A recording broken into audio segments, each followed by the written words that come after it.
the mead of poetry, dedication to the young dreamers, the quiet poets, the hidden artists, those who find magic in the rustling leaves, whispers in the wind, and inspiration in the heart of the ordinary.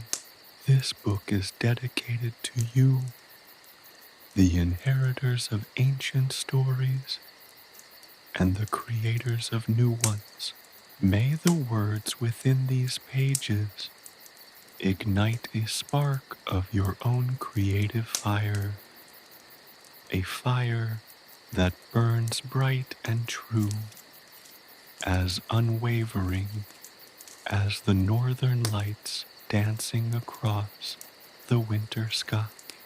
May it remind you that the most extraordinary adventures begin with a single step, a single word, a single breath of inspiration, for it is in the quiet corners of the world, in the hidden springs of the imagination, that the most potent magic resides. It is there, amidst the rustling leaves and the whispering wind, that the ancient runes awaken, singing songs of forgotten tales and long-lost skills, just as Leif discovered the hidden spring. May you discover your own unique source of creativity, a wellspring of ideas and emotions waiting to be unleashed. Do not be afraid to taste the golden mead of inspiration, to let it flow through your veins and awaken the artist within. This book is a testament to the boundless power of imagination, the transformative potential of art, and the enduring magic of storytelling. It is a celebration of the human spirit, of our innate capacity to create, to dream, to imagine worlds beyond our own, and to share those worlds with others. May the echoes of skaldic verses, whispered on the wind, guide you on your own creative journey. May the shimmering runes on the ancient stones inspire you to unlock your own hidden talents and to express your unique voice. May the lessons learned within these pages illuminate your path and empower you to share your gifts with the world. Let your creativity soar like an eagle circling high above the mountains, its wings catching the light of 1,000 stars. Embrace the power of your imagination, for it is the greatest magic of all. Let your song ring out loud and clear. Let the world hear your voice, Leif's nocturnal discovery. The air hung heavy with the scent of damp earth and pine needles, a familiar fragrance Leif usually found comforting. Tonight, however, it held an undercurrent of something else, a subtle thrumming, a vibration that resonated deep within his chest. He'd wandered further than usual, lured by the whispers of the wind rustling through the ancient oaks that guarded the edge of the whispering woods, a place his grandmother had warned him to avoid after dark. but the pull was too strong, a magnetic force drawing him deeper into the heart of the forest. The moon, a sliver of silver in the inky sky, cast long, dancing shadows that writhed and twisted like playful sprites.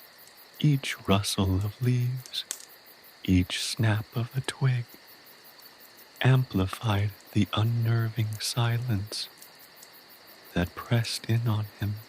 He clutched his worn leather satchel, the only thing between him and the unseen creatures of the night. His heart hammered a frantic rhythm against his ribs, a counterpoint to the low hum that seemed to emanate from the very ground beneath his feet. Then he saw it. A faint, ethereal glow pierced the darkness, beckoning him forward. It emanated from a small clearing, nestled deep within the gnarled embrace of ancient trees. In the center, a spring bubbled gently, its water shimmering with an otherworldly light. It wasn't the water itself that glowed, but rather an aura that surrounded it, a halo of shimmering gold and silver. The spring was unlike anything Leif had ever encountered. It wasn't a clear, sparkling stream, but a pool of liquid gold, its surface undisturbed, except for the occasional ripple that disturbed the ethereal glow. Surrounding the spring stood a circle of stones, each etched with intricate, unfamiliar symbols, runes he later learned from a language older than his village itself. These runes pulsed with a gentle light, their glow echoing the shimmering aura of the spring. The air thrummed louder here, a resonant hum that vibrated in his bones, tingling his skin. A peculiar bone spigot, intricately carved and polished to a high sheen, protruded from the earth beside the spring, its end submerged in the golden liquid. It looked impossibly ancient, as though it had been there since the dawn of time. From this strange spout, the golden liquid flowed steadily, seemingly without end. An irresistible urge washed over Leif. He felt a strange compulsion, a deep-seated longing to taste the golden liquid, to understand the mystery that unfolded before him. He cautiously approached the spring, his footsteps barely disturbing the silence of the forest. He could feel the hum of the runes intensifying as he drew closer, the ethereal glow of the spring growing stronger. The whispering wind seemed to hush, as if holding its breath in anticipation. He reached out a tentative hand, his fingers brushing against the cool, smooth surface of the bone spigot. The golden liquid felt strangely warm to the touch, almost alive. He hesitated for a moment, a flicker of fear battling the potent allure of the unknown, but curiosity, that potent elixir of adventure, overwhelmed his apprehension. He lifted the spigot gently, bringing it to his lips.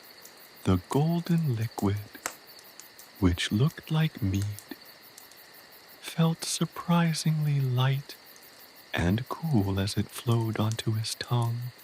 The taste was unlike anything he'd ever experienced. A complex blend of sweetness, honey, and something else. Something ancient and profoundly evocative. It was a taste that stirred memories he didn't possess, a longing for something he couldn't name. As he swallowed, the world around him exploded in a kaleidoscope of color and sound. The runes on the stones flared to life, bathing the clearing in a blinding light. The hum intensified, transforming into a resonant song that pulsed through his very being. He felt a surge of energy, a wave of warmth that washed over him, leaving him breathless and exhilarated. The world around him blurred, the trees and stones melting into a swirling vortex of light and shadow. Then everything changed. The forest disappeared, replaced by a landscape of unimaginable beauty. Towering mountains pierced the sky, their peaks capped with snow that glittered like 1,000 diamonds. Cascading waterfalls tumbled down their slopes, their water sparkling like liquid silver.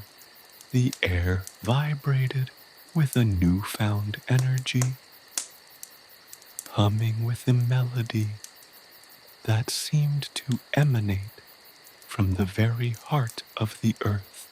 This new world pulsed with a vibrant, almost tangible energy.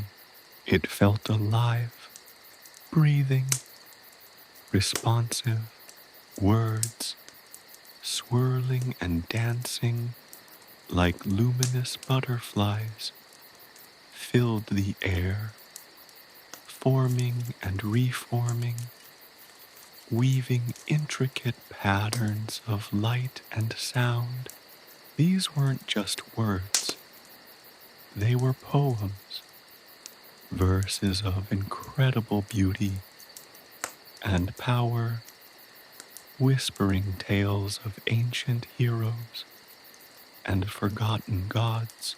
They flowed like a river, shaping the very landscape around him, creating valleys and mountains, forests and meadows, all in perfect harmony with their rhythmic flow. The melodic cadence of the verses resonated deep within Leif, awakening something within him he never knew existed. He felt a profound connection to these ancient words, a deep understanding of their rhythm and meaning. They spoke of skaldic poetry, of dwarven craftsmanship, of forgotten magic and the power of song, the very essence of poetic inspiration, a creative energy he could almost taste, permeated the air. He saw visions, fleeting glimpses of a bygone era. He saw a warrior poet, a skald, wielding his words like weapons, his voice shaping the world around him. He saw dwarves, their hands nimble and sure, forging objects of incredible beauty and power. Their work infused with a passion that mirrored the intensity of the skaldic verses. These images weren't merely pictures in his mind, they were intensely visceral experiences, as real and tangible as the landscape around him. The humming stones, now glowing with an even greater intensity, seemed to guide him, their runes whispering secrets into his mind. He felt a profound sense of belonging, a connection to something far older and more powerful than himself. The experience was overwhelming, exhilarating, and utterly terrifying all at once. He was lost in a world of poetic visions, a realm of creative energy unlike anything he could have ever imagined. The taste of the golden mead had unlocked a door into a hidden realm, a world of artistic inspiration that promised both wonder and peril. And Leif, the quiet, unassuming boy from the village, was about to embark on a journey that would forever change his life. The whispers of the spring had called him, and he was ready to answer. The taste of inspiration, the golden liquid, cool and surprisingly light on his tongue, initially tasted of honeyed sweetness, a familiar comfort. But beneath that initial sweetness lay a depth, a complexity that unfolded slowly like a blooming flower, revealing its hidden heart. It was a taste that resonated deep within him, a taste of ancient memory, of forgotten lore. It wasn't simply the flavor of mead, though it undeniably possessed that essence. It was something more, something magical. There was a subtle tang, a whisper of wild herbs and mountain blossoms, a hint of pine and earth, all woven together into a tapestry of flavor that was both exhilarating and strangely melancholic. It was a taste that stirred a longing within him, a yearning for something he couldn't quite grasp, a yearning for something lost and yet to be found.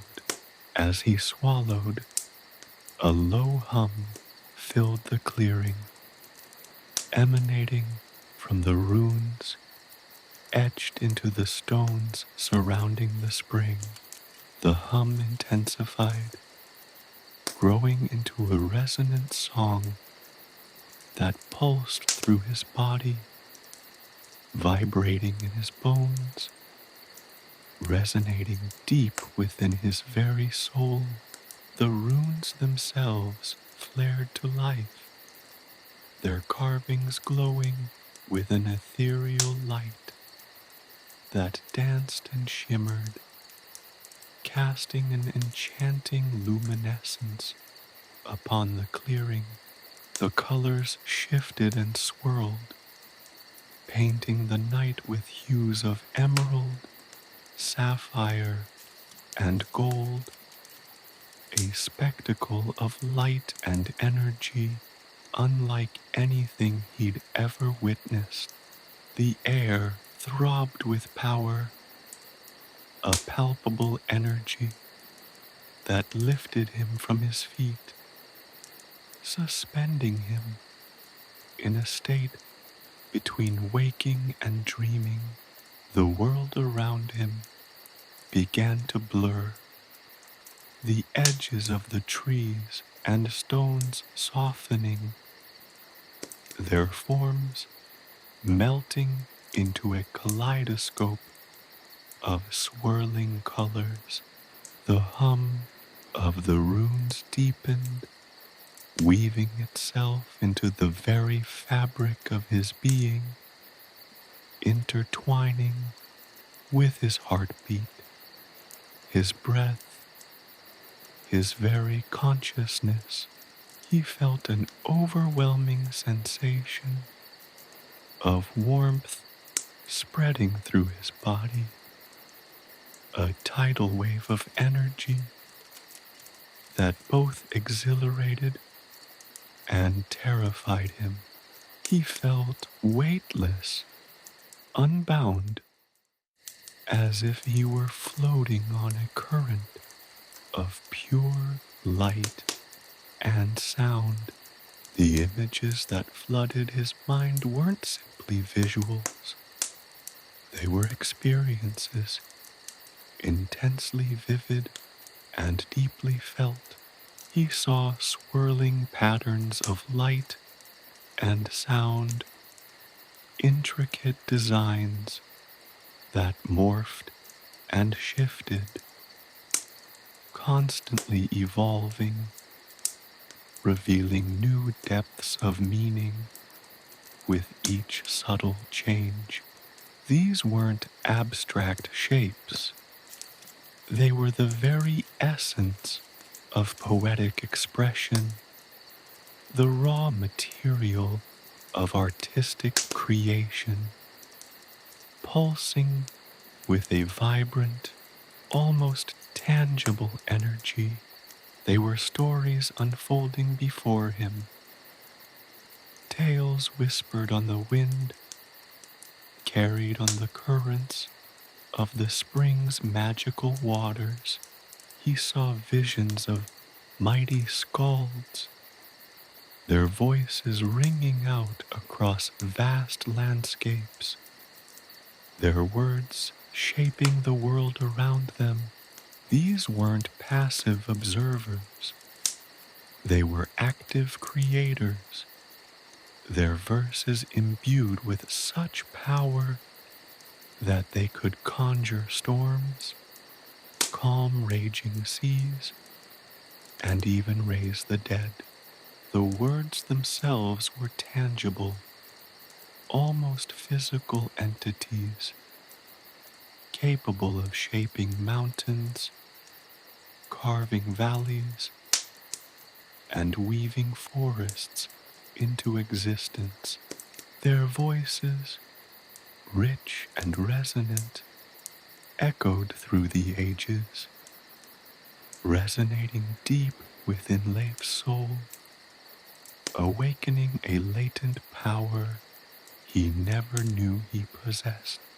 He witnessed the meticulous artistry of dwarven smiths, their nimble fingers shaping molten metal into objects of exquisite beauty and power.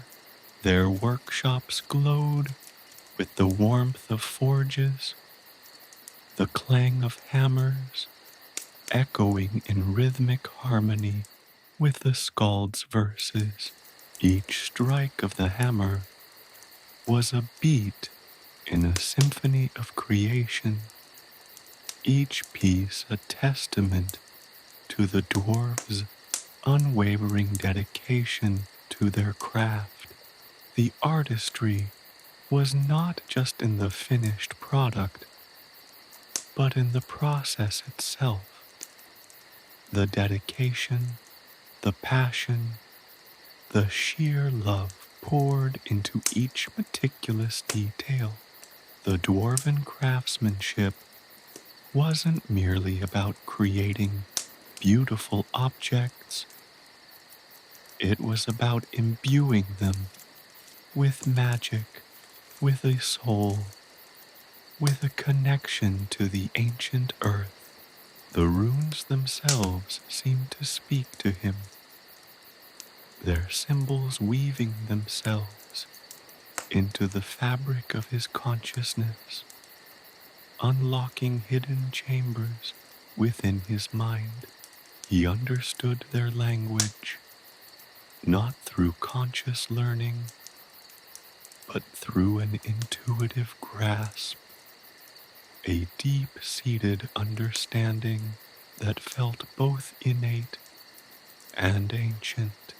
The runes whispered secrets of creation, of the power of words, of the timeless magic woven into the very fabric of the world. They spoke of a deeper connection to nature, to the earth, to the very essence of life itself. They revealed the source of inspiration, a hidden wellspring of creativity that resided within him, waiting to be unlocked. The taste of the mead had been the key, a catalyst that had triggered this profound transformation. It had opened a gateway to a world of poetic imagination, a realm where words held tangible power, where creativity flowed like a river, shaping and reshaping the landscape of his mind.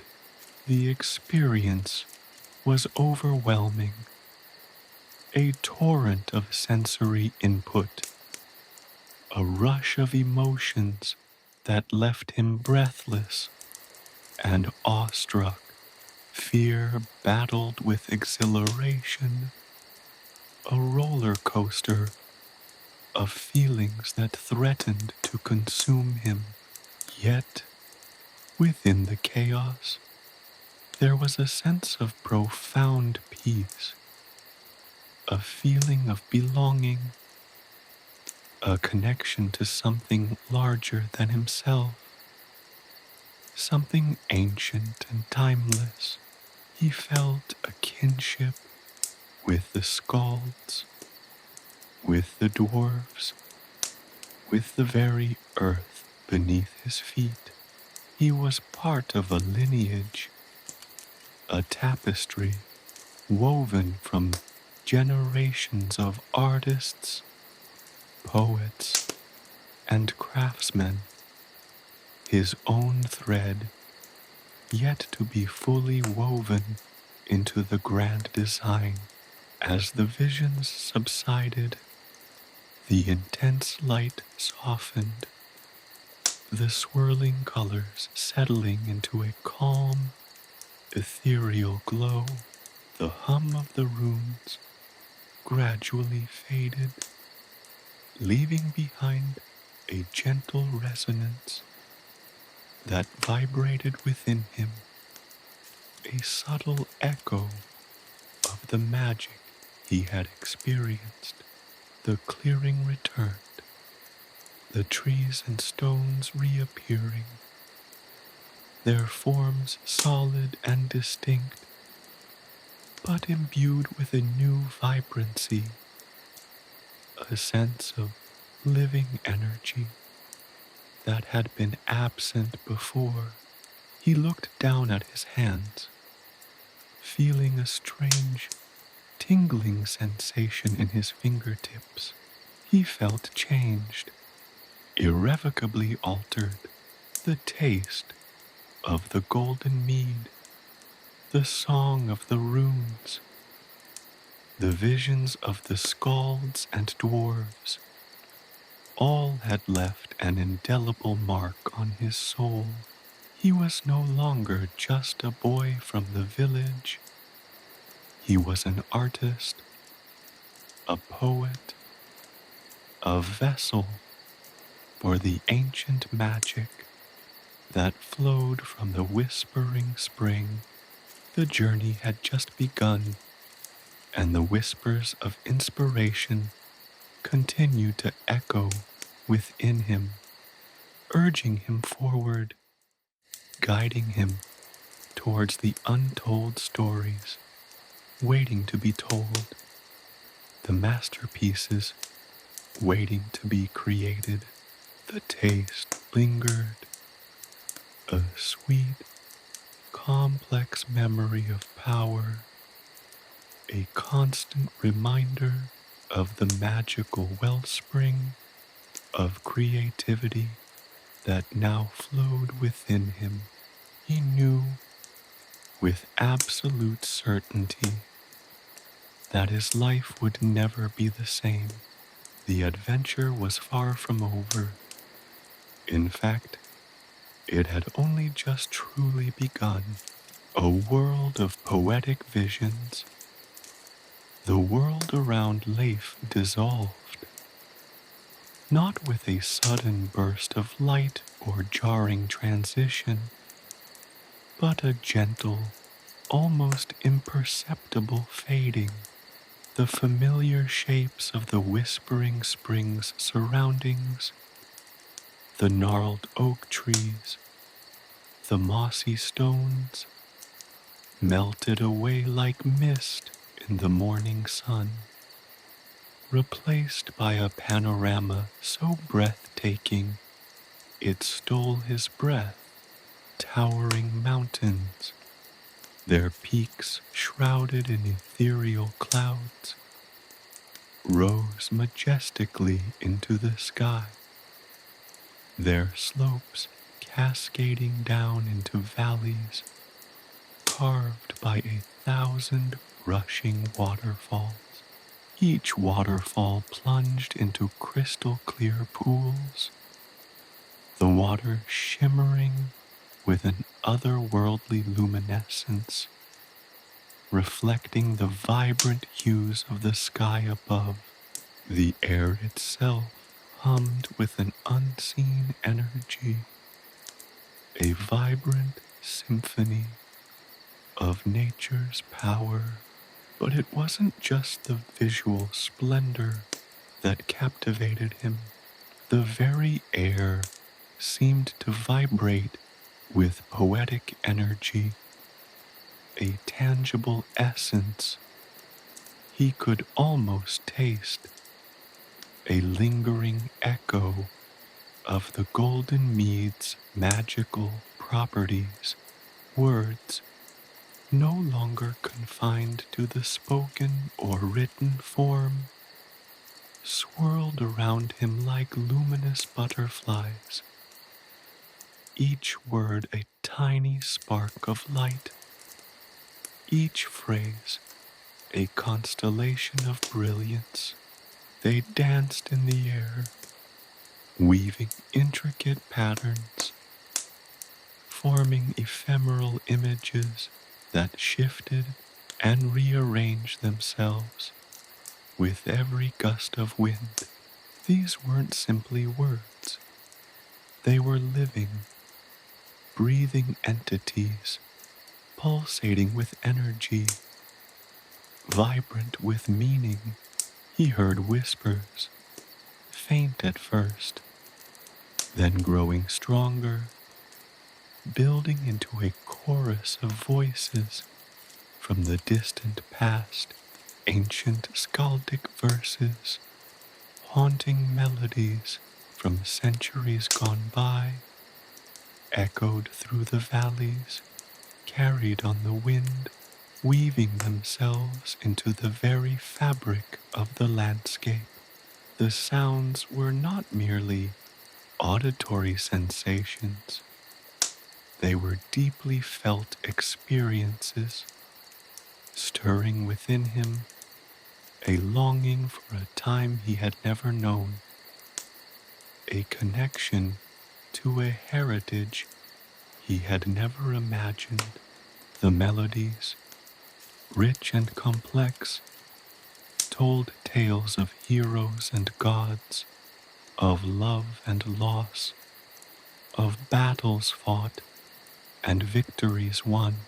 Each note resonated deep within his soul, awakening emotions he hadn't known he possessed. The landscape itself seemed to respond to the rhythm and flow of the poetry.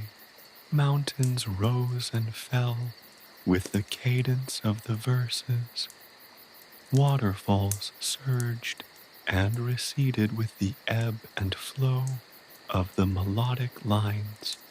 The very ground beneath his feet pulsed with the rhythm of the ancient songs, a living testament to the power of poetic expression. It was as if the world itself was a poem, a vast, living tapestry woven from words and music, from memories and dreams. He saw visions, not in his mind's eye, but as tangible realities within this otherworldly realm. He saw mighty skalds, their faces etched with the wisdom of ages, their voices booming across the valleys, their words shaping the world around them. Their songs conjured storms, calmed raging seas, and even commanded the very elements to dance to their tune. He witnessed the creation of worlds, the birth of stars, the rise and fall of empires, all born from the power of their poetic words. He saw dwarven smiths, their faces illuminated by the fiery glow of their forges, their hammers ringing out in rhythmic harmony with the skald's verses. Each strike of the hammer echoed with a profound sense of purpose. Each carefully crafted artifact a testament to their unwavering dedication to their art. Their creations weren't merely tools or adornments. They were imbued with a magical essence, a spark of the divine, a tangible representation of the dwarves' profound connection to the earth and its ancient mysteries. He saw them shaping metal into breathtaking works of art, weapons that hummed with power, jewelry that pulsed with light, and tools that seemed to anticipate their users' every need. The visions continued, a seemingly endless stream of artistic inspiration, a kaleidoscope of images and sounds that filled his senses and stirred his soul. He saw artists painting landscapes that shifted and morphed with every brushstroke, musicians composing symphonies that echoed through the celestial realms, and storytellers spinning tales that transported their listeners to other dimensions. Each creative act was a testament to the boundless power of artistic expression, a reminder of the transformative potential of art. The air shimmered, the colors intensified, and the whispers grew louder, more insistent. He felt a profound sense of belonging, a deep connection to this world of poetic visions, to its creators, to its magic. It was as if he had stumbled upon a hidden truth, a secret language spoken by the universe itself, a language expressed through words, music, and art. He realized that he wasn't simply an observer, he was a participant in this grand artistic creation. He was part of this legacy, this lineage of creative souls whose work had shaped the world for centuries. The images began to slow, the kaleidoscope of sights and sounds gradually resolving into a more coherent vision. The waterfalls calmed, the mountains solidified, the whispering verses softened into a gentle hum. The vivid, swirling words began to coalesce, forming distinct sentences, and the phrases settled into meaningful verses. The sense of overwhelming wonder lessened, replaced by a quiet, contemplative peace. The realm of poetic visions felt more familiar, less strange, yet still impossibly magical. As the world around him slowly solidified, taking on a more familiar form, he realized he was standing upon a grassy knoll overlooking a vast, tranquil lake. The water mirrored the sky, creating a breathtaking spectacle of colors and light. The mountains still rose majestically in the distance, their peaks adorned with vibrant wildflowers, and the air was fragrant with the scent of pine and wildflowers. The whispering of the ancient verses continued, faint but persistent, a soothing lullaby that calmed his mind and inspired his soul. He saw his reflection in the still waters of the lake, but it wasn't simply his reflection. His eyes shone with an inner light, reflecting the power he had absorbed from the whispering spring, from the golden mead, from the ancient verses. He wasn't just the boy who had stumbled upon the magical spring. He was a vessel, a conduit for the ancient power of poetic expression, a voice waiting to be heard, a story waiting to be told. He was the inheritor of a legacy, a participant in a timeless dance of creation. The transformation was complete. He felt a profound sense of peace and purpose, a knowledge that he was now intimately connected to a world of poetic visions, a world he could access and contribute to with the newfound gift of his awakening creativity. He understood that the artistic process wasn't simply about skill or technique, but about channeling this raw, untamed power, this living energy that pulsed through the earth and everything it touched. The gentle hum of the runes, still echoing within him, served as a constant reminder of the source of his newfound ability, the magic of the whispering spring, and the journey that lay ahead. The whispers continued, urging him forward, beckoning him to embrace his potential to discover his voice and to share his unique artistic vision with the world. His adventure was far from over. In fact, it had only just begun.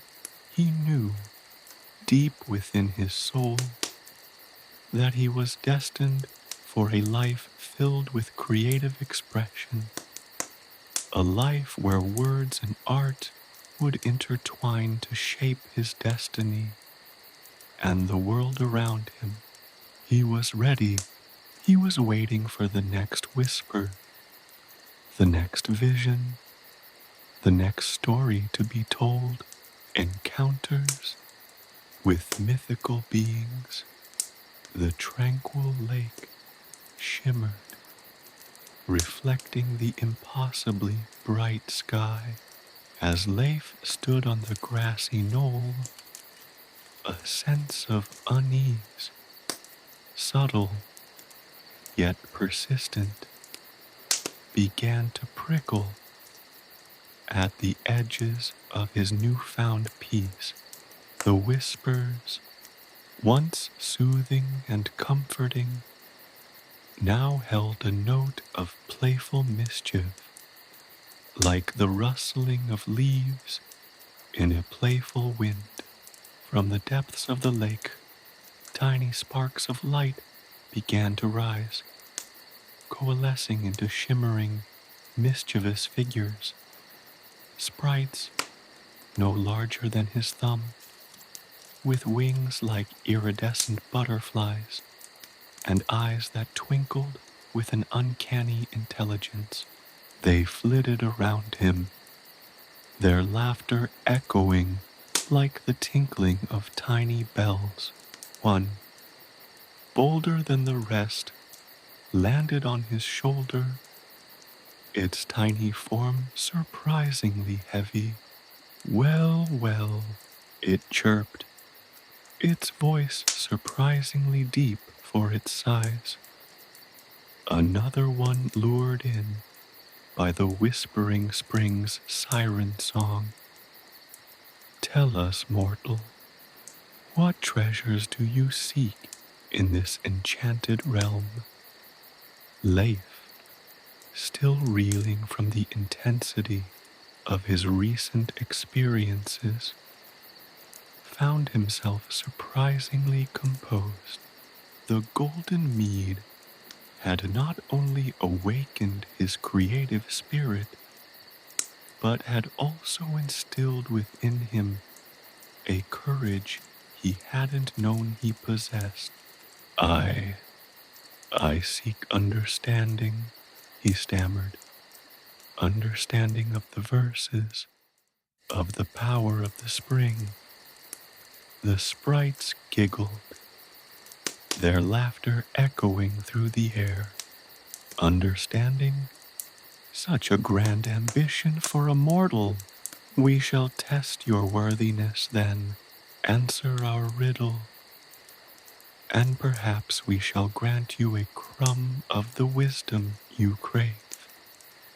The lead sprite, perched jauntily on his shoulder, posed the riddle. I have no voice, but I speak to the soul.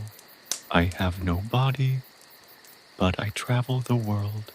I have no life, but I shape destinies. What am I? Leif pondered the riddle, the sprite's tiny form pressing against his ear, its whispers adding an unnerving layer to the challenge.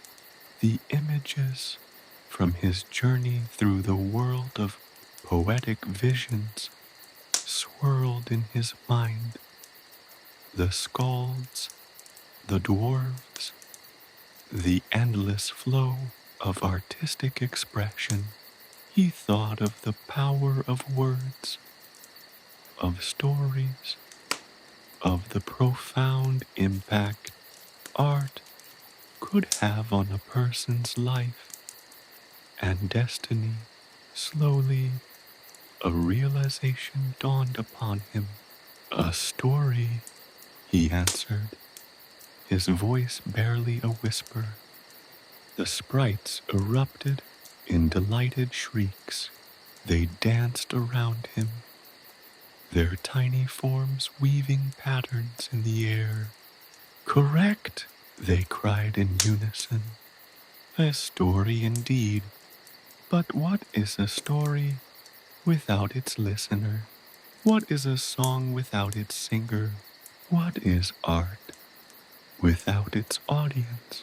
You seek understanding, mortal, but true understanding comes from sharing your creations, from weaving your own stories into the tapestry of the world. Their playful challenge had been a lesson in itself, a cryptic instruction disguised as a game.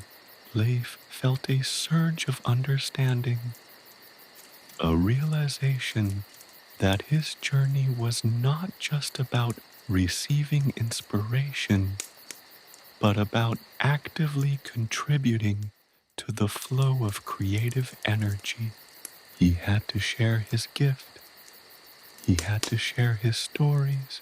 As the sprites vanished as quickly as they had appeared, leaving only a faint shimmer in the air, a new figure emerged from the shadows of the nearby woods. This was no playful sprite, but a woman of imposing stature, her face etched with the wisdom of centuries, her eyes shimmering with an otherworldly light. This was a vulva, a seeress, a keeper of ancient knowledge. She carried a staff intricately carved with runes, each one pulsing with a faint, ethereal glow. She approached Leif slowly, her gaze piercing yet gentle. The sprites have tested your wit, she said, her voice like the rustling of ancient leaves. But the true test lies within.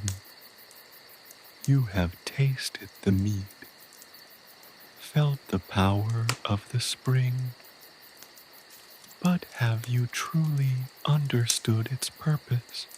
The spring whispers secrets, child, but it only reveals them to those who are truly ready to hear. She offered him a smooth, gray stone, cool to the touch, engraved with a single, intricate rune. This rune holds a fragment of your potential, she explained, but it is only a fragment. You must seek the others, and when you have found them all, you will unlock the full measure of your gift. Each rune will lead you closer to your destiny, child. Do not falter. Do not stray from the path. Leif, awestruck by the vulva's presence and the cryptic nature of her words, accepted the stone. The rune felt strangely familiar, as if it resonated with a part of himself he hadn't yet known existed. He thanked the vulva, promising to follow her guidance. As she faded back into the shadows, a new presence materialized, this time from the direction of the mountains. A dwarf, short and stout, emerged from behind a massive boulder, his beard as long and tangled as the roots of ancient trees. He carried a hammer, its head gleaming with an unnatural light, and his eyes were narrowed in suspicion, a glint of something else. curiosity, perhaps, flashing in their depths. Another one, he grumbled, his voice rough as granite, drawn here by the whispers, seduced by the mead. What do you think you're doing here, little sprout? Leif, despite the dwarf's intimidating demeanor, felt a strange sense of anticipation. This was not the playful challenge of the sprites, nor the cryptic wisdom of the vulva. This was something different, something practical, something grounded in the tangible world of creation. The dwarf, whose name he learned was Borin, was a master smith, a craftsman whose skill surpassed anything Leif had ever imagined. Borin was initially reluctant to share his knowledge, but intrigued by Leif's genuine interest and the strange aura that seemed to emanate from him, he eventually relented. He showed Leif the intricate process of forging metal, the precise movements required to shape molten ore into objects of both beauty and power. He demonstrated the subtle nuances of hammer blows, how each strike could imbue an object with a unique energy, how the rhythmic clang of the hammer could create a symphony of creation. Borin didn't just teach Leif about craftsmanship. He revealed the artistry inherent in the process.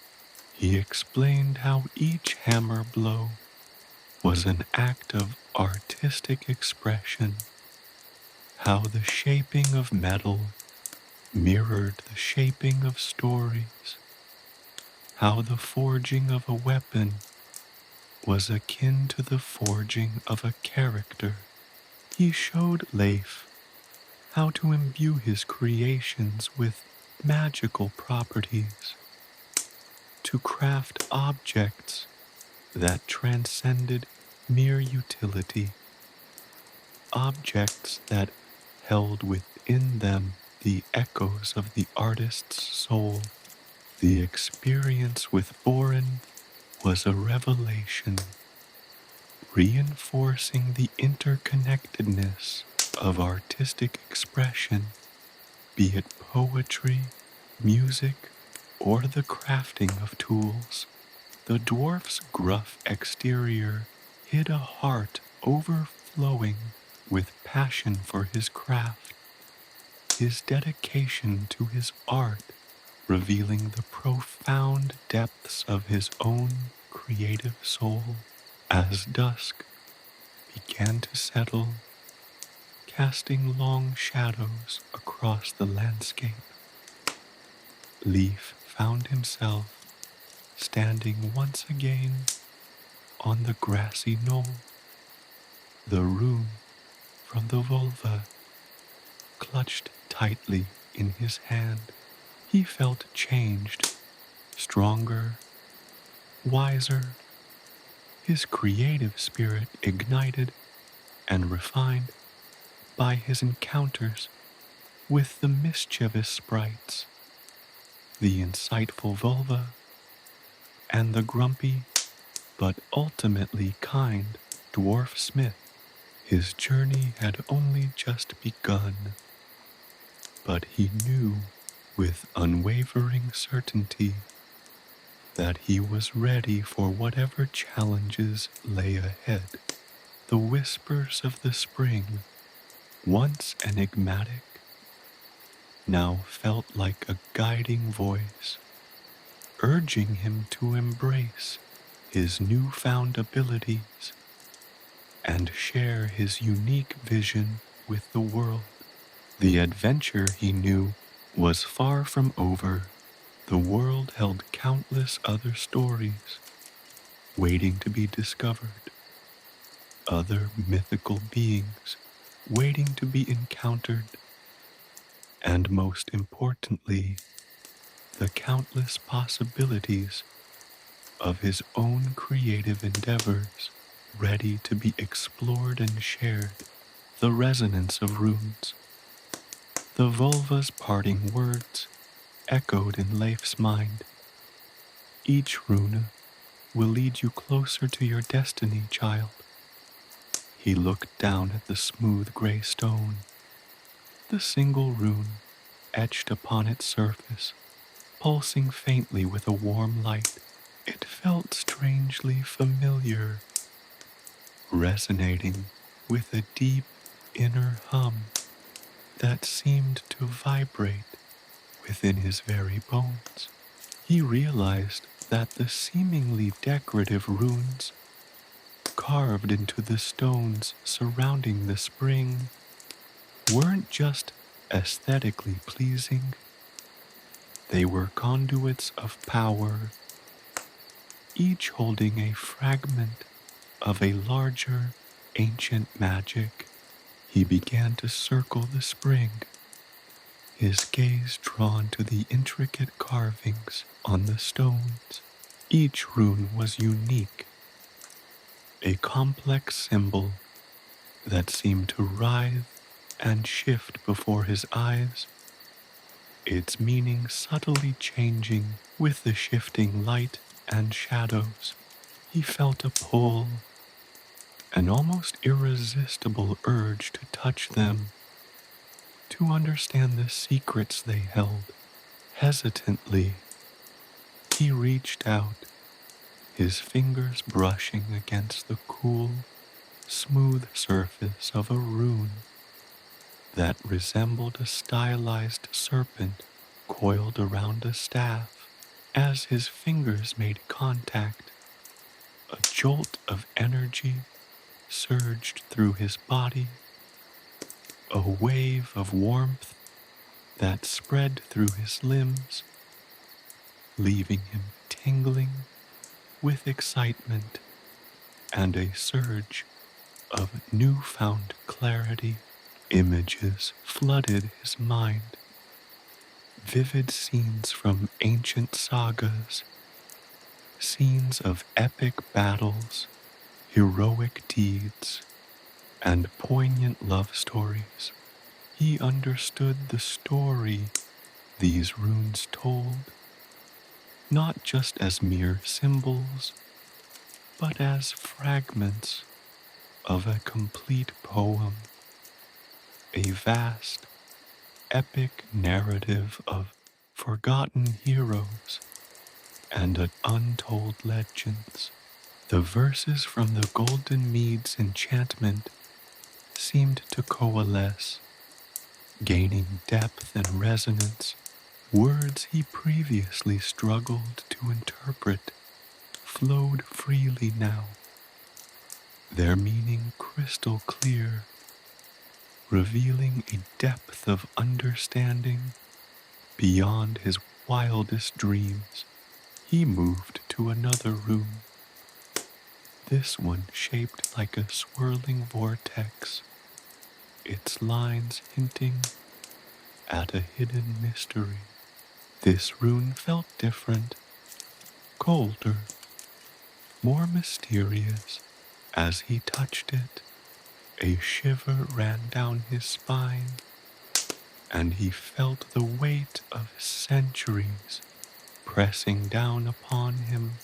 The whispers of the skaldic verses intensified, becoming more urgent, more insistent.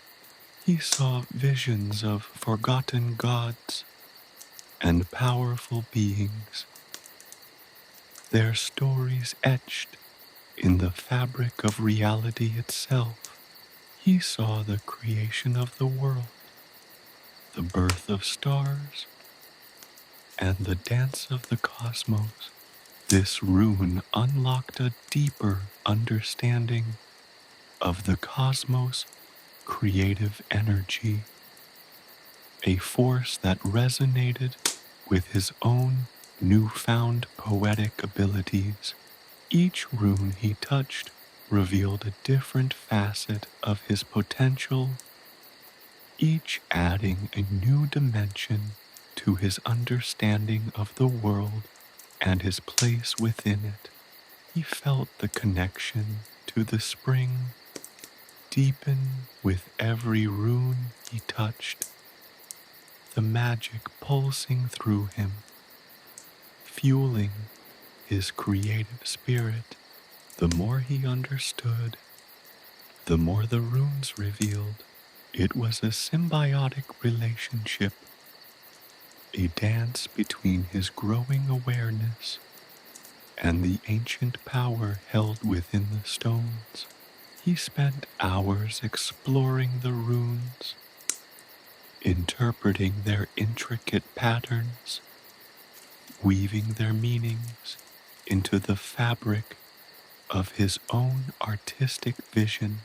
He learned that each rune held a different aspect of poetic power. One rune intensified the rhythm and flow of his verses, making them sing with a new vitality. Another sharpened his imagery, allowing him to create vivid and evocative descriptions.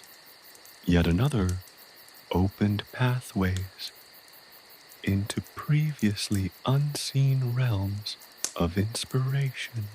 As he continued to decipher the runes, he discovered patterns and connections, realizing that they were not merely individual symbols, but interconnected elements of a greater whole, a complex system of magical poetics. He discovered that he could combine the energies of different runes, creating new and unexpected effects. He learned to weave the rune's power into his verses, imbuing his poetry with a magic that resonated with the very essence of the whispering spring. His words took on a life of their own, pulsating with energy, captivating his listeners and transporting them to realms beyond their wildest imaginations. As Leif continued to explore the runes, he began to understand the deeper meaning of the Volva's words. The runes were not simply keys to unlocking his creative abilities. They were fragments of his destiny, each leading him closer to a deeper understanding of himself and the world around him. The experience was transformative. His poetry became richer, more potent, imbued with a raw power that resonated with ancient magic. He found he could not only create poetry, but could also imbue objects and spaces with poetic power, leaving behind trails of enchantment wherever he went. His touch could transform ordinary things into objects of wonder, filling the air with the scent of magic and the whispers of untold stories. As days turned into nights, Leif delved deeper into the mysteries of the runes, mastering their energies and weaving them into his poetic creations. He learned that the runes resonated not only with his creative abilities, but also with the natural world around him. The whispers of the spring, the rustling of leaves, the songs of birds, and the very heartbeat of the earth. He found that his poetry could influence the natural world, conjuring mists, controlling the flow of water, and creating pathways through previously impassable terrain. His connection to the skaldic verses grew stronger with each passing day. The fragments of stories and songs now revealed themselves with extraordinary detail, unfolding intricate narratives of mythical heroes, battles between gods, and the creation of the world itself. The verses taught him ancient languages, lost lore, and forgotten rituals, enriching his poetry with layers of meaning that only those with a deep understanding of ancient mythology could truly appreciate. Leif's journey was far from over, the whispering spring having opened a gateway to a world of untold possibilities. The runes continued to whisper their secrets, their ancient power guiding him on a quest to discover his full potential and share his gifts with the world. The path ahead was uncertain, filled with challenges and adventures, but Leif knew deep within his heart that he was ready for whatever came his way. He was no longer just a young boy who stumbled upon a magical spring. He was a poet, a storyteller, a weaver of magic, his life forever interwoven with the resonance of the runes and the endless possibilities of poetic inspiration. The journey was his, the words his, and the magic all his own.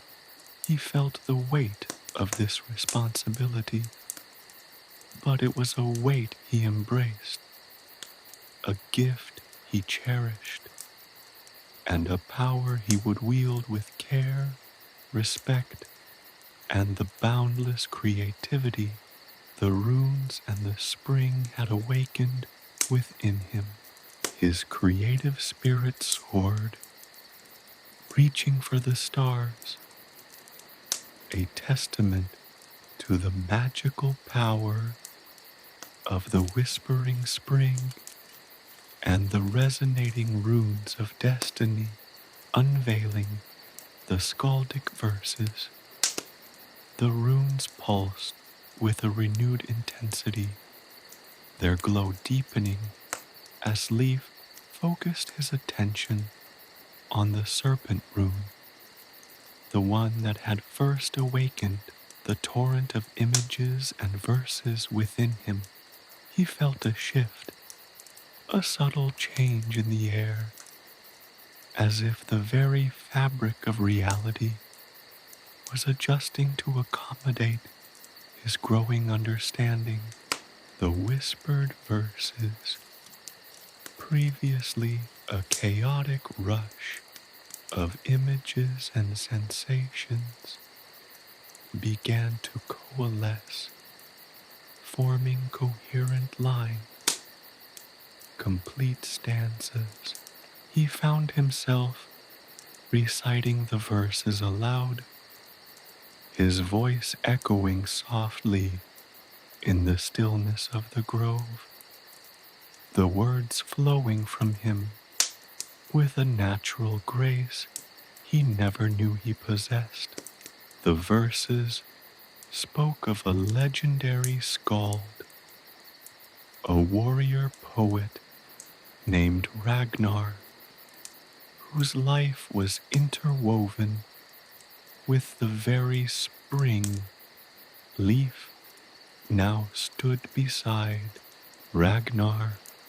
The verses revealed had discovered the spring centuries ago, drawn to it by an irresistible pull, a siren song of inspiration that had echoed through time. The verses described Ragnar's life, his battles, his loves, his losses, all rendered with a vividness and intensity that shook Leif to his core. Ragnar's poetry, the verses proclaimed, was not merely words on a page. It was magic, woven with the very essence of the spring itself. It could heal the sick, inspire courage in the fearful, and even influence the course of battles. His poems were said to bend the elements, calming storms, summoning rain, and even conjuring visions of the future. Leif felt a profound connection to Ragnar, a kinship born not of blood, but of shared inspiration. He understood the skald's struggles, his triumphs, and his unwavering dedication to his craft. It wasn't just the rhythmic beauty of the verses or the power of the imagery. It was a shared understanding of the creative process, the dedication, the sheer force of will it took to transform raw emotion and experience into something beautiful and profound. It was the recognition of a legacy, a lineage of artistic power reaching through centuries, connecting him to the very heart of his newfound abilities. The verses, however, were not simply a biography of Ragnar. They were also a guide, a roadmap to unlocking the full potential of the spring's magic. They were filled with cryptic clues, symbolic metaphors, and riddles that demanded careful interpretation. Leif spent days deciphering the verses, his mind working tirelessly to unravel their mysteries.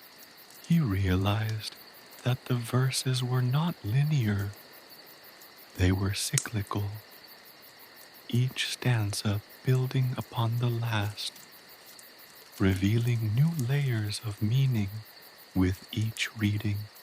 He realized that the symbols used were not merely decorative.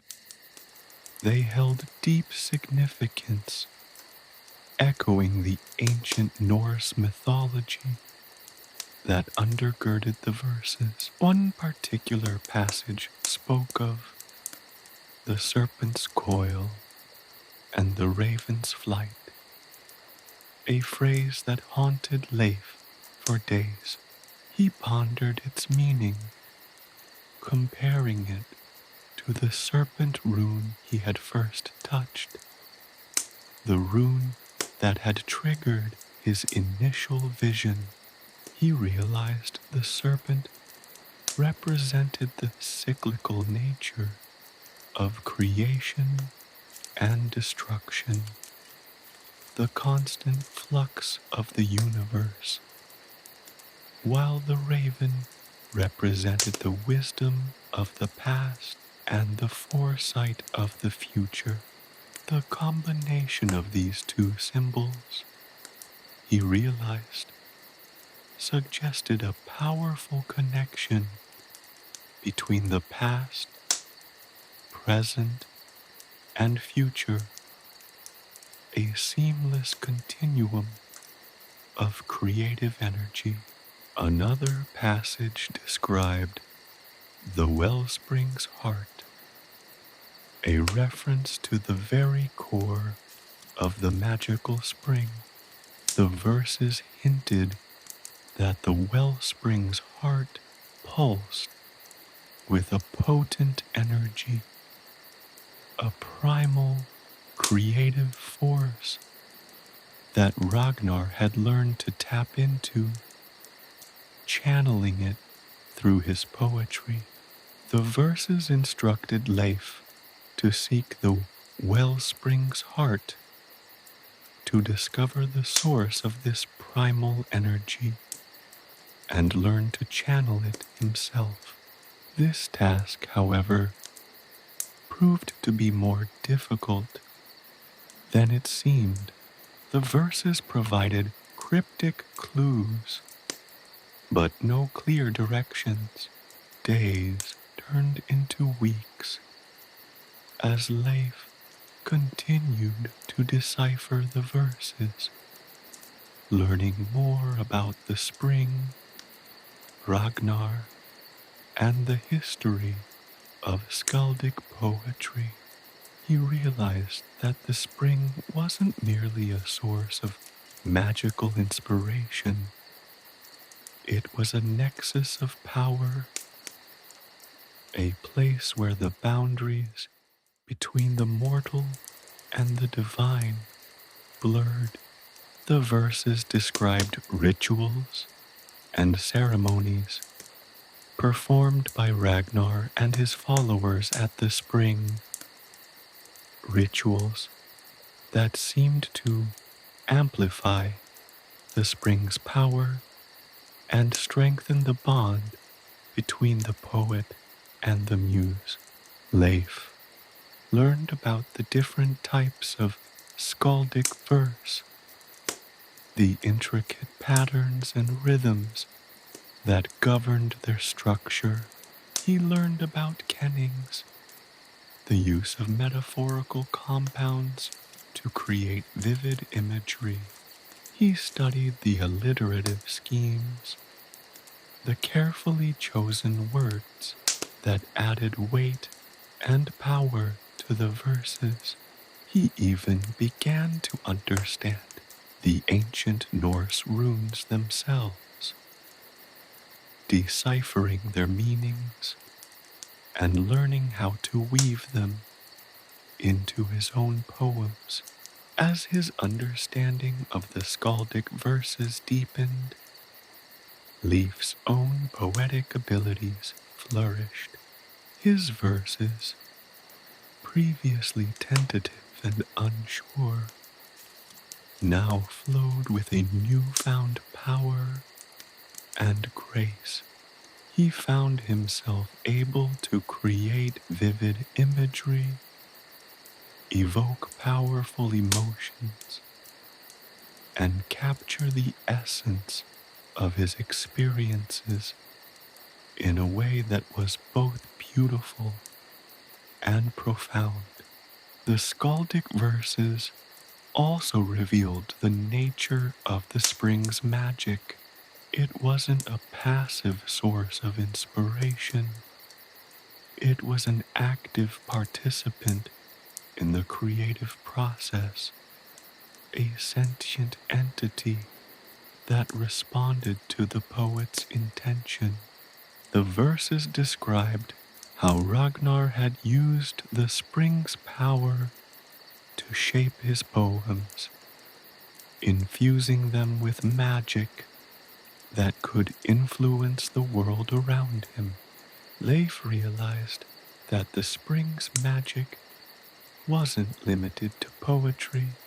The verses spoke of Ragnar using his magic to heal wounds, mend broken objects, and even influence the weather. He used his poetry to inspire courage in his comrades and strike fear into his enemies. His songs were used as battle cries, as spells, and as a way to connect with the ancient spirits. As Leif delved deeper into Ragnar's legacy, he began to understand the full scope of the skald's influence. He was not just a poet, he was a shaman, a leader, a visionary who used his art to shape the world around him. He was a weaver of magic, a master of the subtle energies that flowed through the earth and the heavens. The verses continued to unfold, revealing new layers of meaning, new challenges, and new opportunities.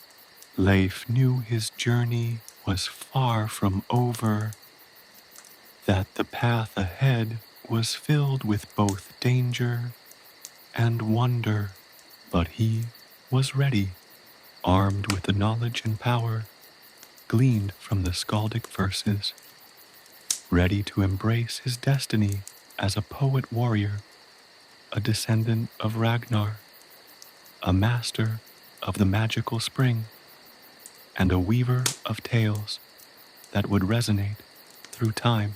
The spring, the runes, and the verses themselves were his guides, leading him to a future as rich and vibrant as the legends they had revealed.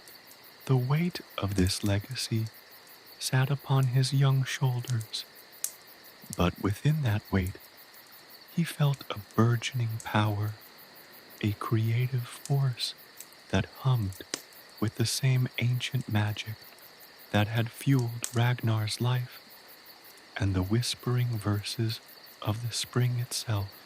He was ready to write his own verses into the grand saga of his life. The dwarfs, forging secrets, the whispering voices of the spring, now fading into a gentle hum, left Leif feeling strangely bereft. He had spent weeks deciphering Ragnar's legacy, unlocking a wellspring of poetic power within himself. Yet a new curiosity tugged at him. The verses had alluded to more than just poetic inspiration. They hinted at a deeper connection between art and craft, between the lyrical flow of poetry and the meticulous shaping of metal. A passage etched deep in his memory spoke of a dwarven smith, a master craftsman named Borin, whose skill was as legendary as Ragnar's own. Borin, the verses whispered, held secrets of forging, secrets that were interwoven with the magic of the spring itself. Driven by this newfound knowledge, Leif followed a barely visible path that wound away from the spring and into the heart of a dark, whispering forest. The air grew heavy with the scent of damp earth and pine needles, the sunlight struggling to penetrate the dense canopy above. The path, barely more than a deer trail, led him to a secluded valley nestled between towering peaks. In the center of this hidden valley, nestled amongst ancient trees, stood a forge, its chimney belching forth a plume of dark smoke that snaked its way into the sky. The rhythmic clang of hammer on metal echoed through the valley, a hypnotic beat that resonated within Leif's very bones. Hesitantly, Leif approached the forge. The air grew hotter with each step. The scent of burning coal and molten metal becoming increasingly potent. He saw him then, Borin, the dwarven smith. He was a creature of immense strength and surprising grace, his beard as long and thick as a winter snowfall, his eyes sharp and intense, reflecting the molten glow of the forge. Borin was working on a piece of metal, hammering it with a rhythmic precision that bordered on the hypnotic. He seemed unaware of Leif's presence, utterly absorbed in his craft. Leif cleared his throat, the sound surprisingly loud in the quiet valley. Borin paused his work, slowly turning to face the young man. His gaze was intense, piercing, as if he could see through Leif to his very soul. For a long moment, the two stood in silence, only the crackling of the forge breaking the stillness. "You seek Borin," the dwarf finally rumbled, his voice a low growl that vibrated with the power of the earth. "And what business does a boy, smelling of spring water and poetry, have in a dwarven forge?" Leif, though slightly intimidated, felt a surge of confidence fueled by Ragnar's legacy. He explained his journey, the discovery of the spring, the deciphering of the verses, and the mention of Borin's name. He spoke of the connection he felt, a kinship not only with Ragnar, but with the artistic process itself, and his desire to learn the dwarven secrets of forging. Borin listened patiently, his gaze never leaving Leif's face. When Leif finished speaking, the dwarf remained silent for a considerable time, his eyes seemingly studying Leif's very essence.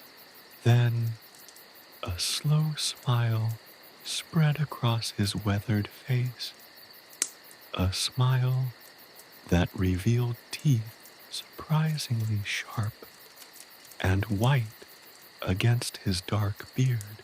"Ragnar's legacy lives on," Borin finally said, his voice softening slightly. He knew the song of the forge, the harmony of metal and fire. And you, boy, you carry the echo of his song within you. And so began Leif's apprenticeship with Borin. The dwarf, though initially reluctant, proved to be a patient and surprisingly insightful teacher. He didn't just teach Leif the technical aspects of smithing, the proper way to heat the metal, the best angles for hammering, the subtle nuances of shaping and tempering, but also the underlying philosophy. Borin explained that forging wasn't merely a craft, it was an act of creation, an expression of the inner self. Each hammer blow, each careful shaping, each nuance of design reflected the smith's intent, their emotions, their understanding of the world. Leif learned to work the bellows, the rhythmic push and pull echoing the verses he had learned by the spring. He learned to judge the temperature of the metal by its color, a skill that required intense concentration and a deep understanding of the material itself.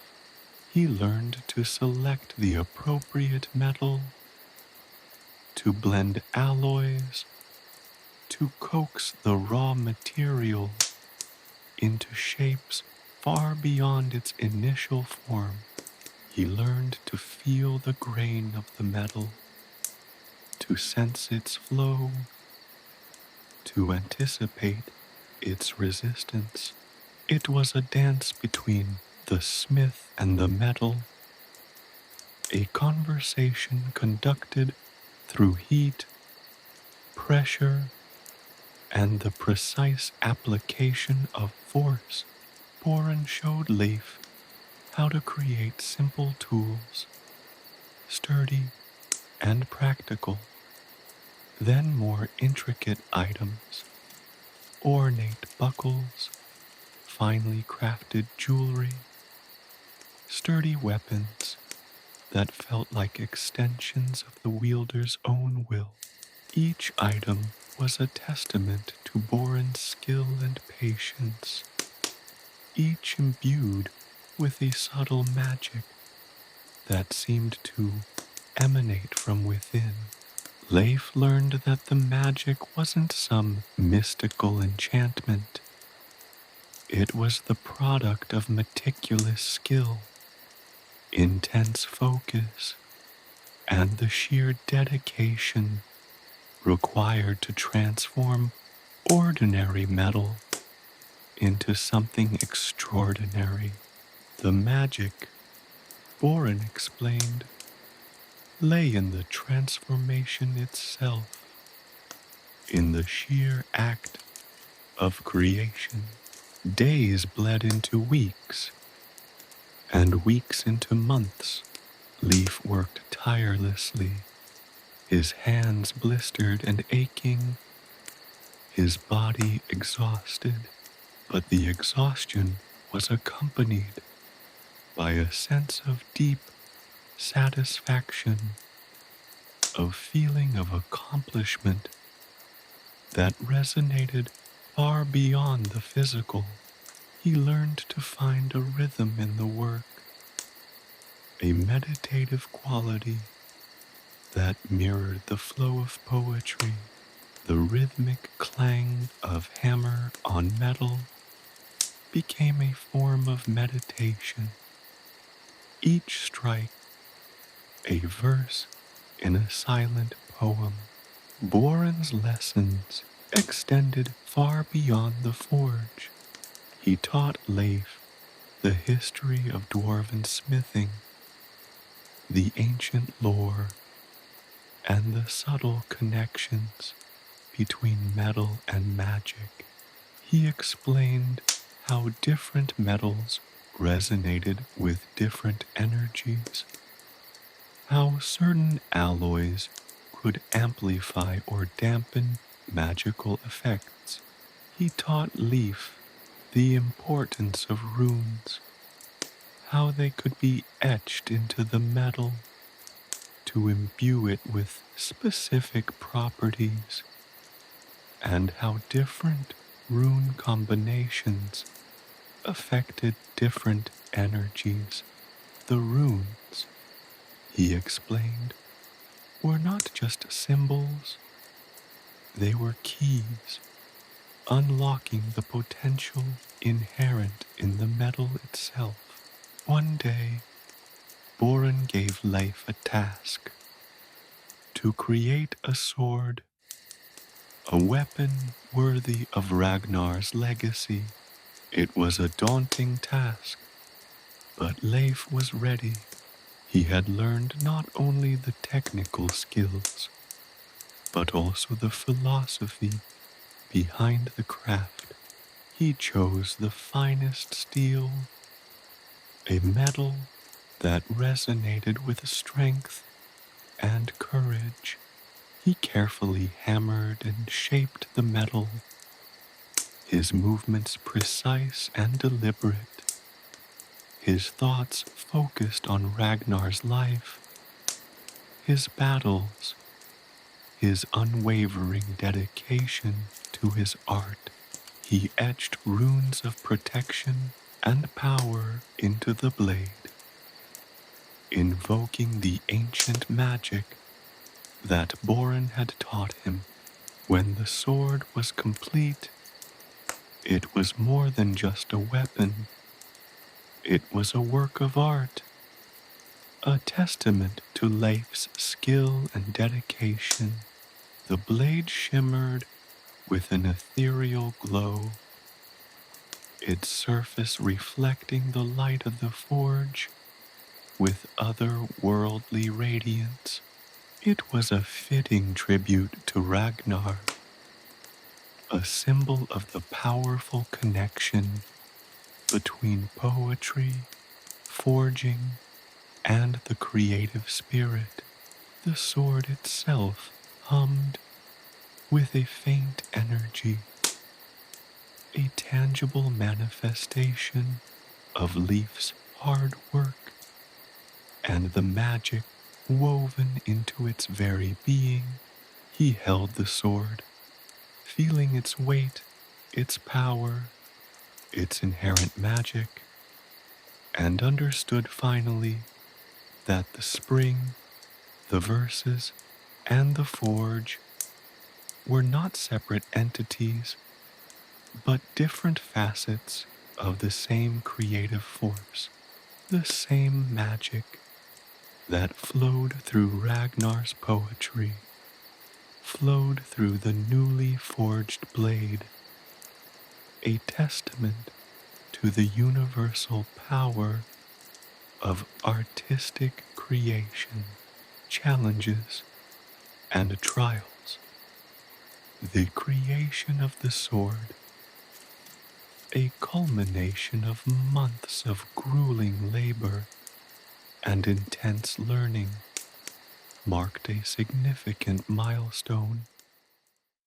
But it was far from the end of Leif's journey. Borin, with a twinkle in his eye that belied his gruff exterior, declared that Leif had mastered the physical aspects of forging. But the true test lay ahead, mastering the magical essence woven into the very fabric of the dwarven craft.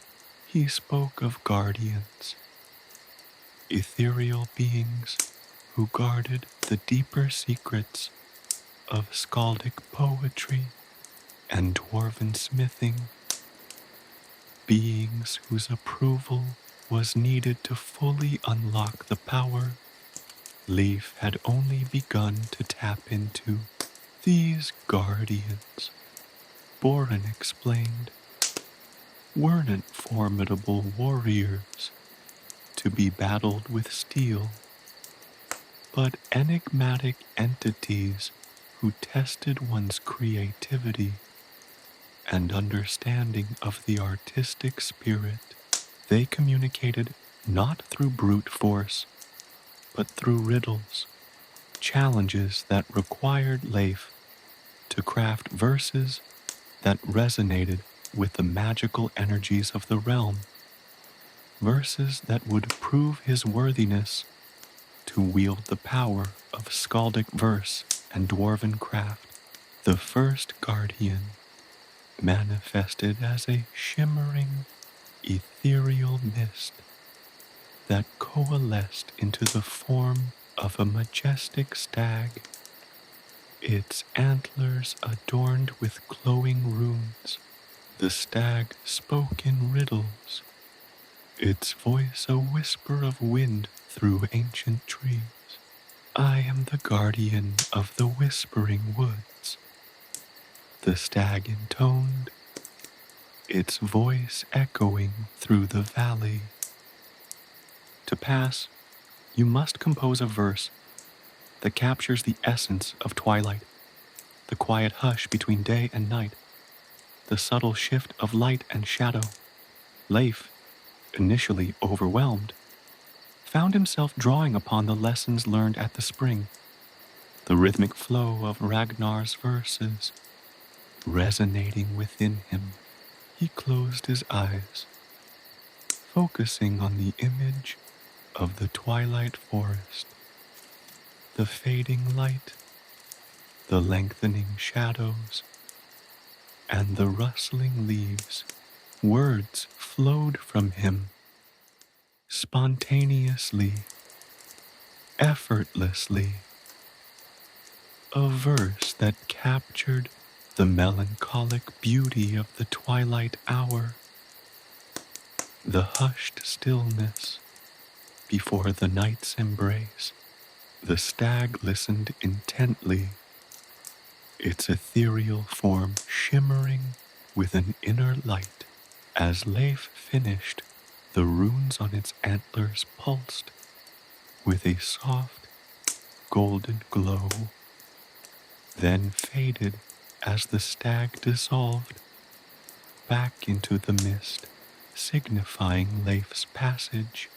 The second guardian appeared as a rushing river, its waters swirling with iridescent colors, a manifestation of the ever-changing flow of creativity. This time, the challenge was to compose a verse that captured the relentless movement of the river, its powerful currents, its relentless journey to the sea. Leif, inspired by the rushing waters, drew upon his observations of the river's currents, its swiftness, its power, its relentless journey toward the sea. He produced a verse that captured the essence of movement and change, a verse that mirrored the river's ceaseless flow. The river's colors intensified, a cascade of light culminating in a rainbow arc before the guardian dissolved, clearing the way for Leif's continued progress. The third guardian took the form of a towering mountain, its peak shrouded in mist, representing the challenges faced by every artist in their pursuit of mastery. This guardian's riddle was more abstract, requiring Leif to express the feeling of overcoming seemingly insurmountable obstacles, the perseverance required to climb the mountain to reach the peak. He drew inspiration from his own journey, the arduous task of mastering the art of forging, the countless hours of practice, the moments of frustration and doubt. He described the climb, the struggle, the perseverance, and the triumph of reaching the summit. This verse, filled with emotion and experience, resonated deeply with the guardian, and once more the mist parted, signifying Leif's passage. The fourth and final guardian appeared as a blazing sun, a symbol of the overwhelming power and brilliance of pure creativity. This challenge was the most demanding, to compose a verse that captured the pure, unadulterated joy of creation, the feeling of utter fulfillment that comes from expressing oneself through art. This time, Leif drew upon the entire spectrum of his experiences, the magical spring, the guidance of Ragnar, the rigorous training with Borin, and the satisfaction of creating the magnificent sword. He poured all his emotions into his words, celebrating the artistry, the magic, and the joy that filled him. The sun pulsed with intense light, its rays warming Leif's face. The light gradually subsided as the sun's image dissolved, indicating that Leif had finally met all of the Guardian's requirements. After successfully navigating these challenges, Leif discovered the true depth of his artistic potential. He realized that the spring, the verses, and the forge were not separate entities, but rather interconnected aspects of a singular, powerful, creative force. He understood that the art of poetry and the craft of smithing were not just skills to be learned, but paths to self-discovery, expressions of the inner self.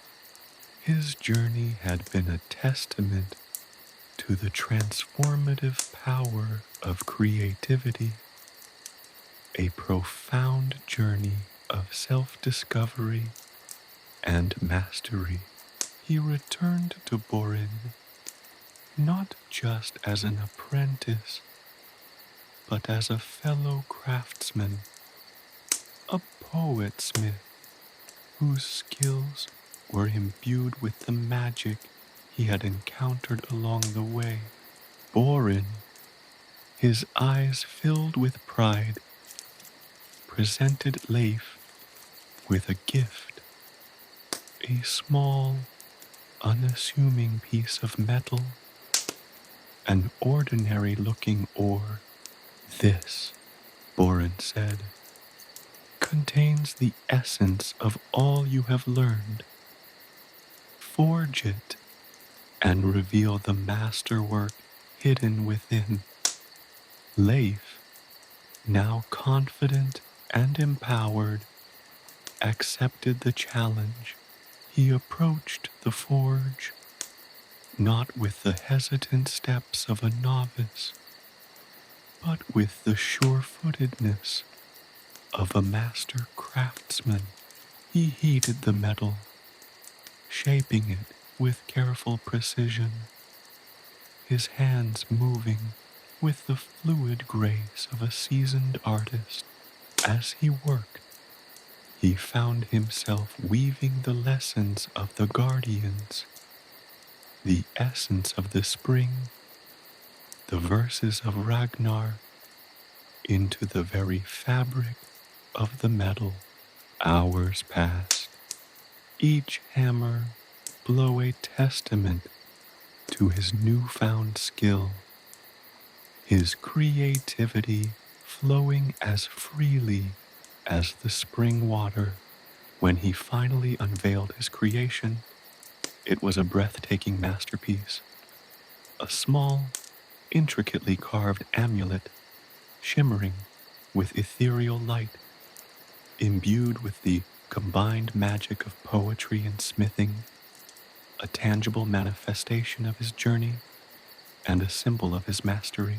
The amulet pulsed with a soft, warm glow, a testament to the power of the creative spirit and the transformative journey he had undertaken.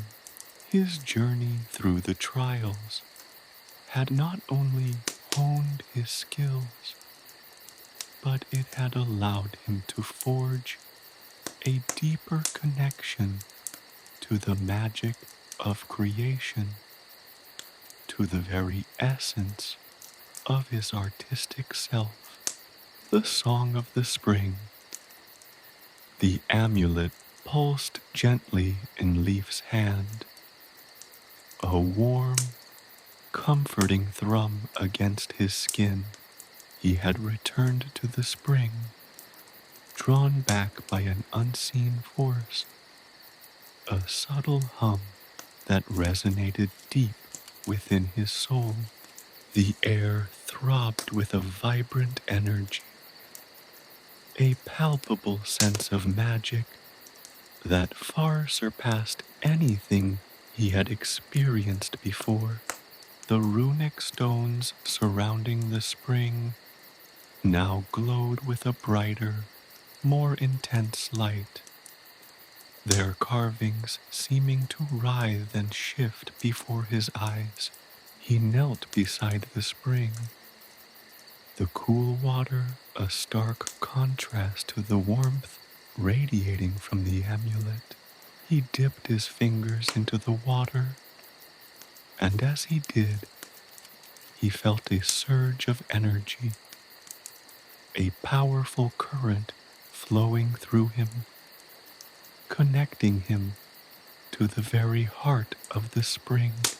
It was then that he heard it, a faint melody, a whisper of sound carried on the gentle breeze, a mystical symphony weaving itself into the fabric of the air. It wasn't the kind of song one heard with their ears alone. It was a song felt in the soul, a melody that resonated with the very core of his being.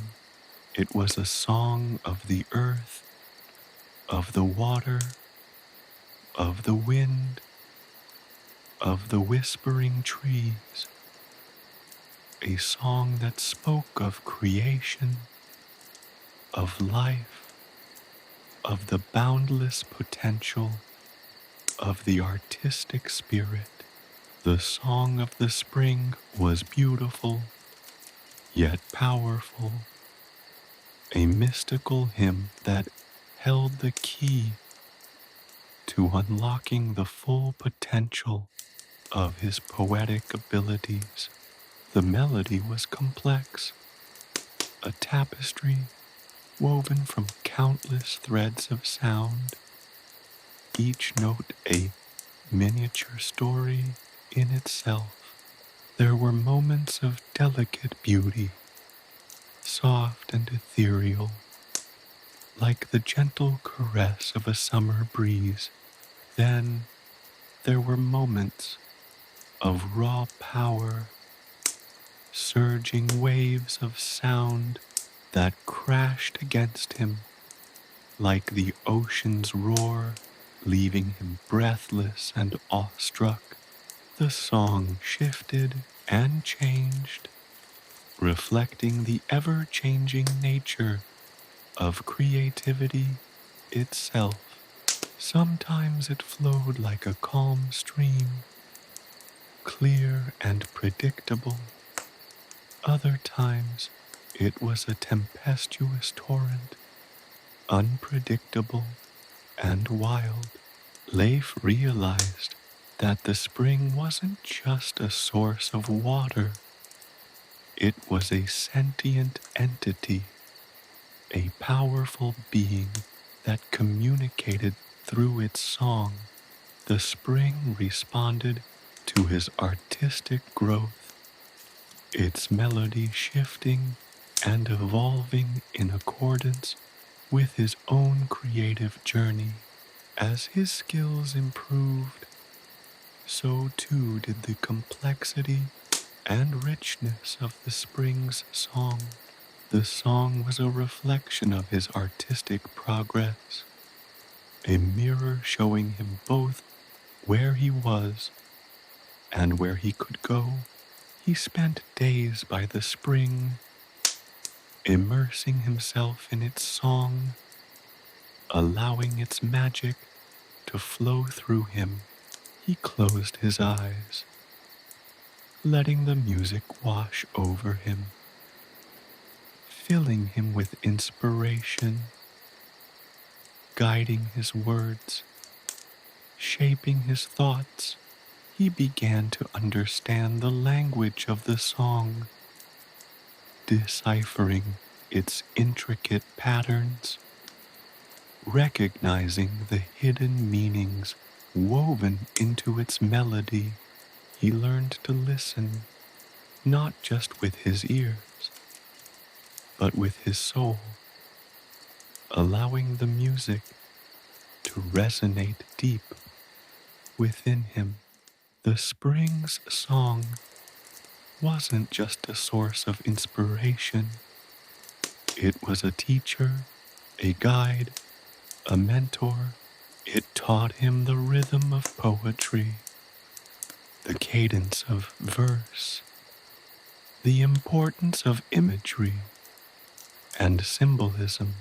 It helped him to find his voice, to express himself with honesty and passion. It revealed to him the hidden depths of his own creative spirit, unlocking poetic potential he never knew existed. He began to compose verses, his words infused with the magic of the spring song. Each poem was a testament to his growing mastery, a reflection of the lessons learned by the whispering waters. He started with simple verses, describing the beauty of the forest, the calmness of the river, the majesty of the mountains. But as his connection to the spring deepened, so too did the complexity and power of his verses. He wrote of the sun's journey across the sky, painting vivid pictures with his words, capturing the warmth of its rays and the brilliance of its light. He wrote of the moon's ethereal glow, its silent watch over the sleeping world, its mystical power that infused the night with an almost otherworldly beauty. He wrote of the stars, countless shimmering jewels scattered across the velvet canvas of the night sky, each one a tiny spark of celestial magic. He delved deeper, exploring the darker aspects of nature, the wild storms, the raging fires, the untamed power of the earth. He wrote of the fearsome creatures that roamed the wilderness, the mythical beings that guarded the secrets of the forest. He discovered that the spring's song held a darker, more potent melody, capable of producing verses filled with raw emotion, intensity, and power. His poems became a fusion of the mystical and the mundane, a tapestry woven from the threads of imagination, experience, and the spring's magical influence. They were more than just words on paper. They were spells, incantations, powerful expressions of artistic power. They held a certain magic, a captivating quality that resonated with those who heard them. He realized that the true test wasn't just in creating the verses, but in understanding their power. The spring's song taught him that poetry could be used for more than just entertainment. It was a tool, a weapon, a means of communication with the world and the spirit world. It could evoke emotions, heal wounds, inspire hope, and even influence the course of events. The culmination of this journey came unexpectedly one evening as the sun dipped below the horizon, casting long shadows across the valley. Leif felt an overwhelming sense of peace and fulfillment.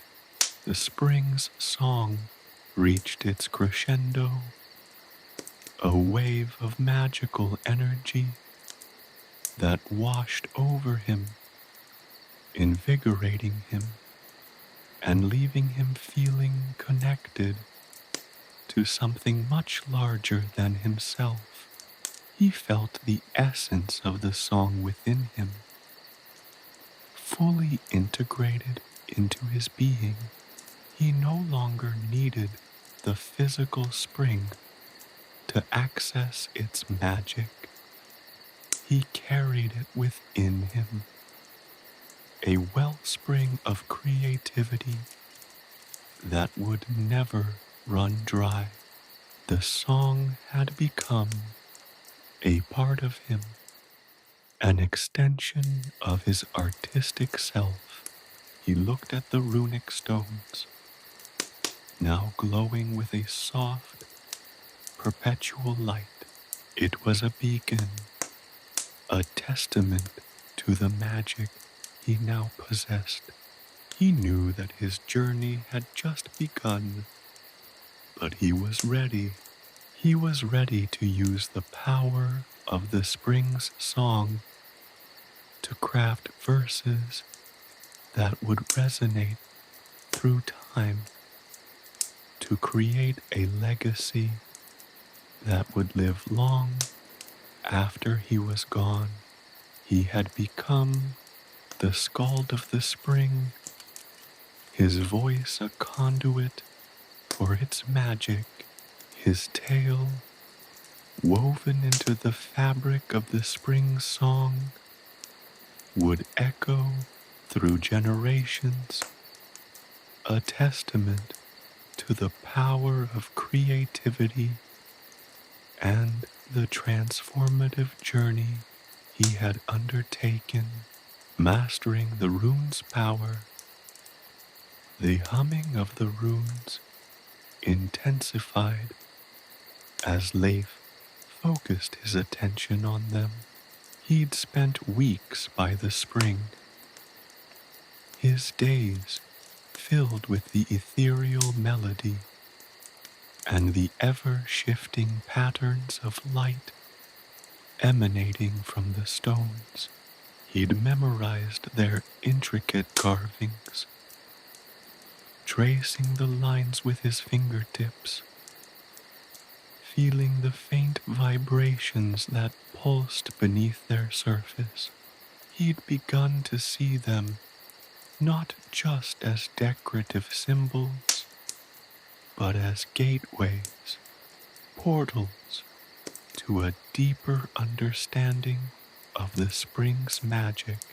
Initially, he'd attempted to simply incorporate the runes into his poetry, adding them as visual embellishments to his verses.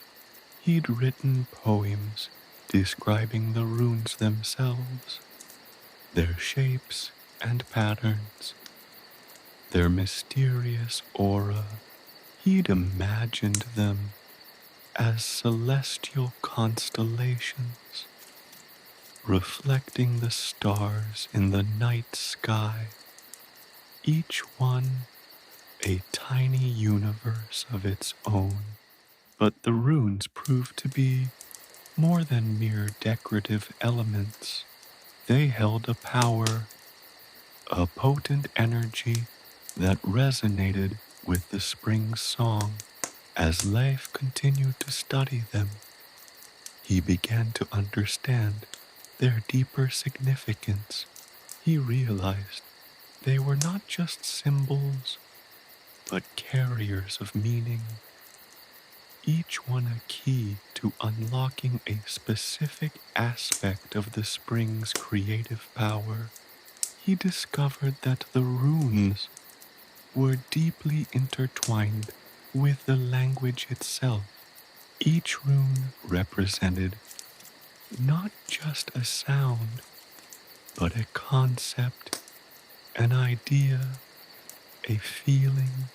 He began to experiment, weaving the runes into his verses, subtly infusing his words with their inherent magical properties. He found that when he used a rune associated with strength, his poems gained a new intensity, a power that resonated with the reader on a primal level. When he used runes associated with nature, his descriptions of landscapes became more vivid, almost tangible.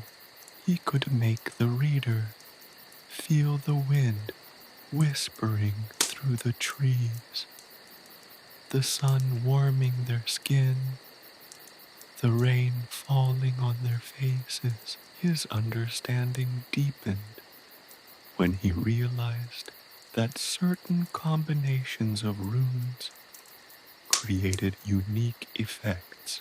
Some combinations evoked feelings of joy and happiness, while others conjured images of darkness and fear.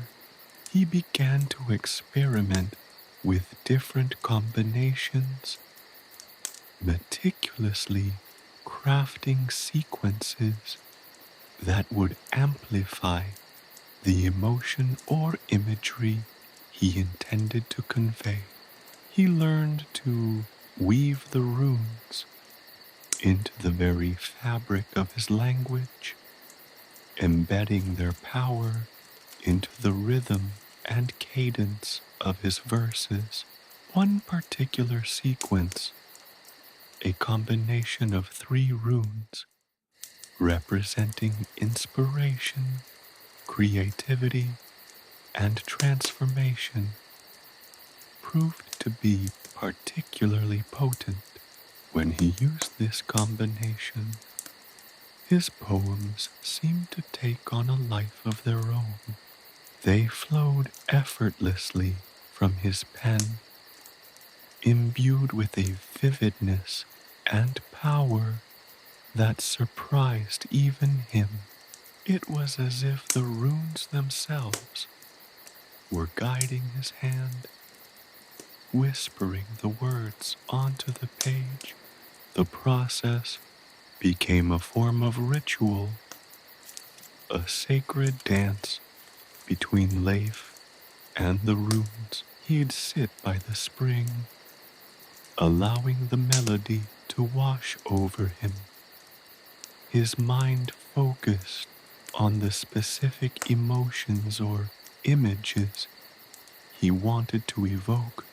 Then he'd carefully select the runes, arranging them in sequences that would amplify those emotions and images. As he wrote, he felt the energy of the runes flowing through him, transforming his words into powerful expressions of his artistic potential. His poems became more than just narratives. They became spells, incantations, weaving magical energies into their very essence.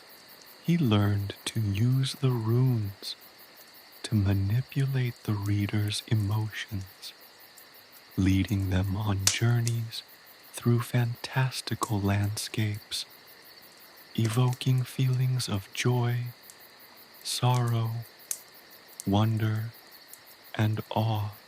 He could transport his readers to distant realms, make them feel the sting of loss, the exhilaration of victory, the mystery of the unknown. One of his most powerful poems, titled The Dance of the Stars, used a complex sequence of runes to depict the celestial dance of the constellations.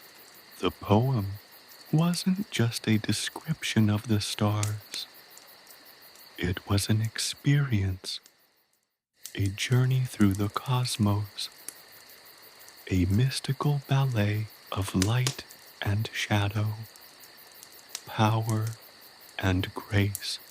Readers felt the immensity of space, the mystery of the cosmos, the timeless dance of the heavenly bodies. Another poem, The Whispers of the Wind, employed runes associated with nature and change to tell a story of transformation and renewal.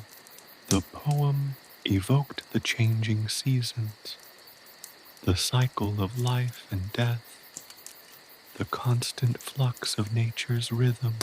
Readers felt the wind's caress on their skin, the chill of winter's breath, the warmth of the sun's embrace. Leif's mastery extended beyond simply using the runes to enhance his existing poetic skills. He discovered that he could actually use the runes to create new forms of poetic expression. He started experimenting with different combinations, layering runes to create complex sonic patterns, experimenting with rhythm and rhyme in ways he'd never thought possible. He even began to write poems that incorporated visual elements, using the runes themselves as part of the artwork. His work attracted attention. Other artists and poets began to seek him out, eager to learn the secrets of his craft. He became a teacher, sharing his knowledge of the runes, passing down the legacy of the spring's magic. He taught them not only the technical aspects of rune weaving, but also the spiritual discipline necessary to harness their power responsibly. He stressed the importance of intention, the need to approach rune work with respect and reverence. His teachings became a new school of poetic magic, blending the ancient wisdom of the runes with the boundless creativity of the human spirit.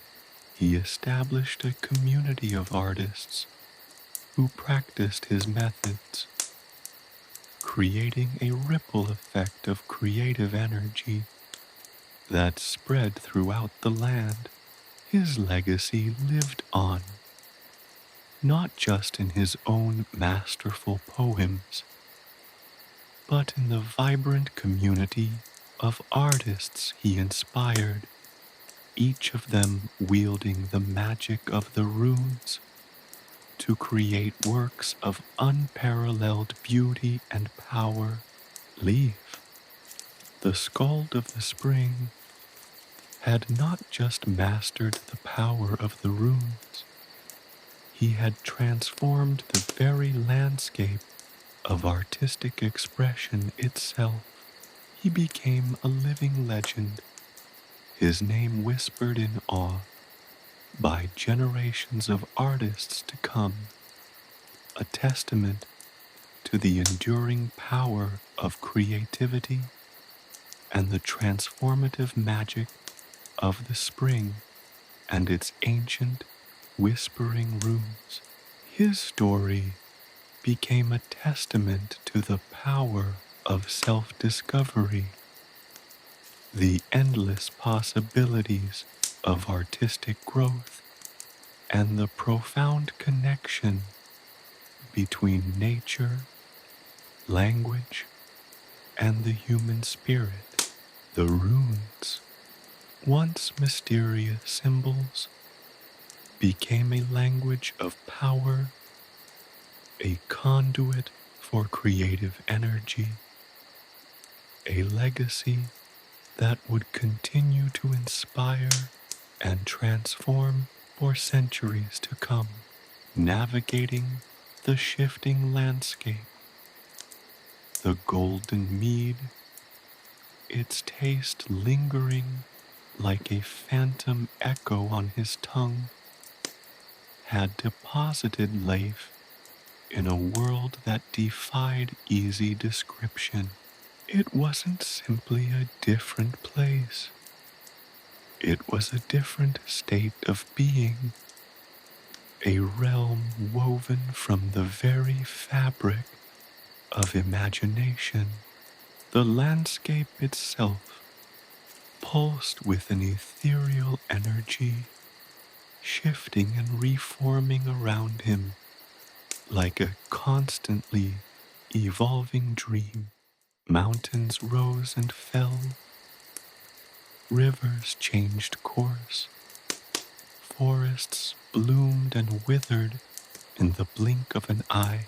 One moment, he walked across sun-drenched meadows, carpeted with luminous wildflowers.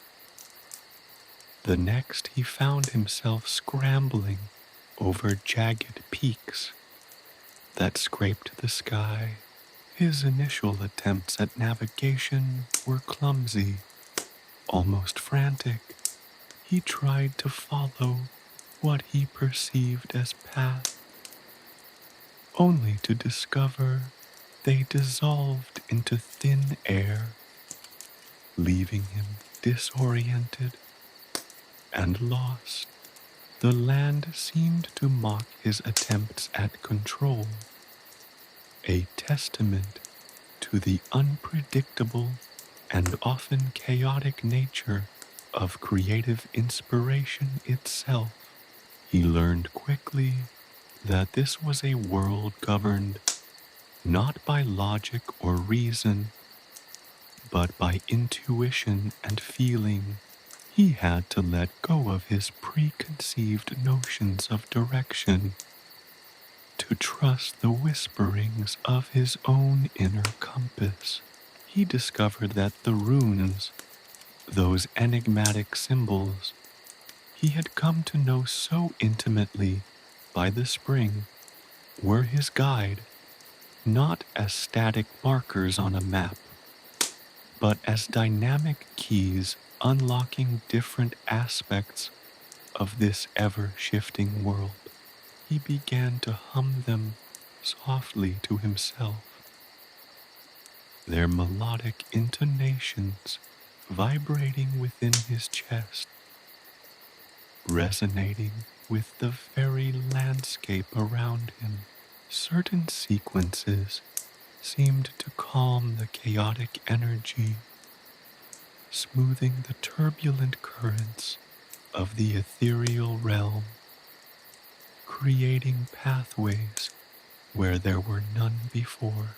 Other sequences, bolder and more daring, seemed to accelerate the transformations, propelling him forward through swirling mists and across chasms that opened and closed with dizzying speed. He encountered strange and wondrous beings, creatures born from the very substance of this imaginative world. There were luminous sprites who danced among the shifting foliage, leaving trails of shimmering dust in their wake.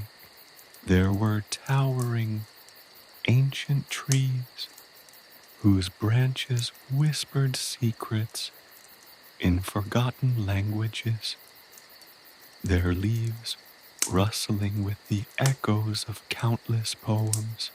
He even met a creature that seemed to be a living embodiment of a half-formed stanza, its form constantly changing and reforming, a kaleidoscope of poetic imagery.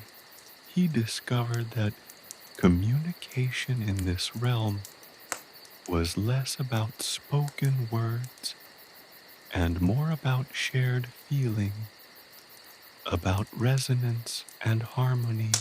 He spoke to the sprites, not with vocalizations, but with poems, short, evocative verses that captured the essence of his intentions. He felt a deep connection to these beings, and they seemed to recognize and respond to the genuine feeling that imbued his art.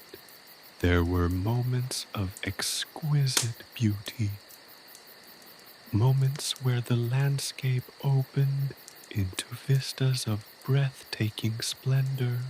Crystal rivers flowed over beds of polished gemstones, reflecting the shifting colors of the sky.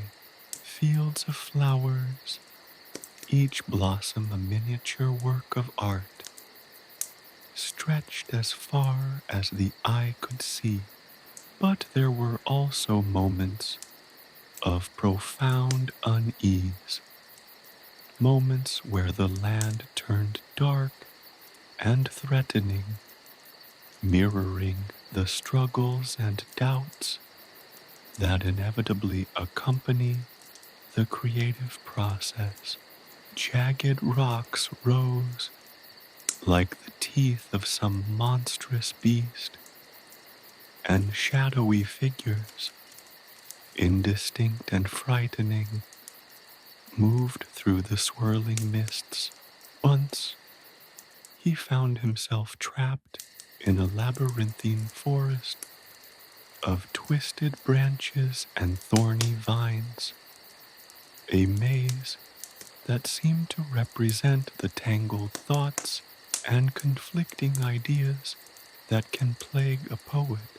The path forward was obscured, and the air was heavy with a sense of stagnation. He felt the familiar sting of self-doubt. The poem he was trying to compose felt incomplete, the words refusing to flow. But remembering the lessons of the spring, he hummed a sequence of runes associated with clarity and focus. The oppressive atmosphere began to lift, the tangled branches parting to reveal a hidden path, leading him out of the suffocating darkness and back into the radiant light. Another time, he faced a raging storm, the wind howling like a tormented spirit, the rain lashing down with relentless fury. The storm was a metaphor for the inner turmoil of his creative struggles. The sheer force of the elements mirrored the emotional intensity of his creative process, but he held firm, using the runes to weave a protective shield around himself, chanting verses that summoned the calming power of nature. He discovered the strength born from persistence, the resilience needed to withstand the inevitable challenges of artistic creation. The storm eventually subsided, leaving behind a sky washed clean, serene, and radiant. His journey was not only a test of his physical resilience, but also a test of his artistic growth. He discovered that the creative process was not simply a solitary endeavor. It was a dialogue, a constant exchange between the artist and the world. He learned to listen to the whispers of the landscape, the subtle cues it offered, allowing the ever-shifting environment to inform and inspire his art. He no longer saw the world as a static backdrop. He saw it as a living, breathing participant in the act of creation. As he navigated this ever-changing landscape, Leif's poetic abilities blossomed. He learned to weave the runes into the very fabric of his being, using them not just to navigate the terrain, but also to shape and mold his creative vision. He found that he could summon imagery with a mere thought, crafting scenes of breathtaking beauty and terrifying horror with equal facility.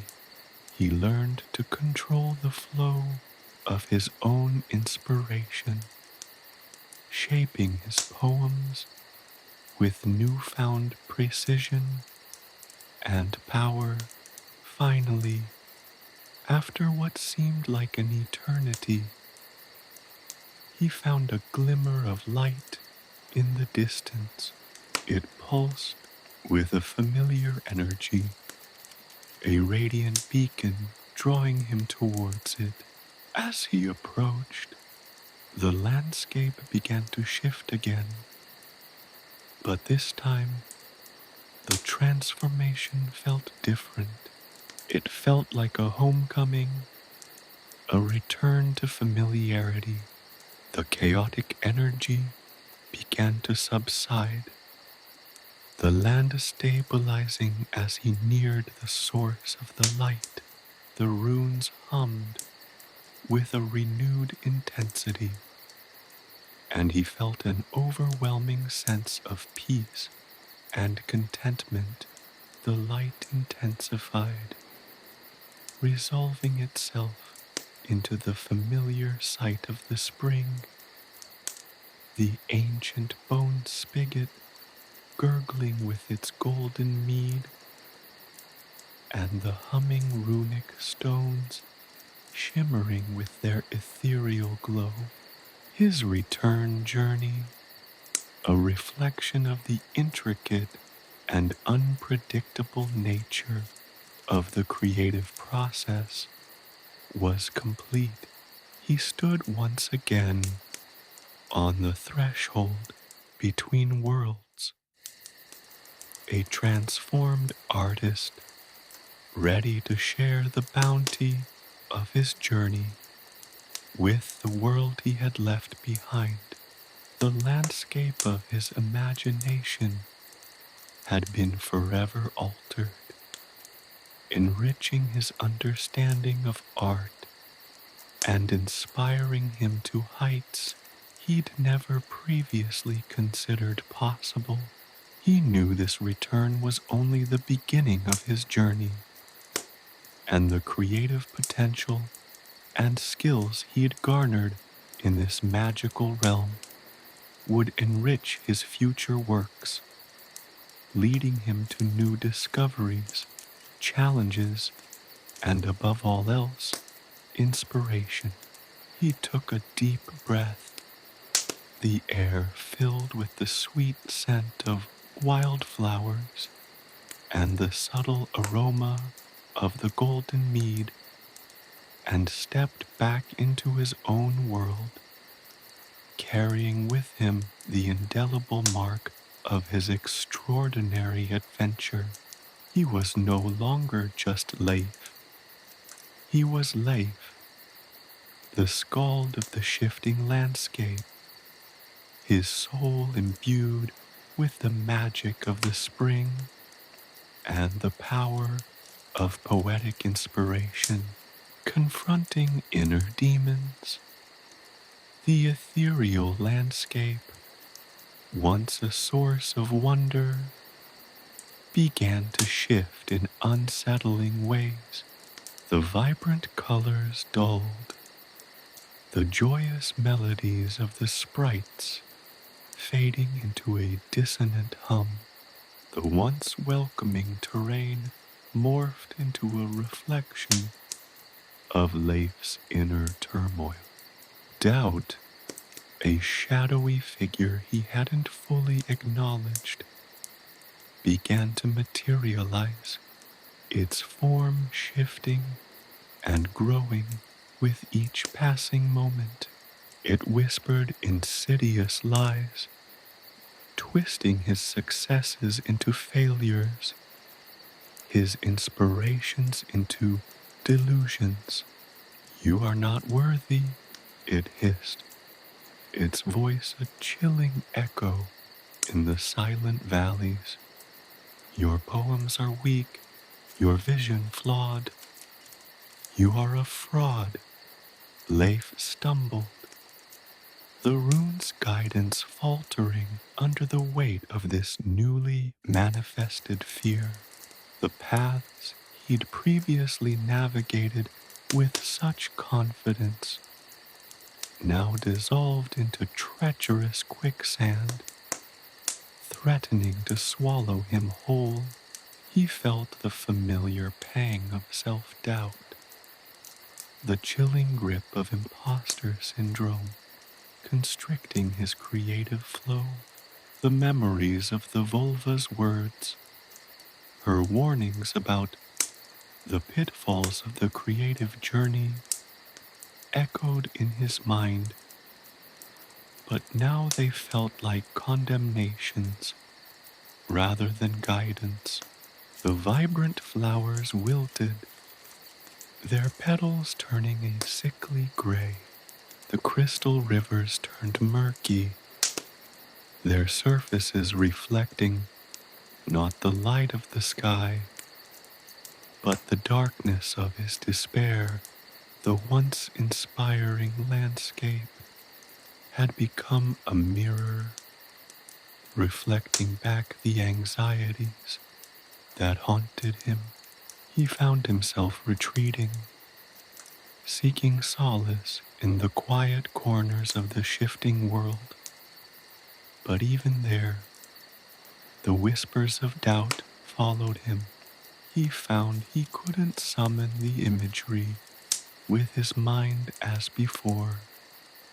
The words, once flowing freely, now clung to his tongue, resisting his attempts to shape them into poetry.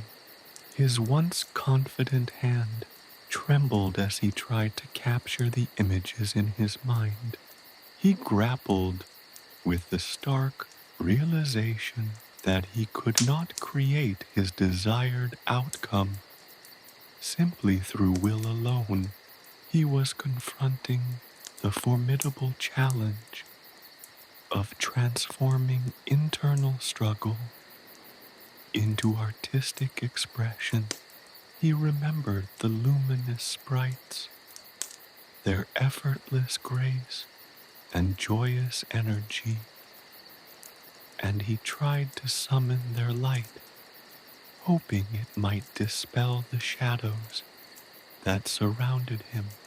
He hummed a sequence of runes associated with courage and self-belief, but the melody felt weak, lacking its former resonance. The runes, once his guiding stars, now seemed to flicker and dim, reflecting his waning confidence. He wandered for what felt like days, the landscape twisting and turning to mirror his emotional state. He found himself lost in a labyrinth of thorny vines, mirroring his tangled thoughts and conflicting emotions. He stumbled, bruised and weary, his spirit depleted. His artistic endeavors had become stalled, the very act of creation threatening to suffocate him. As he lay there, defeated, a single wildflower, seemingly untouched by the surrounding gloom, caught his eye. Its petals, a vibrant splash of color against the gray, were illuminated by a stray ray of sunlight.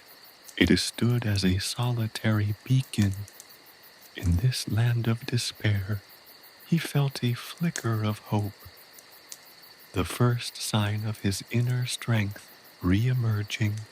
He recalled the ancient tree, its branches whispering tales of resilience and perseverance. He recalled the creatures of this magical landscape, each one bearing its own struggles, yet maintaining their own unique spirit.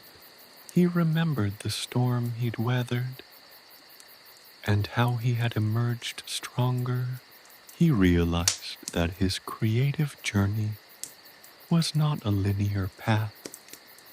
It was filled with both exhilaration and despair.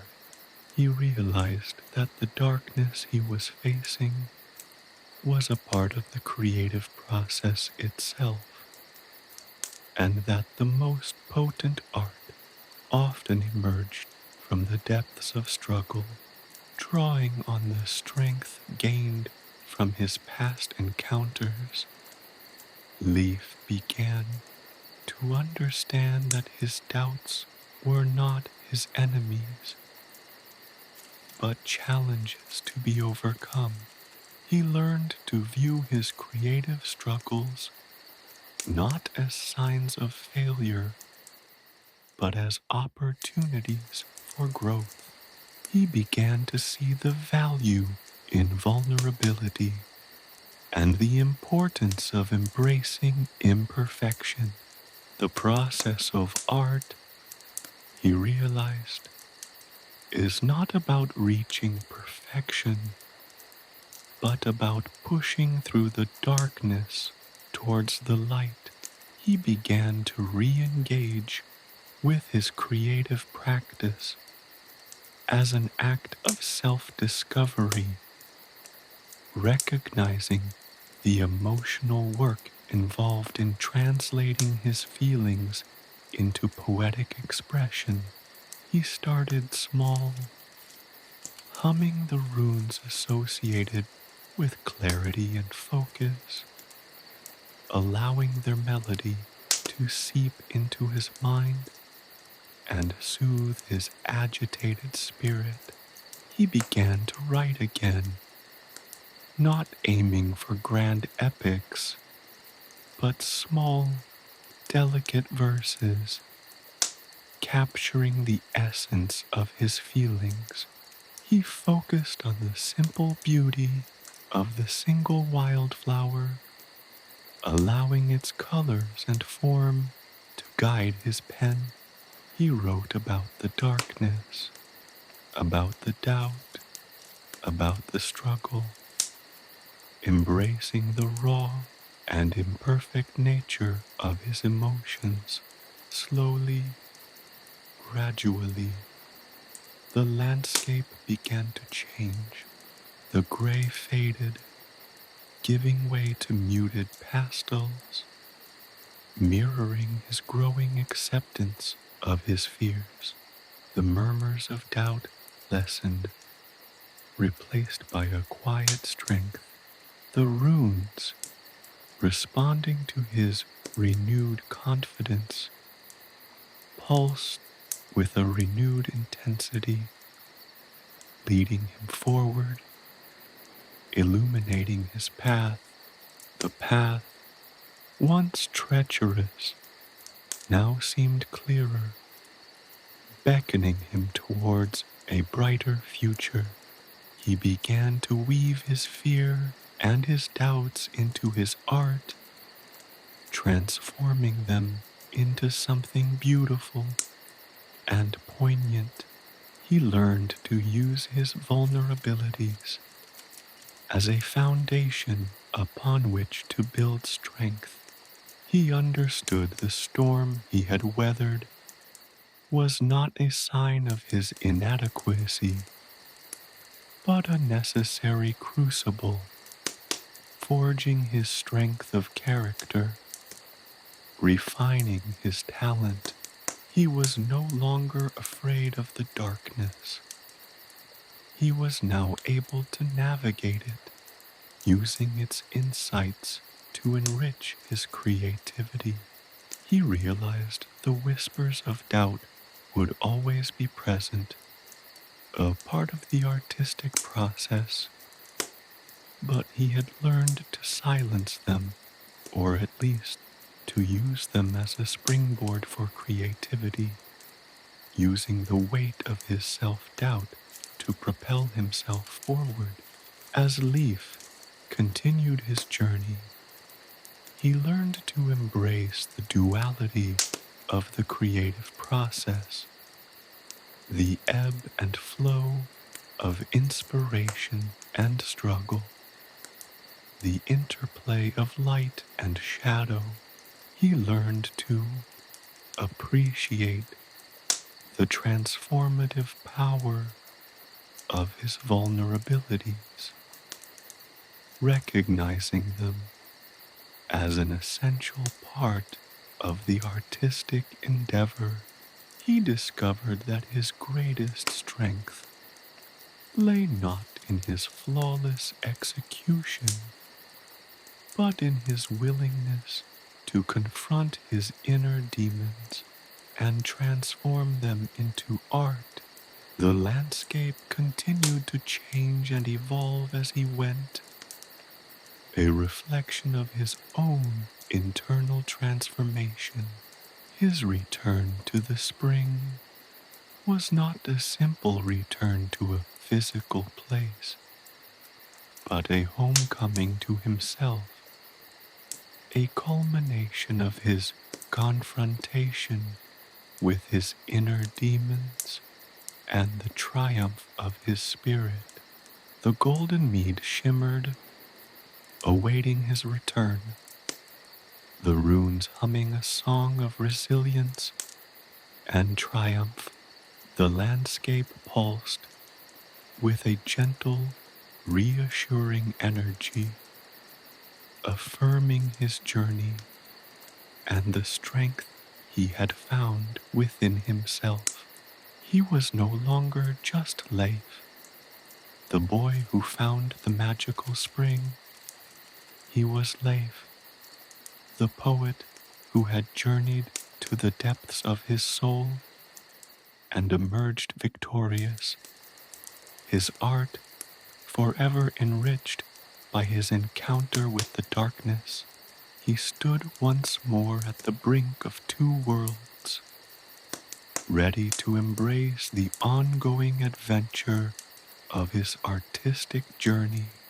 He felt both anticipation and resolve, knowing that the path ahead would undoubtedly hold new trials. But he was ready, fortified by his experience, confident in his abilities, and eager to share his gifts with the world. His journey was far from over, but he knew with absolute certainty that he possessed the strength and talent to continue to create and to triumph over any future challenges. The power of shared inspiration. The single wildflower, a beacon in the gray landscape of his despair, wasn't just a symbol of hope. It was a catalyst for a profound shift in Leif's understanding of his artistic journey. As he continued to write, crafting small verses that captured the rawness of his emotions, he began to notice something else, a subtle hum resonating from the landscape, a faint echo of the rune's song, but different, richer, more harmonious. It was as if the very land itself was responding to his newfound acceptance of his vulnerabilities, his willingness to embrace imperfection. He realized that the creative energy he'd felt by the spring wasn't merely a personal gift.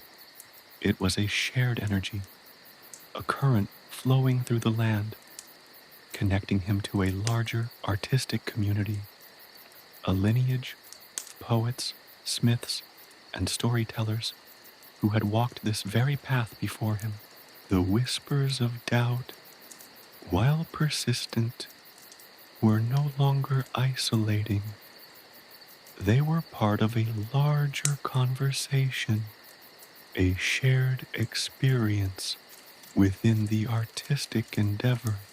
The landscape, once a mirror of his inner turmoil, transformed again. The muted pastels deepened into richer hues, the gray replaced by a tapestry of greens, blues, and golds. The thorny vines that had once represented his tangled thoughts now intertwined into intricate patterns, suggesting the interconnectedness of inspiration and the collaborative nature of artistic expression. He saw visions of other artists, figures both familiar and fantastical, working alongside him, their creative energies intertwined like the roots of the ancient trees. He saw a dwarven smith shaping glowing metal into intricate designs, his hammer ringing with the same rhythmic pulse that resonated within Leif's own heart. He saw a vulva, her eyes gleaming with ancient wisdom, weaving tapestries of words, her voice echoing with the strength and resilience that Leif himself was discovering. He even saw fleeting glimpses of other young people like himself, grappling with their creative processes, their struggles and triumphs mirrored in the shifting landscape. Leif understood then that the power of the spring wasn't confined to the golden mead.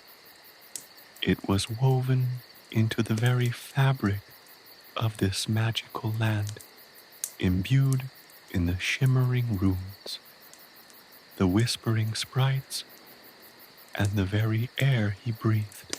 This creative energy wasn't solely for his own solitary expression, but a potent force designed to be shared, passed down through generations, inspiring and shaping countless artistic endeavors. His initial journey had been one of self-discovery, of confronting his own inner demons. Now, He recognized a deeper purpose, a responsibility to amplify the creative energy he'd found and help others find their own. This realization infused him with renewed purpose and vigor. He started to hum the runes more consciously, not just for his own benefit, but to amplify the positive energy that coursed through the land. The melodies he created were no longer solely personal expressions of his own struggles. They became conduits for sharing his experiences, his newfound wisdom about navigating the challenges of artistic expression. The verses he penned were less about personal confession and more about empowerment, offering words of encouragement and strength to others who might be facing their own creative battles. His poetry took on a new dimension. His verses were no longer just descriptions of his journey. They became guides, maps, and beacons for those seeking their own creative path. He wrote about the power of perseverance, the beauty of vulnerability, and the importance of embracing imperfection. He wrote about the transformative power of struggle, about the joy of creative expression, and the strength found in sharing one's experiences with others. His words carried the resonance of the spring, the wisdom of the runes, and the energy of the landscape, inspiring others to tap into their own creative potential. He started to encounter other travelers within this magical world, young people just like himself who were struggling with their artistic endeavors. He found he could intuitively understand their anxieties, their self-doubts, their fears of failure. He offered them the same kindness and understanding that he had wished for himself during his own darkest moments. He shared his stories, his verses, his understanding of the creative process, acting as a guide, mentor, and fellow traveler on their individual journeys. He discovered the power of shared inspiration, the way that one person's creative journey can unlock the potential in others. He found that by sharing his experiences, both the struggles and triumphs, he not only helped others, but also deepened his own understanding of the creative process. The act of sharing his art, of connecting with others on a creative level, became a powerful act of self-expression in itself, reinforcing his journey and deepening his creative wellspring. He helped a young woman who was struggling to paint, plagued by the fear of never achieving perfection. Leif listened patiently, validating her fears, sharing his own struggles with self-doubt, and showing her that imperfection is an essential part of the artistic process. He encouraged her to embrace her unique style, to value the rawness and authenticity of her emotions in her artwork. He helped her see that the journey of artistic creation is as valuable as the final product. Her initial hesitation slowly melted away as she found the courage to express her unique perspective. He worked with a boy who was struggling to write music, paralyzed by the fear of criticism. Leif patiently helped him unpack his anxieties, encouraging him to experiment, to embrace the imperfection inherent in the creative process, and to share his music with a small, trusted audience to build his confidence. He emphasized the importance of creating art for oneself, initially without the pressure of external validation. He emphasized the internal journey of artistic expression. The boy slowly found his voice, discovering the strength and beauty in his own unique melodies. Leif learned that the most potent form of artistic magic wasn't just about personal expression. It was about collaboration, community, and shared inspiration. He realized that the act of sharing his art, his experiences, his wisdom, was as important as the act of creating it itself. He understood that true artistic magic lies in the interconnectedness of creative spirits, in the ripple effect of inspiration that spreads outwards from one person to another. The landscape mirrored this understanding. The once isolated paths now connected to form a vast, vibrant network, symbolizing the collaborative nature of artistic creation. As his journey neared its end, Leif found himself standing once more before the spring, the golden mead shimmering under the light of the setting sun. The runes pulsed with a vibrant energy, their song echoing not only his own triumph, but the triumphs of all those he had helped along the way.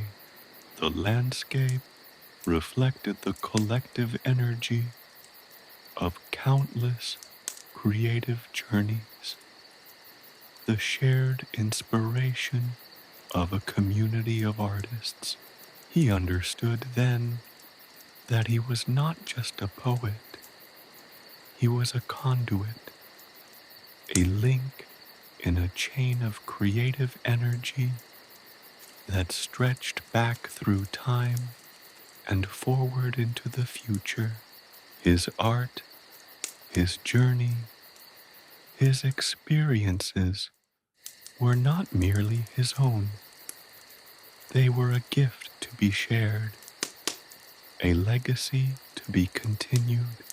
His return was not just a physical return, but a spiritual one. He had journeyed to the depths of his soul and emerged not only stronger, but also with a renewed understanding of the power of shared inspiration.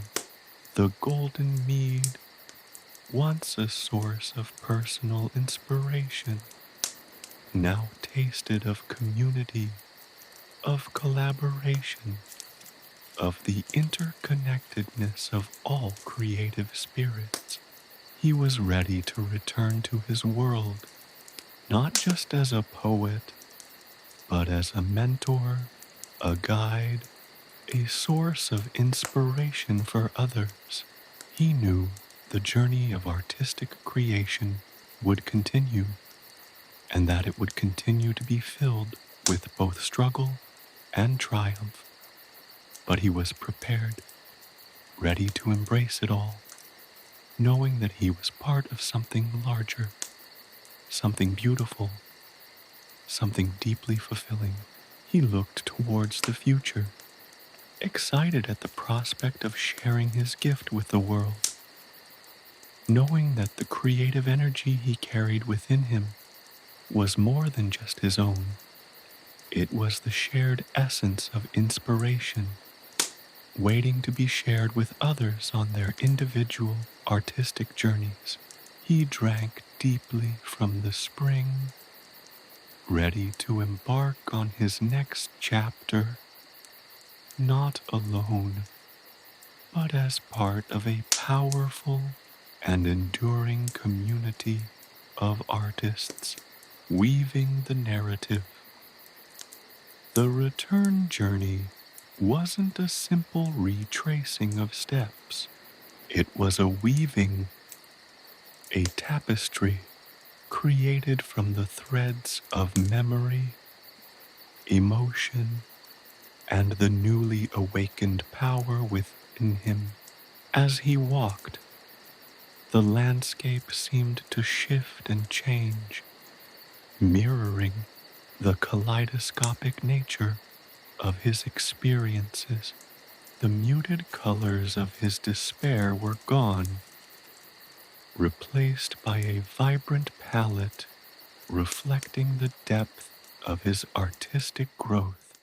The thorny vines that had once choked his creative spirit had transformed into blossoming ivy, their tendrils intertwining in intricate patterns, reflecting the interconnectedness of his newfound inspiration. He started to hum the runes, their ancient melody resonating deep within him, a rhythmic pulse guiding his steps. Each hum felt like a brush stroke, adding depth and dimension to the verses that were forming in his mind. The words flowed effortlessly, as if guided by an unseen hand, a testament to the profound transformation he had undergone. He wasn't simply writing, he was channeling, weaving the magic of the spring, the wisdom of the runes, and the power of his own burgeoning talent into a cohesive narrative. His first poem, a reflection of his initial despair and isolation, was a stark contrast to the verses that followed. It depicted the bleakness of his artistic struggle, the weight of self-doubt, the paralyzing fear of failure. Yet, within this darkness, he subtly wove threads of hope, tiny sparks of resilience that flickered against the oppressive gray. This poem was a testament to his journey, a stark reminder of where he had begun. Subsequent poems, however, were filled with a vibrant energy, a reflection of his growing confidence and understanding of his artistic potential. He described the humming stones, their ethereal glow illuminating the path forward, guiding him through the darkest moments. He depicted the golden mead not as a mere intoxicant, but as a source of potent creative energy, a magical elixir that unlocked his latent talents. He described the whispering odes, the voices of ancient poets and skilled artisans, their words weaving a tapestry of wisdom and inspiration. These weren't mere descriptions.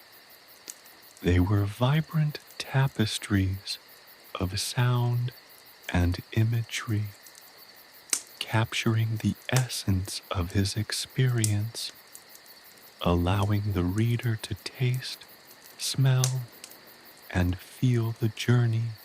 His poems were infused with skaldic imagery, drawn from the ancient verses he had absorbed near the spring.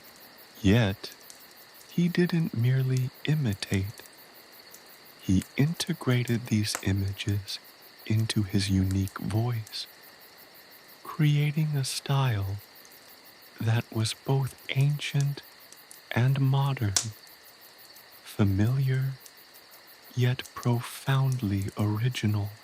He wove in vivid metaphors, drawing upon the natural world around him, the strength of the ancient oaks, the resilience of the wildflowers, the flowing power of the river, all to reflect the growth and transformation he had undergone. His understanding of dwarven craftsmanship found its way into his poetic style as well. Each verse was meticulously crafted, each word chosen with precision, reflecting the meticulous attention to detail that characterized dwarven artistry. His poems were not hastily scribbled verses. They were carefully constructed artifacts, each syllable carrying weight and meaning. The rhythm and meter of his poetry mirrored the rhythmic clang of the dwarven smith's hammer, each line striking a resonant chord within the reader's soul. He wrote of the vulva, the seeress, her wisdom echoing through his verses. He described her ability to weave tapestries of words, each thread imbued with ancient knowledge, her words carrying the weight of generations.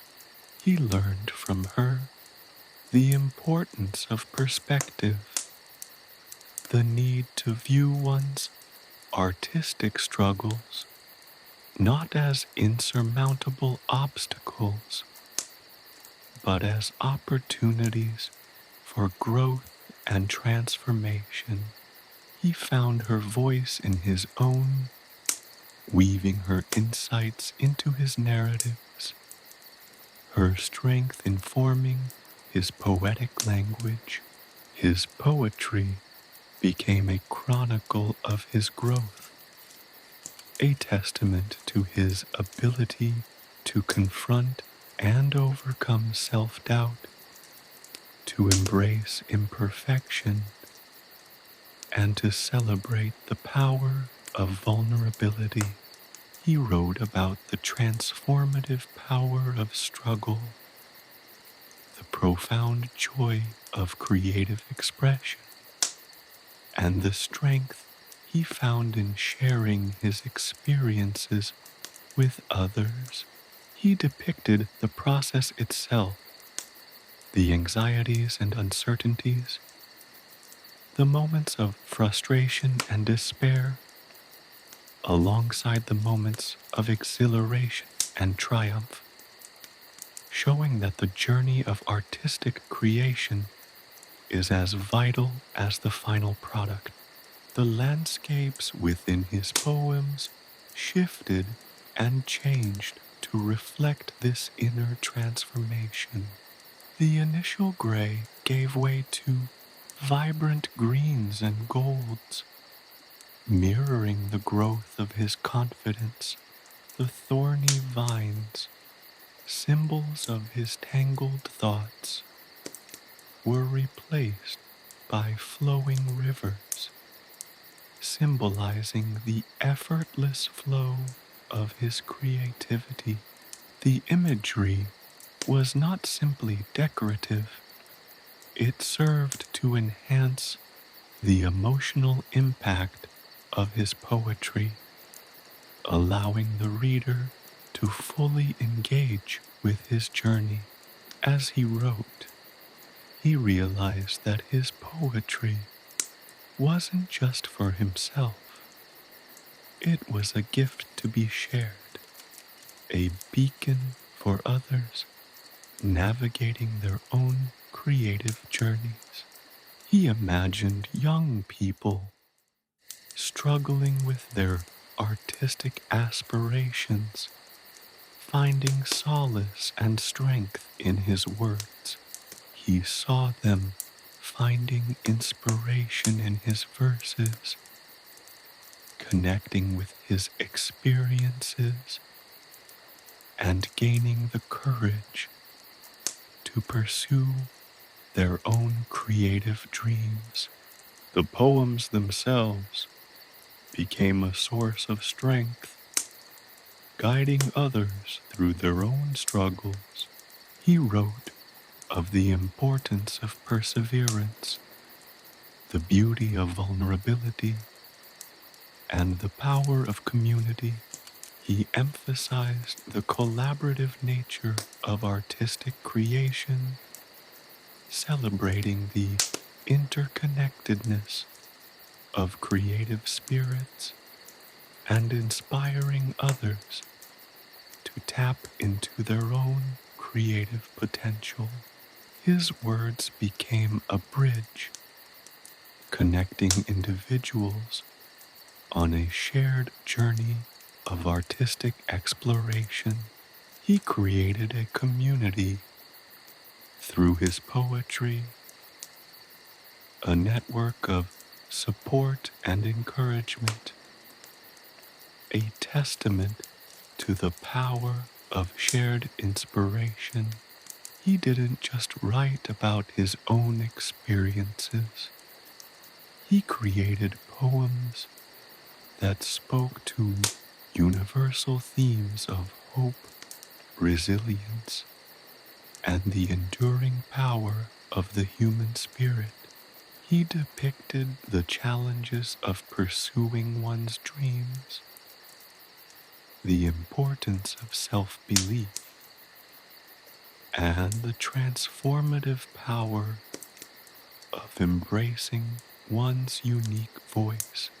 He created verses that celebrated the beauty of imperfection, emphasizing that the journey of artistic creation is as vital as the final product.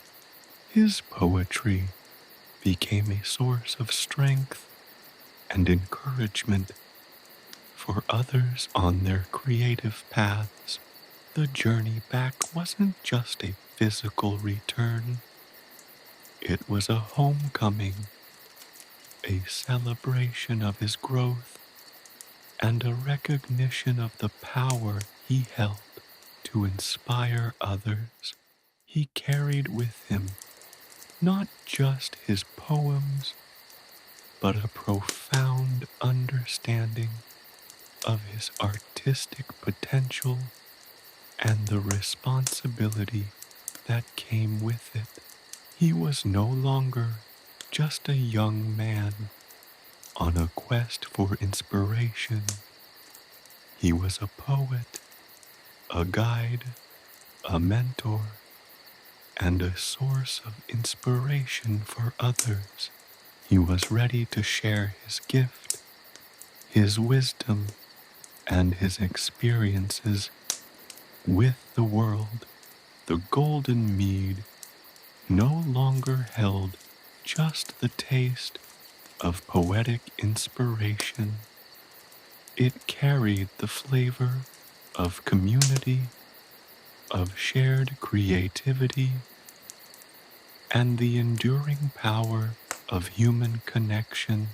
His return was a triumph, not just for himself, but for all those who would find strength and inspiration in his words. His journey was far from over. It had only just begun. The world awaited his poetry, and Leif, ready to share his gift, was ready to embrace the future, the gift of song. The villagers, initially wary of Leif's strange behavior after his return from the mystical spring, watched with growing fascination as his newfound poetic abilities began to unfold. He no longer walked with the hunched shoulders of a despondent soul. Instead, he moved with a lightness, a vibrant energy that seemed to emanate from within.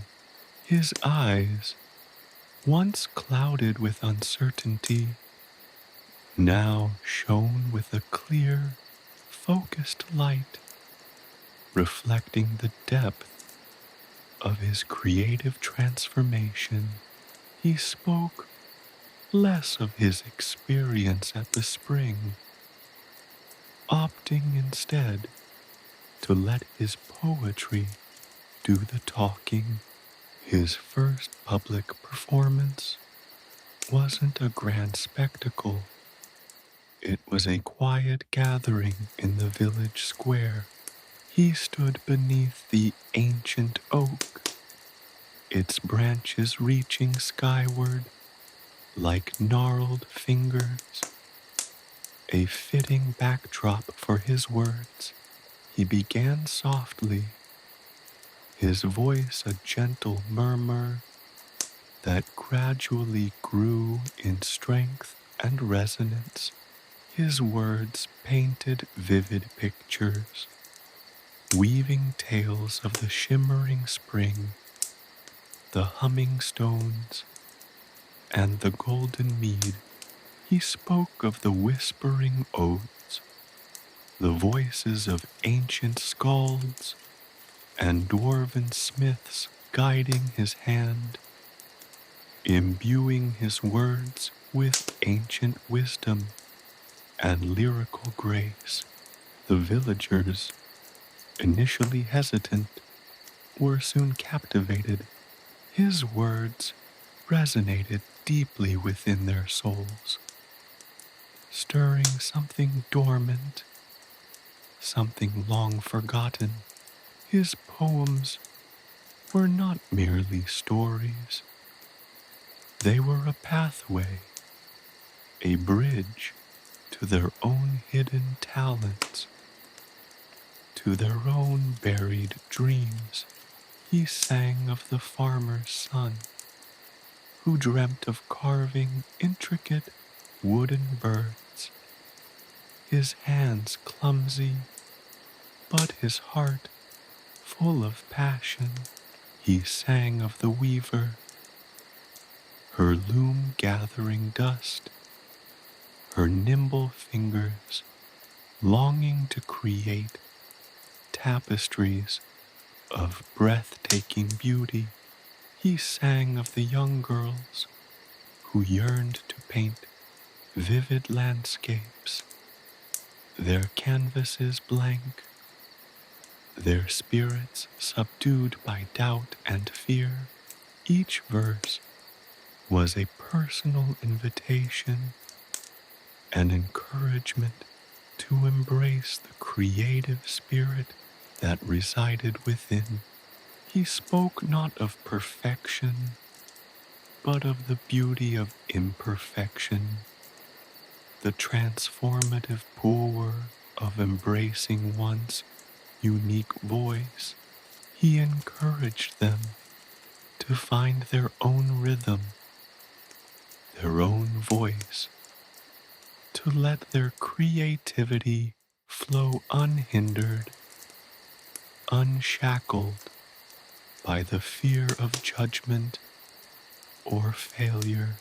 His poetry was a balm, soothing the wounds of self-doubt, inspiring courage, and unleashing a torrent of artistic expression.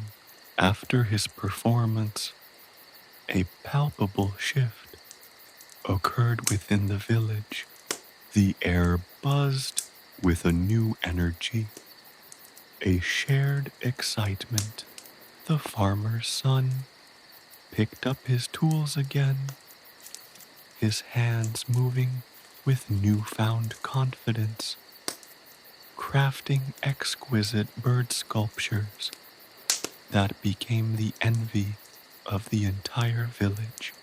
The weaver's loom hummed back to life, her nimble fingers weaving magnificent tapestries that told tales of ancient legends and heroic quests.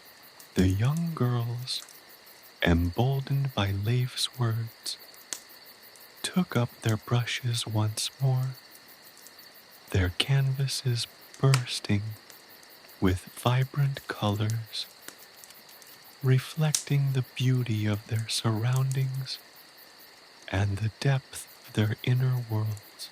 Leif, in turn, found himself surrounded by a vibrant community of creators. He offered guidance and encouragement, sharing his knowledge and experience with boundless enthusiasm. He organized workshops and gatherings, fostering collaboration and inspiring a vibrant exchange of ideas. His gift of song was not merely a personal triumph, it was a catalyst for a community-wide renaissance. The village, once subdued and quiet, blossomed with artistic energy, a testament to the power of shared inspiration and the transformative potential of artistic expression. His poems became chronicles of the village's artistic awakening.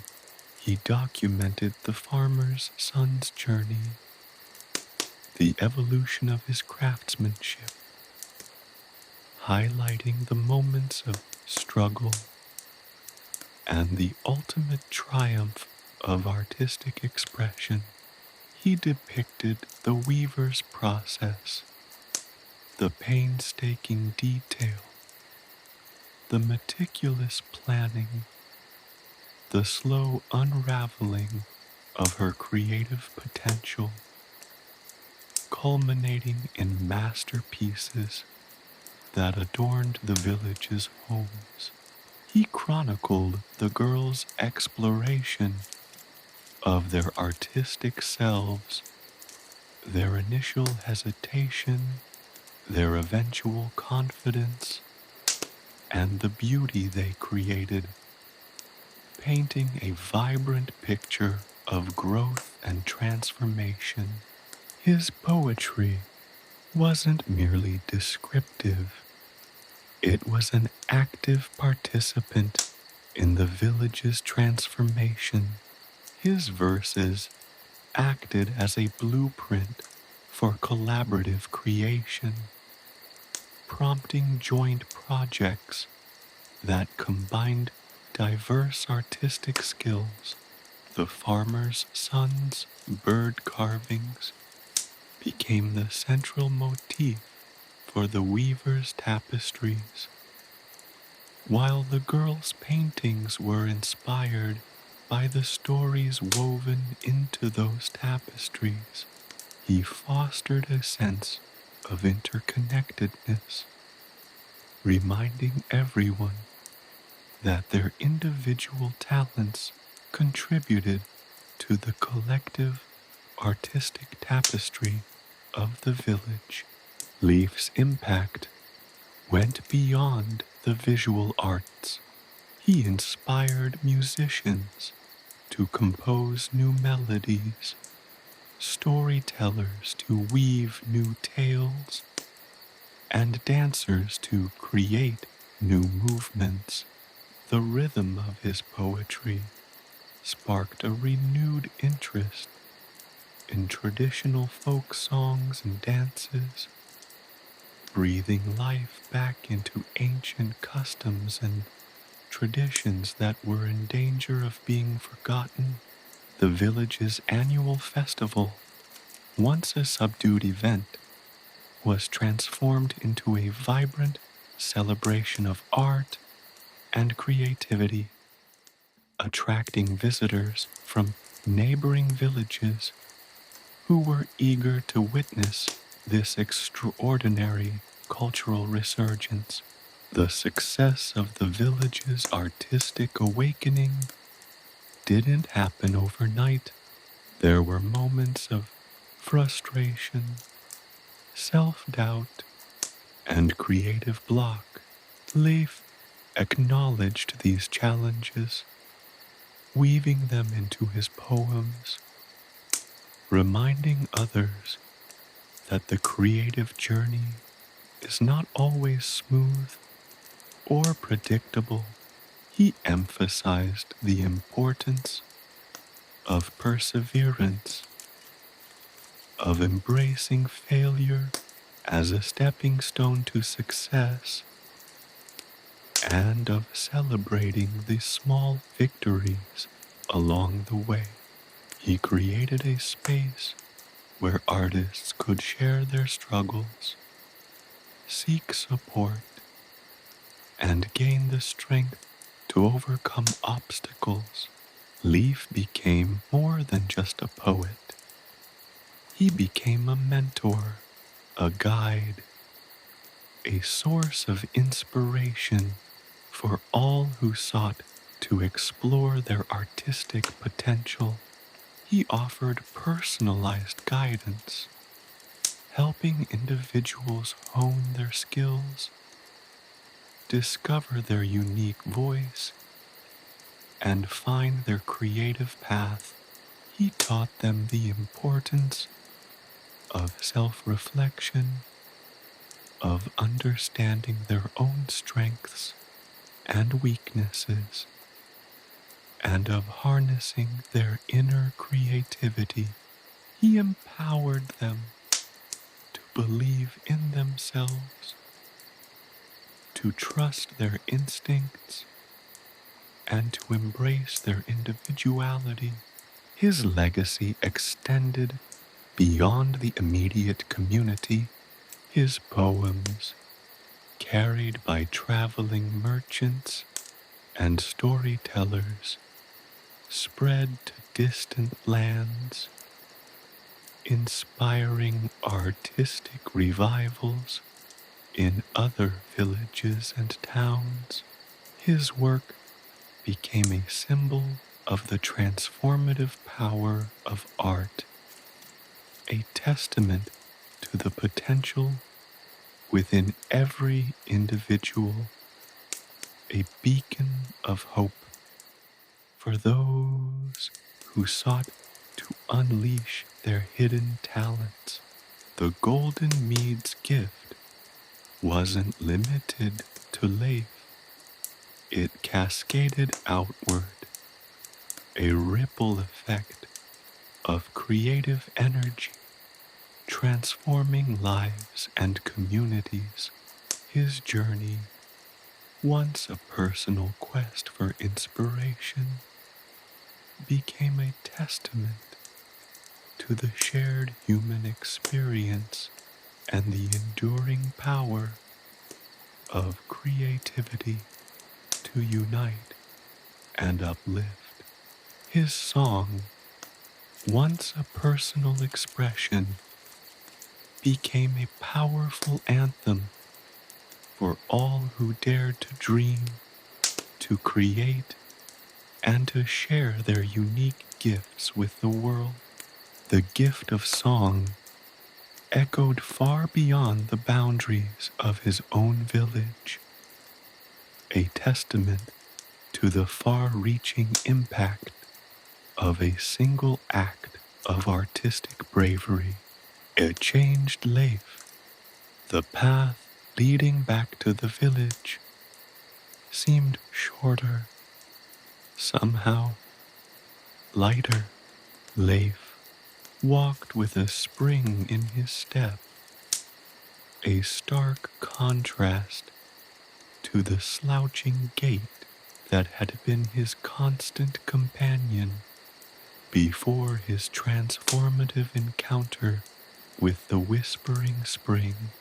The familiar sight of thatched roofs and smoking chimneys filled him not with the usual quiet contentment, but with a vibrant surge of anticipation. He carried within him a melody, a symphony of words and images waiting to be shared, to be woven into the fabric of his village's life. He had expected apprehension, perhaps even fear. The villagers, after all, had witnessed his unusual disappearance and return, but their reactions surprised him. There was a hush, a collective intake of breath as he approached the village square. But it wasn't a hush of fear. It was a hush of expectation. Their eyes, usually guarded and weary from the daily grind of village life, were wide with a curious wonder, a thirst for something new. Elara, the village elder, was the first to greet him. Her wrinkled face, usually etched with the worries of a community, was softened by a gentle smile. "Leif," she said, her voice a low rumble, "you've changed." It wasn't a question, but an observation, a statement of fact, as undeniable as the rising sun. She didn't probe, didn't demand answers. She simply saw, and in that seeing, accepted the transformation that had taken place within him. The change wasn't merely physical. Leif's posture was straighter, his shoulders unburdened, his eyes shining with a newfound clarity. It was an inner radiance, a light that emanated from him, warming those around him. The shyness that had once clung to him like a shadow had vanished, replaced by a quiet confidence, a gentle strength that spoke volumes without a single word. He spoke less, but when he did, his words carried a weight, a resonance that held his audience captive. That evening, under the watchful gaze of the ancient oak, Leif shared his first poem since his return. It wasn't a grand epic tale. It was simple, a reflection of his journey. The whispering wind through the tall grasses, the shimmering silver of the spring, the golden glow of the mead, the humming runes that pulsed with light. He described the sensation of being enveloped in a sea of words, of feeling ancient voices guide his hand, shaping his thoughts into lyrical verses. His words painted vivid images, conjuring the magic of the spring and the transformative power of poetic inspiration. He didn't boast of his experience, nor did he seek to impress. His words were a humble offering, a sharing of a profound personal experience, a simple act of gratitude for the gift he had received. And in that humility, in that quiet sharing, his audience found a deep connection to his words, to his experience, to the magic he brought back to their ordinary lives. The response was overwhelming. Tears streamed down weathered faces as the villagers recognized in Leif's words their own unspoken dreams, their own suppressed desires. It was as if he had awakened something dormant within them, a creative spark long hidden under the weight of daily responsibilities and anxieties. The farmer's wife, known for her practical nature, confessed a secret desire to write poetry, a passion she had hidden for fear of ridicule. The blacksmith, his hands calloused and strong, admitted a yearning to sculpt, a talent he had never dared to explore. The children, their eyes wide with wonder, began to experiment with words, their voices echoing Leif's rhythmic cadence. Leif's return wasn't just the return of a boy. It was the awakening of a community. His newfound poetic talent became a catalyst, igniting a cultural renaissance in the quiet village. His verses weren't just words on paper, they were seeds of inspiration, planting themselves in the hearts of the villagers, blooming into a vibrant garden of artistic expression.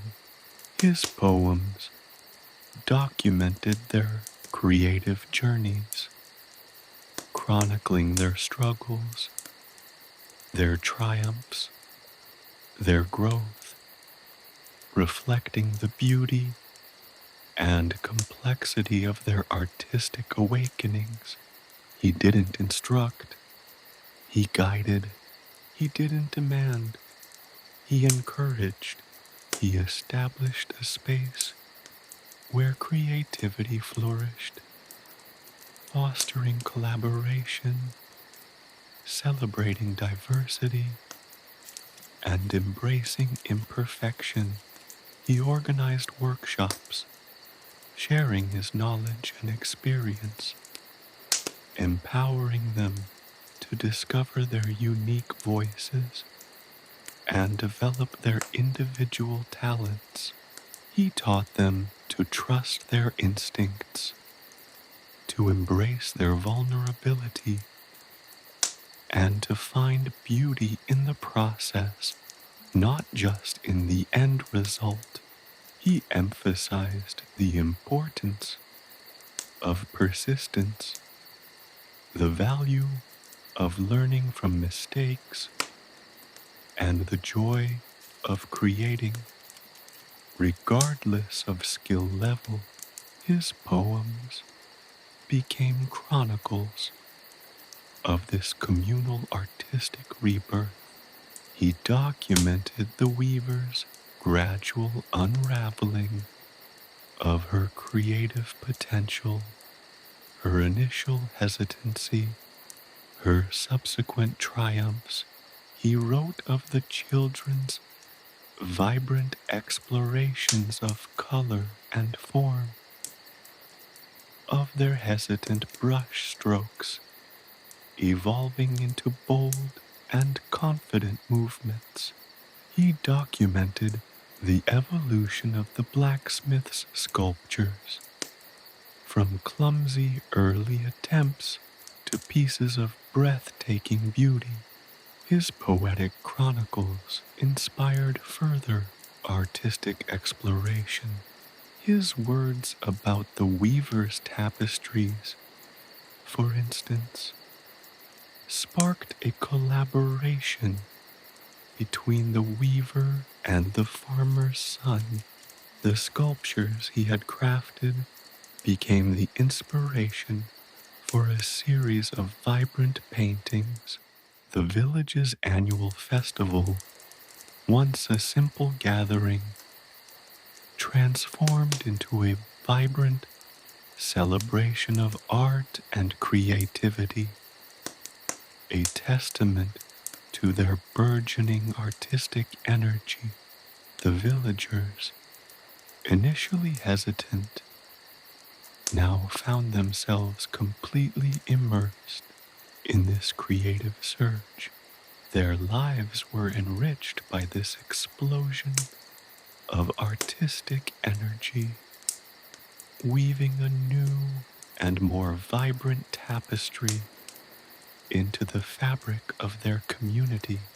The shared creative journey created deeper connections among them, strengthening the bonds of their community and instilling a profound sense of shared purpose and belonging.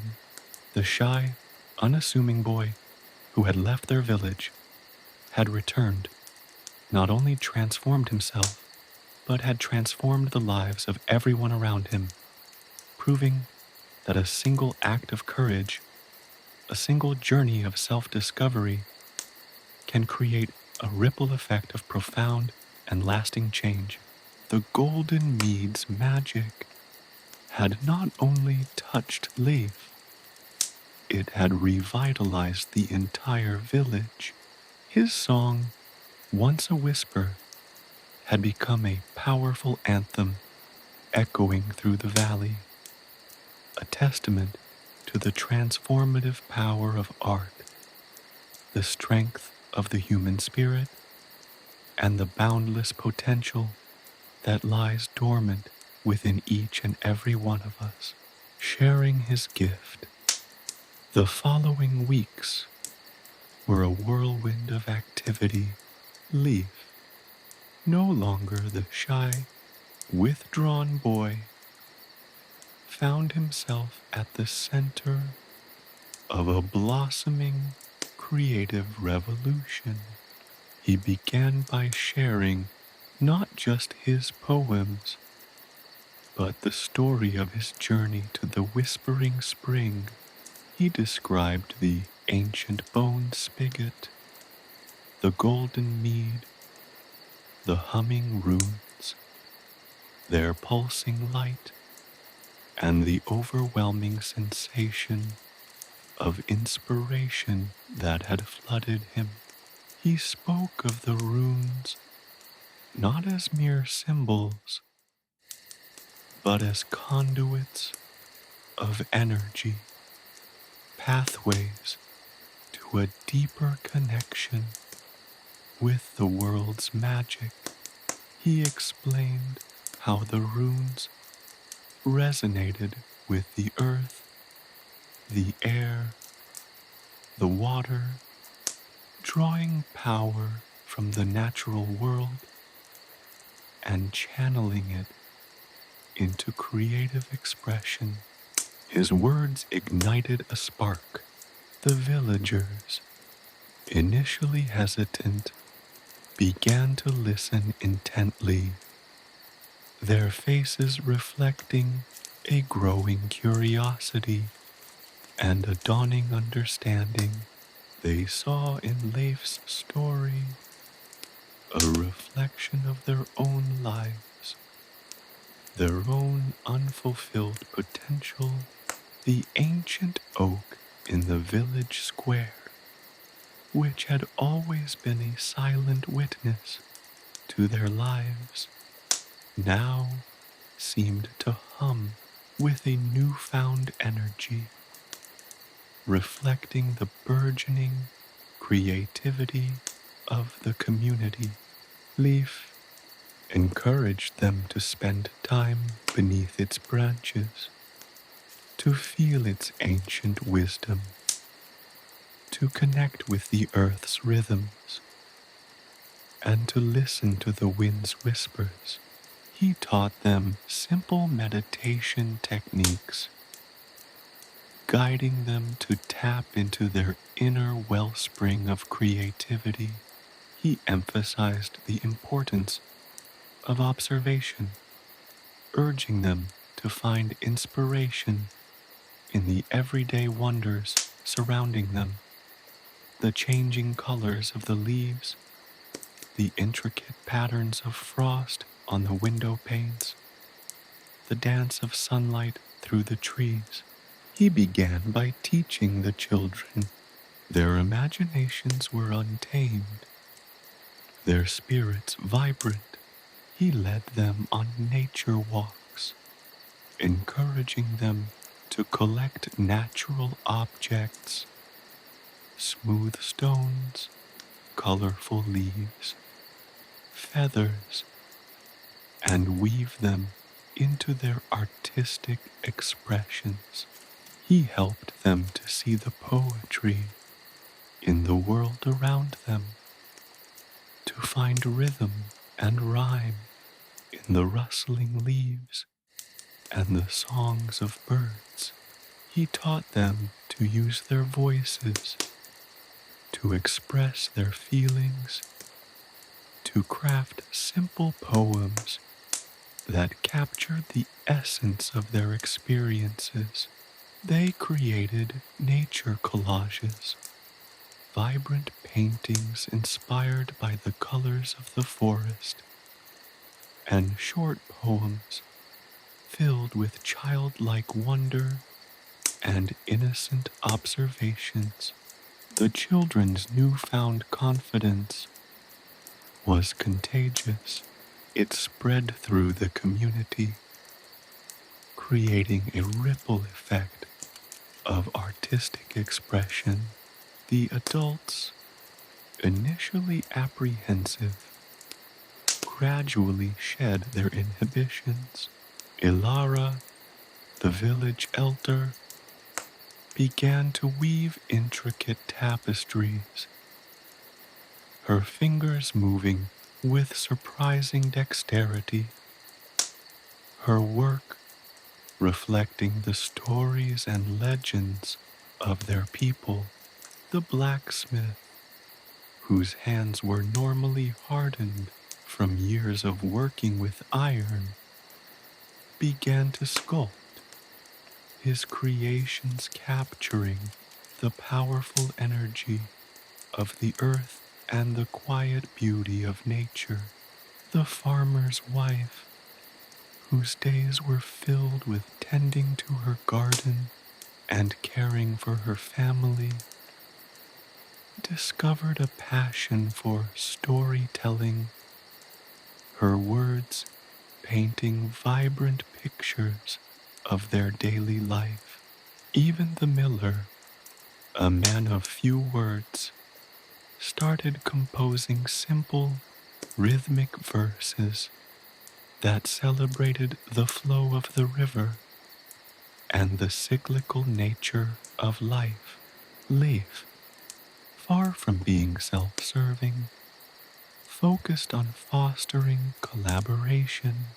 He encouraged them to share their work, to learn from each other, to build upon each other's ideas. He organized workshops where villagers could gather and share their creations, offering gentle guidance and positive reinforcement. He celebrated their individual styles, emphasizing the beauty of diversity and the importance of embracing imperfection. He taught them to find joy in the process of creation, not just in the final product. He stressed the value of perseverance and patience, the significance of learning from failures, and the importance of believing in their own abilities. He often used his own experience as a guide, recounting his initial hesitancy and fear, his eventual breakthrough, and the profound transformation he had undergone. His poems chronicled their journey, their struggles, and their triumphs. He documented Alara's growing confidence, celebrating her intricate tapestries that captured the legends of their ancestors. He wrote about the blacksmith's powerful sculptures, their rough edges hinting at the strength and resilience of his spirit. He documented the farmer's wife's heartwarming stories that gave voice to the simple joys of daily life.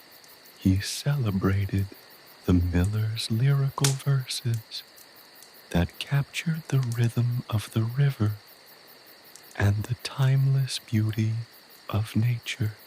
His words were not merely descriptive, they were empowering, providing validation and encouragement, fueling their creative fire.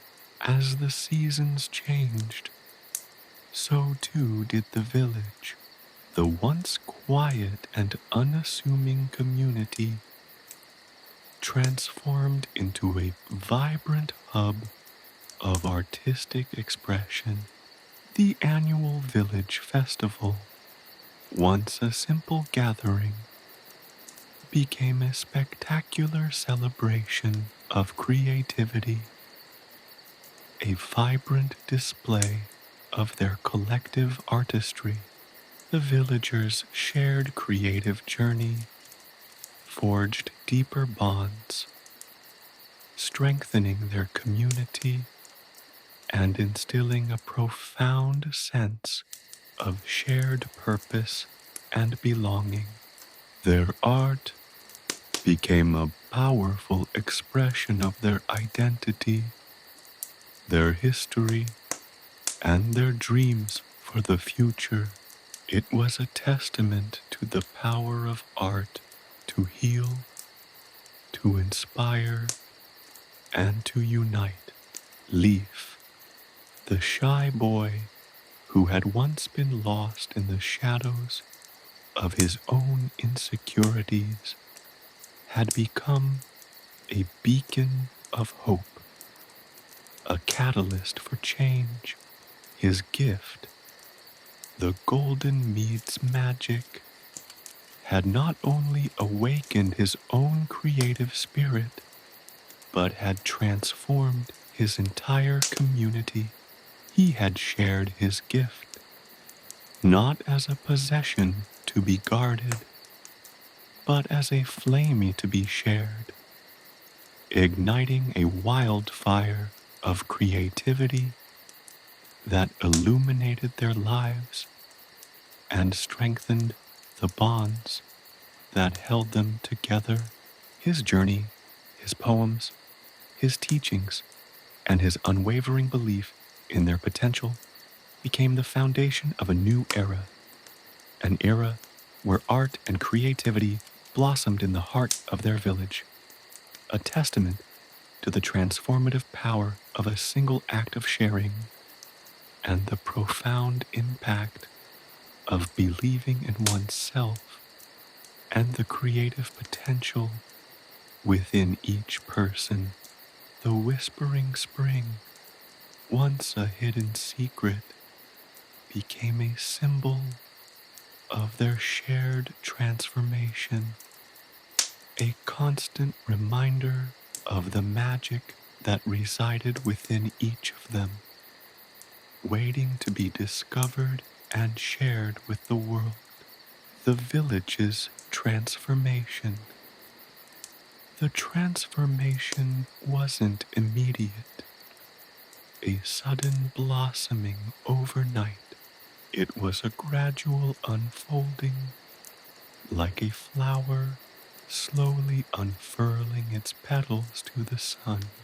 At first, it was subtle, a slightly brighter smile here, a more confident stride there.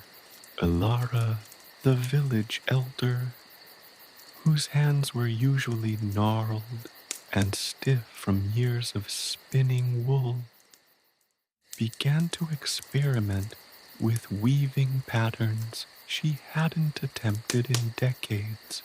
Her nimble fingers, guided by memories, stirred from Leif's tales of the runes and their connection to ancient lore, created tapestries that shimmered with vibrant hues and intricate designs.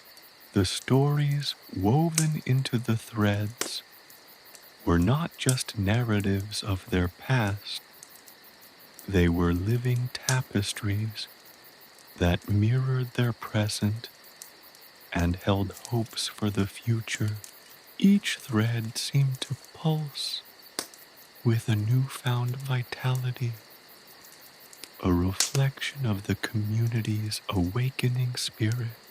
The blacksmith, Borin, a man whose life revolved around the rhythmic clang of his hammer against hot iron, found himself drawn to a different kind of creation. He started sculpting, his strong hands now molding clay into evocative forms. His creations weren't the sleek, polished works of a seasoned artist. They were rough, powerful, raw, mirroring the earth itself. He sculpted animals, fierce wolves, with eyes that seemed to pierce the very soul, majestic stags with antlers that reached for the heavens, playful foxes that captured the essence of mischief. His work breathed with a primal energy, reflecting the power of nature and the resilience of the human spirit. He began to display his sculptures in the village square beneath the ancient oak, inviting everyone to touch, feel, and experience the raw energy embedded in the earth. Even the miller, a man whose life had always been defined by the predictable rhythm of the mill wheel, discovered a hidden poetic voice. His verses, simple and unpretentious, captured the flow of the river, the cyclical nature of life, and the quiet beauty of the everyday. He started writing verses inspired by the changing seasons, the dance of light and shadow, the whispering winds that carried secrets through the trees. His words, initially hesitant and halting, grew stronger and more confident as he embraced his newfound gift. He wrote of the harvest, the snow, the spring thaw, imbuing each verse with the heart of the land and the spirit of its people. His poems became the soundtrack of the village, read aloud during gatherings, shared around crackling fires under the vast night sky. The children, the most receptive to Leif's teachings, were a whirlwind of creativity. Their homes and the village pathways became living galleries filled with their artistic expressions. They painted vibrant murals on the walls of their houses, capturing scenes from their daily lives, from playful games in the meadow to the breathtaking beauty of the sunset. They used natural materials, leaves, flowers, stones, feathers, to create intricate nature collages that celebrated the beauty of the natural world. Their poems, filled with the innocence and wonder of childhood, spoke of their dreams, their fears, and their joys. They built tiny houses for woodland creatures, fashioned puppets from twigs and leaves, and composed songs that echoed through the village streets. Leif, far from resting on his laurels, became the village's guiding spirit, the gentle hand that nurtured and encouraged this blossoming creative energy. He organized workshops, inviting everyone to share their creations and to inspire one another. He taught them different artistic techniques, weaving pottery, painting, sculpting, storytelling, music, helping them to explore their individual talents and find their unique voice. He instilled in them a sense of community, reminding them that creativity wasn't a solitary pursuit, but a shared journey. He emphasized collaboration over competition, creating a safe space where everyone felt empowered to express themselves without fear of judgment. The village transformed. Homes, once simple and unadorned, were now painted with bright colors, adorned with vibrant tapestries and sculptures. The village square, once a quiet gathering place, became a vibrant hub of activity, a place where artists displayed their creations, where stories were shared, and where songs echoed through the trees. The annual village festival, previously a modest affair, evolved into a magnificent celebration of art and creativity, a testament to the collective spirit of the community. The villagers showcased their work, tapestries that told the stories of their ancestors, sculptures that captured the essence of the earth, paintings that reflected the beauty of the natural world, and poems that spoke to the heart of their shared experience. The change extended beyond art.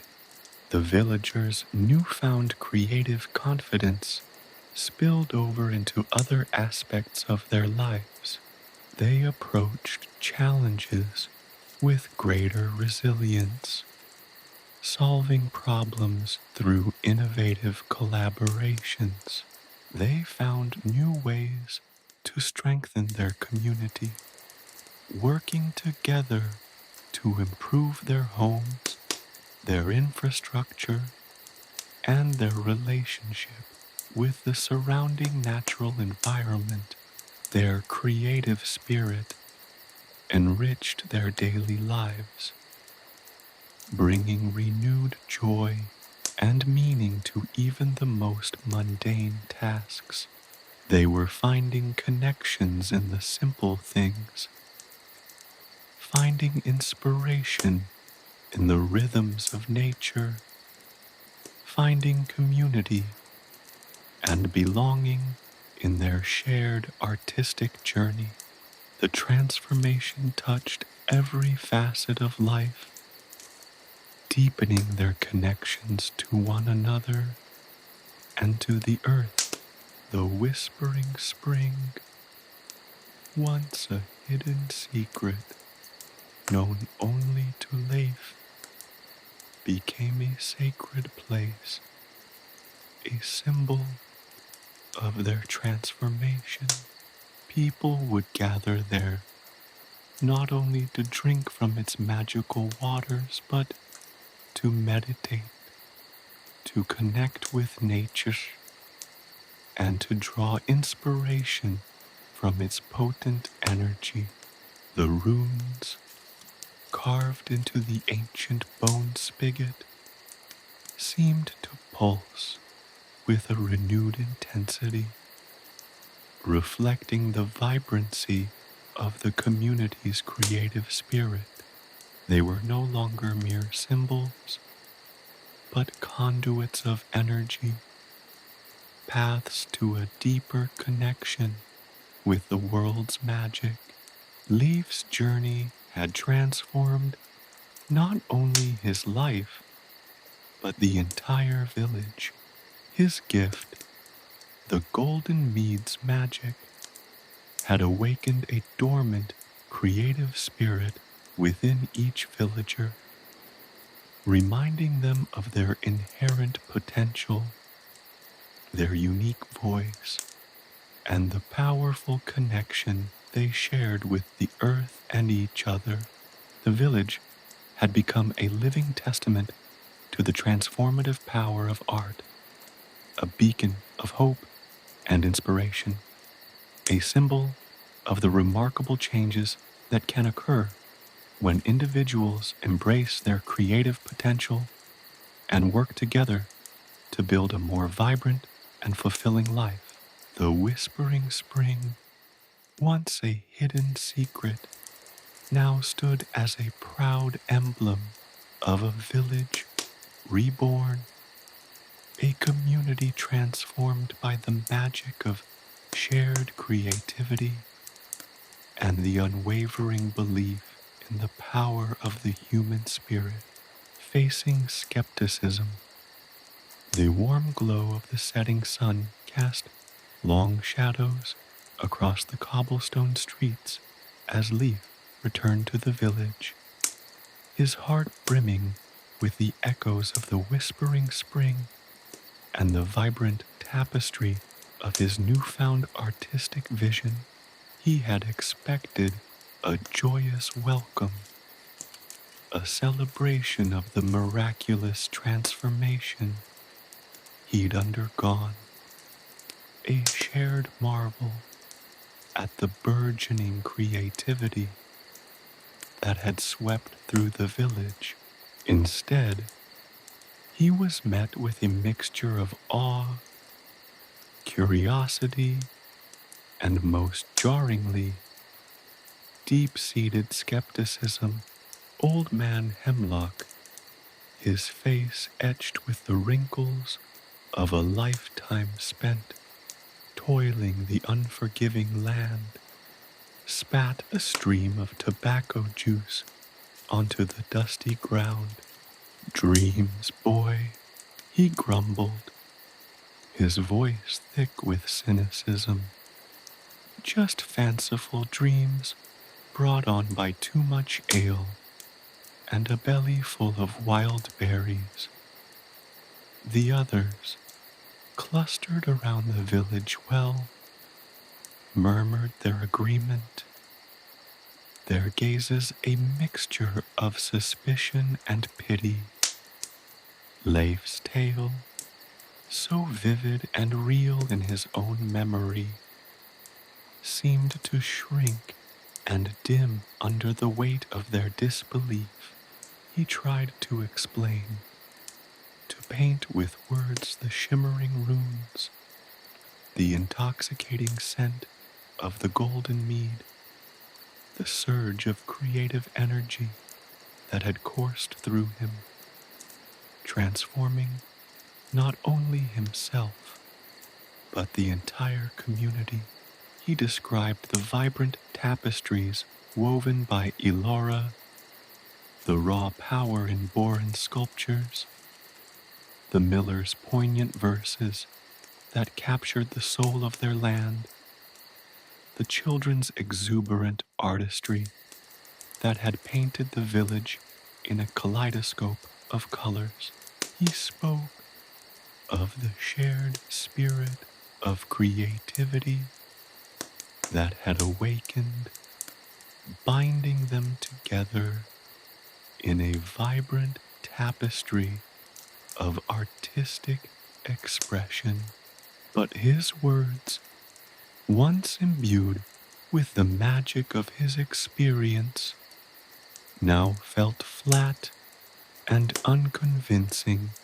The skepticism in their eyes was a tangible wall, blocking his attempts to share the wonder he had experienced. Their ingrained beliefs, shaped by generations of tradition and the rhythms of their simple lives, proved far stronger than the power of his story. They couldn't, or wouldn't, see beyond the literal, beyond the boundaries of their own understanding. Anya, the village herbalist, whose knowledge of plants and their healing properties was legendary, approached him cautiously, her eyes, usually sparkling with wisdom and kindness, held a flicker of doubt. "The spring, it has always been there, Leif," she said softly, her voice laced with uncertainty. "But never have we seen such transformations." She touched a finger to her lips, a gesture that spoke of the delicate balance between faith and reason, between ancient lore and the inexplicable. Her words, while not outright dismissive, carried the weight of unresolved questions, the burden of a belief system challenged by an extraordinary event. The blacksmith, Boran, whose hands had shaped the sculptures that now adorned the village square, remained silent, his gaze fixed on the ground. He had felt the shift, the surge of inspiration, the awakening of a creative force he never knew he possessed. Yet, even he found himself hesitant to openly endorse Leif's fantastical account. The fear of ridicule, the weight of societal expectation, held him back from fully embracing the truth of his experience. He felt the tug between his newfound artistic voice and the familiar comfort of his community's skepticism.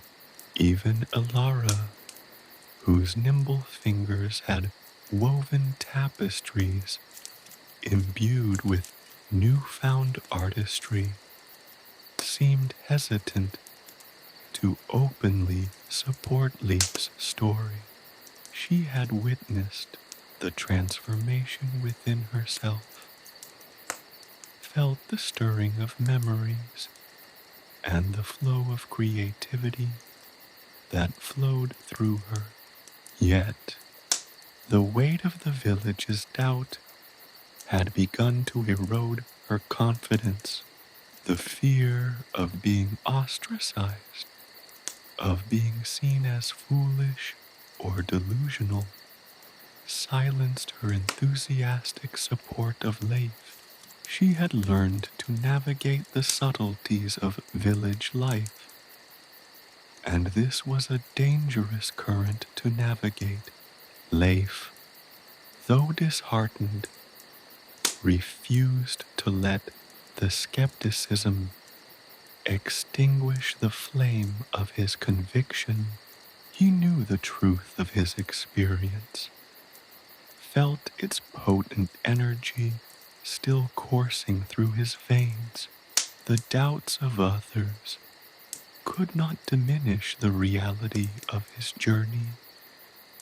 The transformative power of the whispering spring and the magic of the golden mead.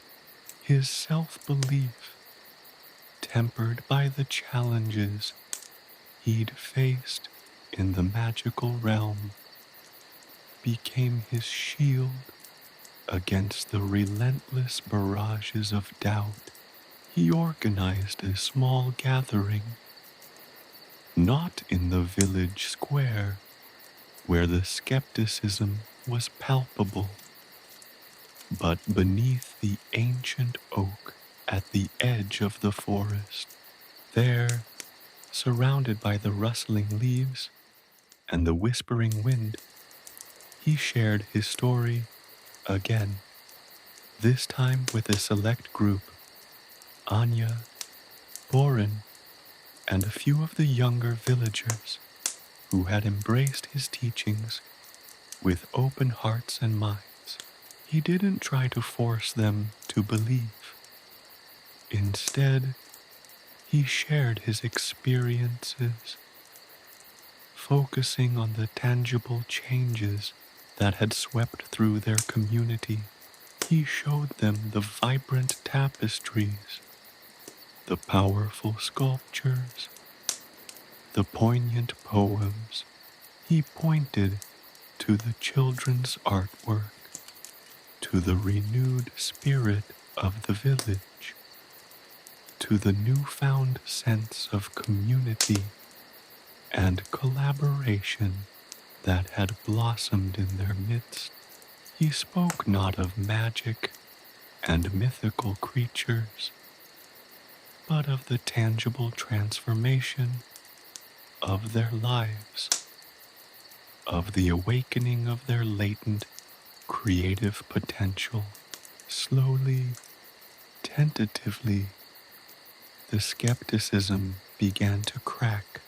Anya, her eyes filled with a thoughtful glimmer, acknowledged the undeniable changes within the village, the surge of creative energy that was palpable even to her skeptical heart.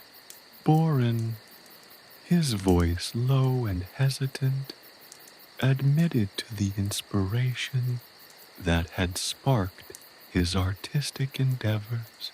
The younger villagers, their faces alight with enthusiasm, shared their own creative journeys, their voices brimming with confidence and self-expression.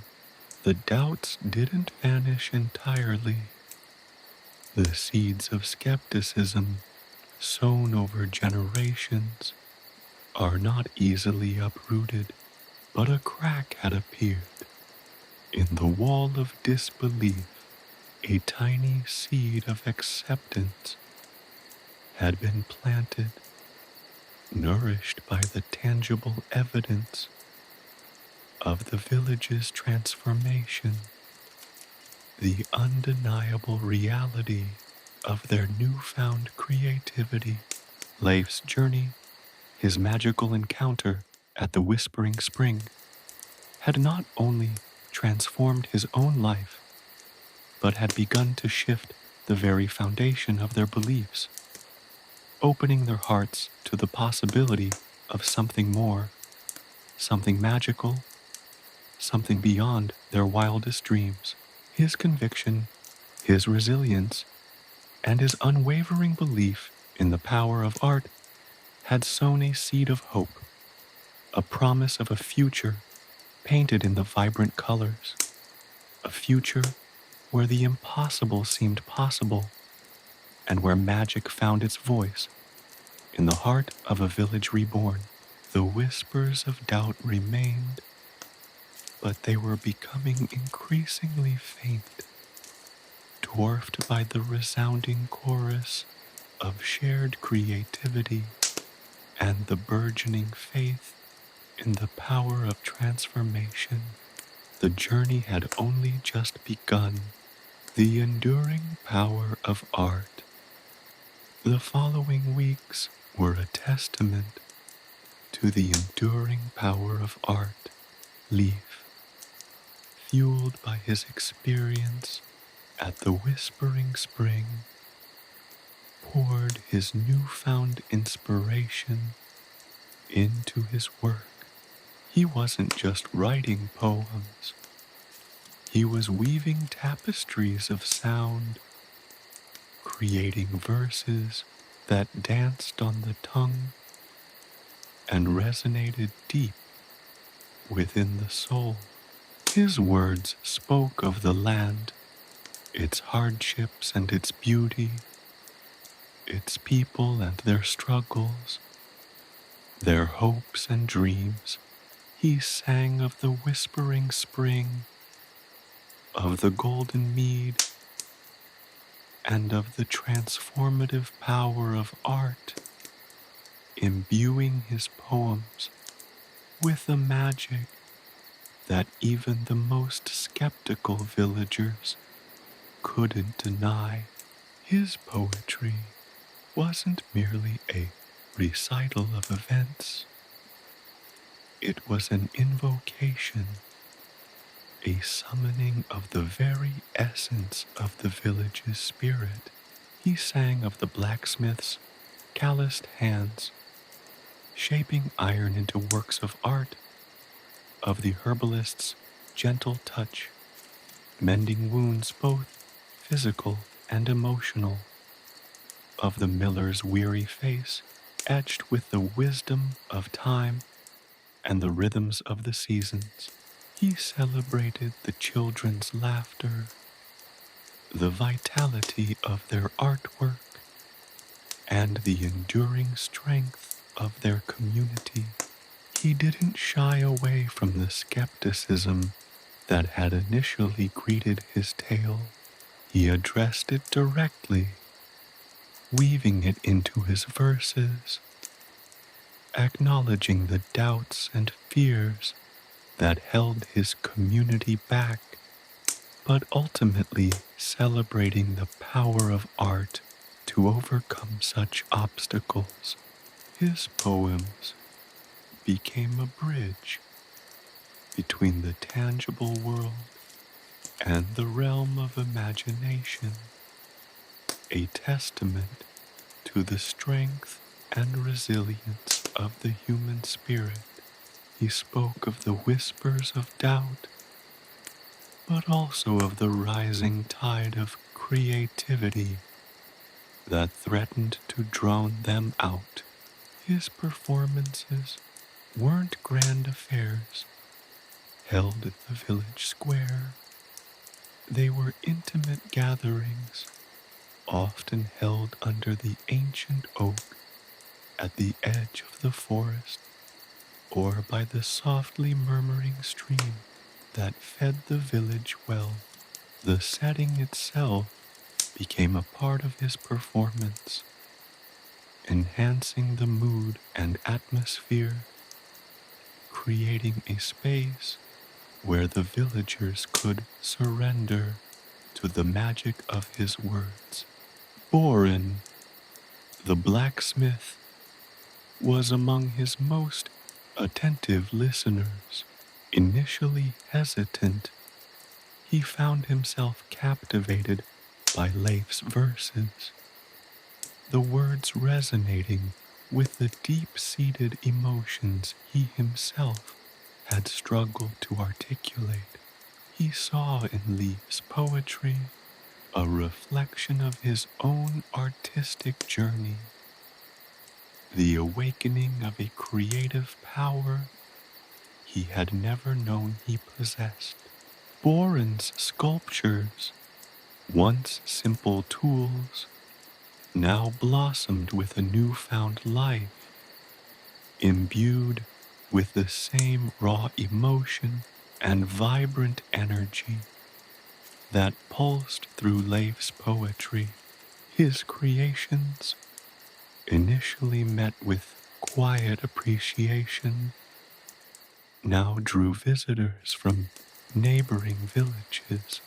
People came not just to admire the skill of the blacksmith, but to witness the power of inspiration transmuted into art.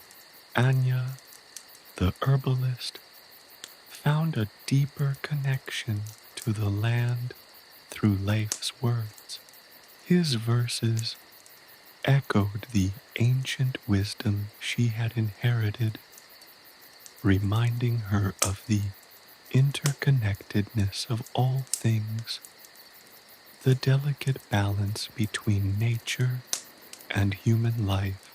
Her knowledge of herbs and their healing properties deepened, her remedies imbued with a renewed sense of purpose and profound connection to the natural world.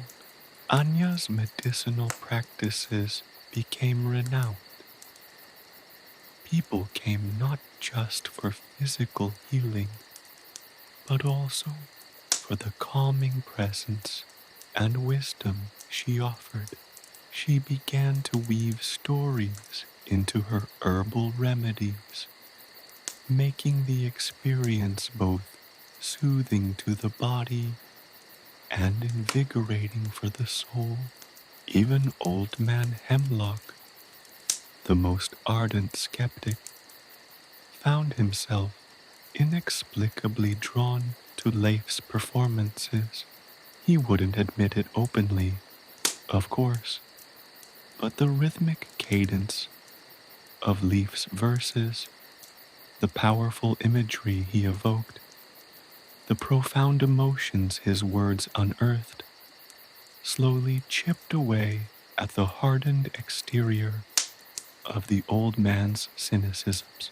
He found himself lingering at the edge of the gatherings, his gruff demeanor softened by the hypnotic power of the young poet's words. He even began to hum along to some of the more upbeat tunes, though he'd never admit it aloud.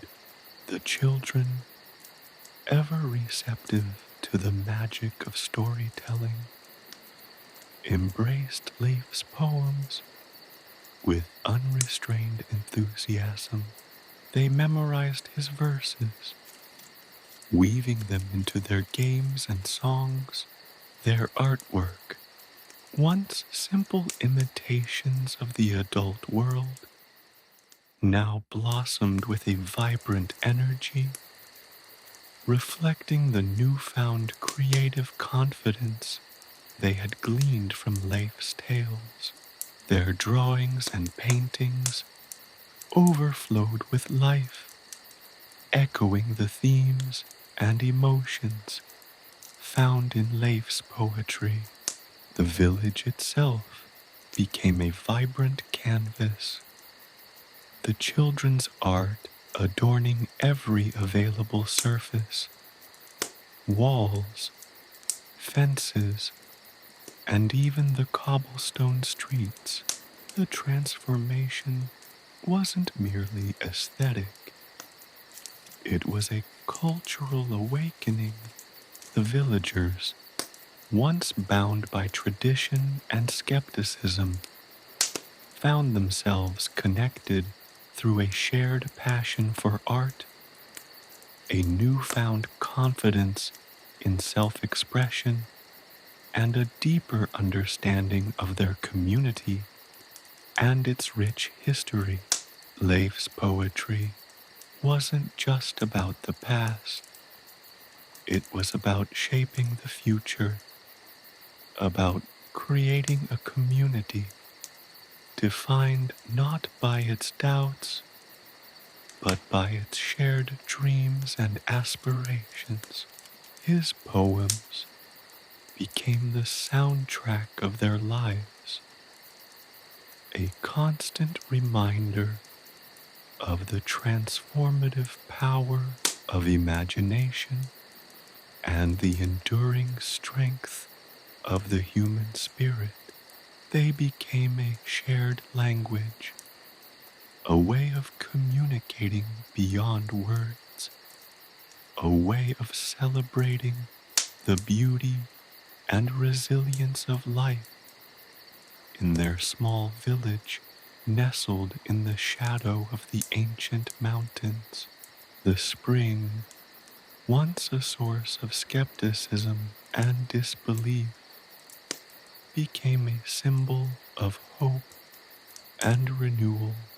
The humming runes, once dismissed as mere folklore, were now seen as a testament to the power of artistic expression, a tangible reminder of the magic that lay dormant within each villager. The golden mead, once a source of fantastical tales, was now a metaphor for the boundless potential of the human imagination. Life's story became a legend, a testament to the power of art to overcome doubt, to heal wounds, to forge bonds, and to transform a community. It was a tale whispered from generation to generation, a reminder that even in the face of skepticism, the human spirit, fueled by creativity and imagination, will always find a way to flourish. His art, born from a magical encounter, had not only changed his life, but had woven itself into the very fabric of the village, a vibrant tapestry of hope, resilience, and the enduring power of artistic expression. The transformation was complete. The village, once cloaked in the shadows of doubt, now shone brightly with the kaleidoscopic colors of its newfound creativity. The whispering spring continued to murmur its secrets, a constant reminder of the transformative power of art, a power that would forever resonate within the hearts of the villagers and in the vibrant legacy of young Leif, the poet who brought magic to their lives, protecting the spring's secret. The weight of the spring's secret settled heavily on Leif's young shoulders. The golden mead, the whispering runes, the surge of creative energy. It was all too much. too powerful to be wielded carelessly. He'd tasted the magic, felt its transformative power, and seen its effect on his village. But with that understanding came a profound responsibility. The spring couldn't simply be left open for anyone to stumble upon. Its magic was too potent, its potential for misuse too great. He spent sleepless nights contemplating the problem. He couldn't simply barricade the spring. That would feel like an act of selfish ownership, a betrayal of the spirit of the place. The spring belonged to everyone, yet it needed protection from those who might exploit its power for selfish gain. He needed a system, a way to manage access, to ensure its magic was used responsibly, ethically, for the benefit of the community and the natural world. The answer, as it often did, came in a dream. He saw the runes, not as mere symbols, but as living conduits of energy, each humming with a unique frequency. He envisioned them as keys, each resonating with a specific individual, granting access only to those whose hearts were pure and whose intentions were aligned with the spring's benevolent essence.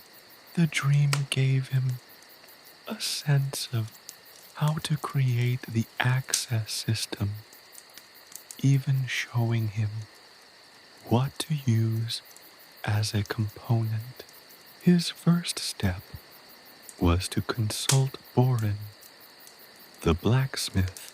Borin, now a master craftsman whose work reflected the artistry Leif's poetry had inspired, listened intently, his brow furrowed in concentration. Leif described his dream, the pulsing runes, the need for a system that would selectively grant access.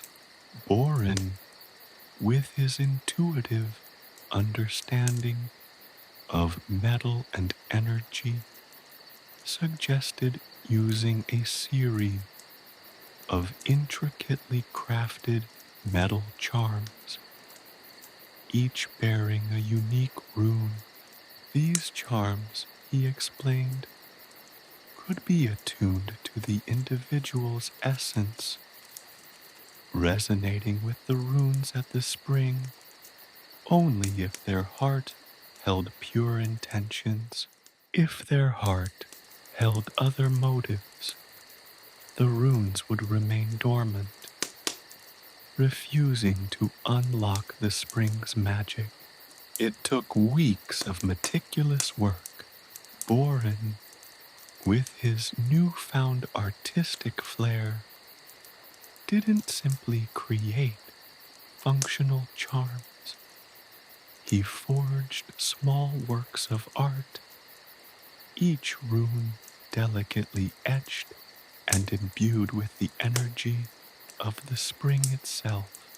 He consulted Anya, the herbalist, who provided him with rare herbs and minerals to enhance the charm's resonance and stability. The process was a collaborative effort, a testament to the community's shared responsibility in protecting the spring's magic. Each charm was unique, reflecting the personality and essence of the individual it was designed for.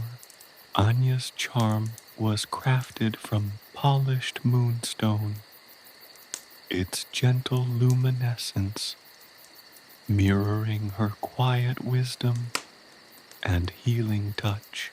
Boren's charm, forged from gleaming meteorite iron, echoed his powerful artistry and unwavering strength.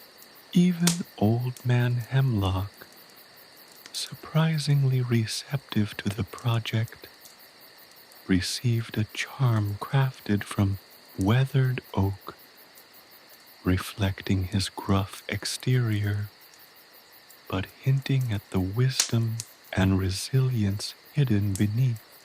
The children, of course, were the most excited. They eagerly awaited their individual charms, their faces alight with wonder and a sense of importance.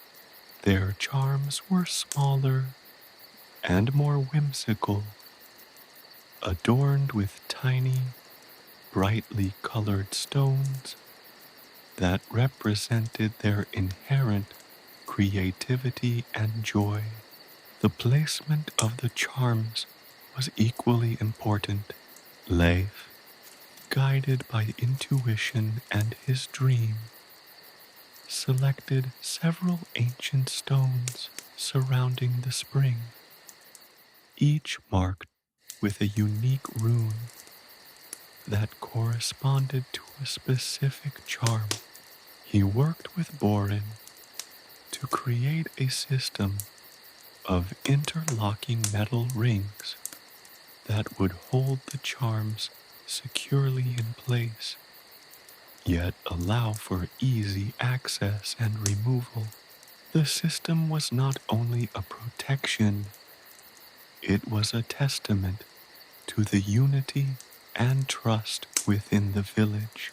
Only those who held a charm could access the spring, but the charms were readily available to anyone who demonstrated a sincere desire to use the spring's magic for good. The process of obtaining a charm involved a ritual, a conversation with Leif, Anya, and Boren to ensure the applicant's intentions were pure and their use of the spring's magic would benefit the community. It was a conversation about responsibility and the understanding of the immense power they would be wielding. The final piece of the puzzle was the creation of a protective enchantment. Leif, channeling the poetic magic he'd discovered at the spring, wove a protective spell that enveloped the entire area, subtly intertwining with the natural energy of the land. The spell wasn't a barrier, it was a filter, deflecting those with malicious intent while welcoming those whose hearts were aligned with the spring's benevolent purpose. The completed system was a masterpiece of artistry, ingenuity, and community collaboration. It was a testament to the transformative power of the spring, not only in its ability to inspire creativity, but also in its capacity to foster unity, responsibility, and a deeper understanding of the delicate balance between nature and human interaction. The Whispering Spring, once a source of wonder and skepticism, was now a symbol of hope, a reminder that even the most powerful magic could be harnessed for the benefit of all. Leif, once a boy who stumbled upon a magical spring, had become the guardian of its secrets, the protector of its magic. He understood the weight of responsibility that came with such a role. He'd learned that true power lay not only in wielding magic, but in using it wisely, ethically, and for the betterment of the community. The spring's magic, once a source of personal inspiration, now flowed outwards, nurturing the creative spirit of his village and shaping its future. The golden mead continued to flow, its sweetness a reminder of the enduring power of art, community, and the shared responsibility of protecting the gifts of nature. The whispering runes continued to hum their ancient song, a lullaby of protection, a testament to the enduring legacy of the spring. And the boy who discovered its magic, learned its secrets, and dedicated his life to its protection. Leif's journey was far from over. The spring's legacy was just beginning. His vigilance would continue for the spring and for his village. He knew that the task required constant attention, a watchful eye, and an unwavering commitment to ensure the spring's power remained a blessing, not a curse. The villagers, understanding the significance of the spring's protection, became active participants in its guardianship. They regularly checked the charms, ensuring they were secure and functioning correctly. They helped maintain the protective enchantment, contributing their own energies to reinforce its effectiveness. The spring was no longer just a magical source. It was a shared responsibility, a testament to their collective wisdom and the power of community. Leif's story became a beacon, a testament to the power of responsible stewardship. He wasn't just a poet, he was a guardian, a protector, a leader. He had transformed a potential source of chaos and misuse into a source of shared creativity and community enrichment. The Whispering Springs legacy would continue for generations to come, thanks to Leif's foresight, his courage, and his unwavering dedication to protecting its magic and the community that it nourished.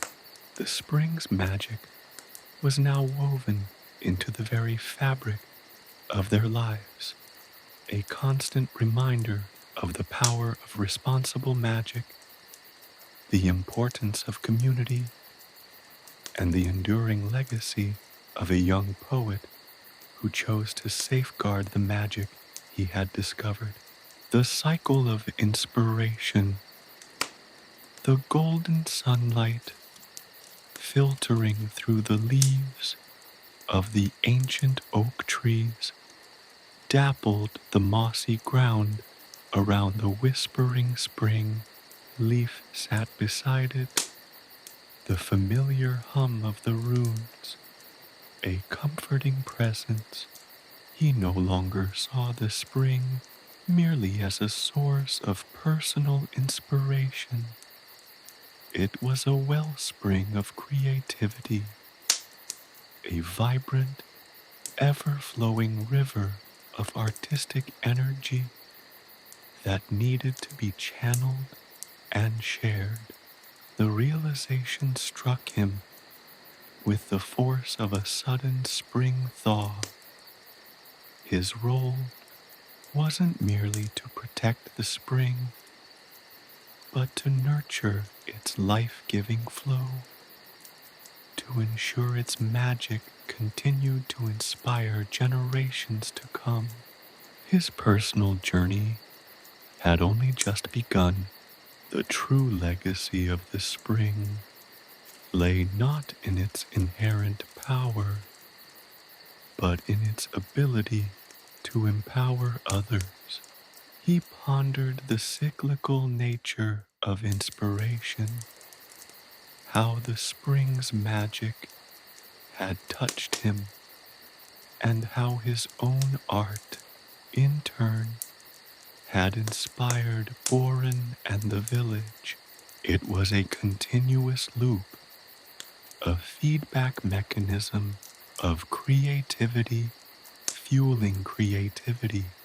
He envisioned a chain stretching from the ancient past to the distant future, each link representing an artist touched by the spring's magic, each link strengthened by their shared experience and creativity.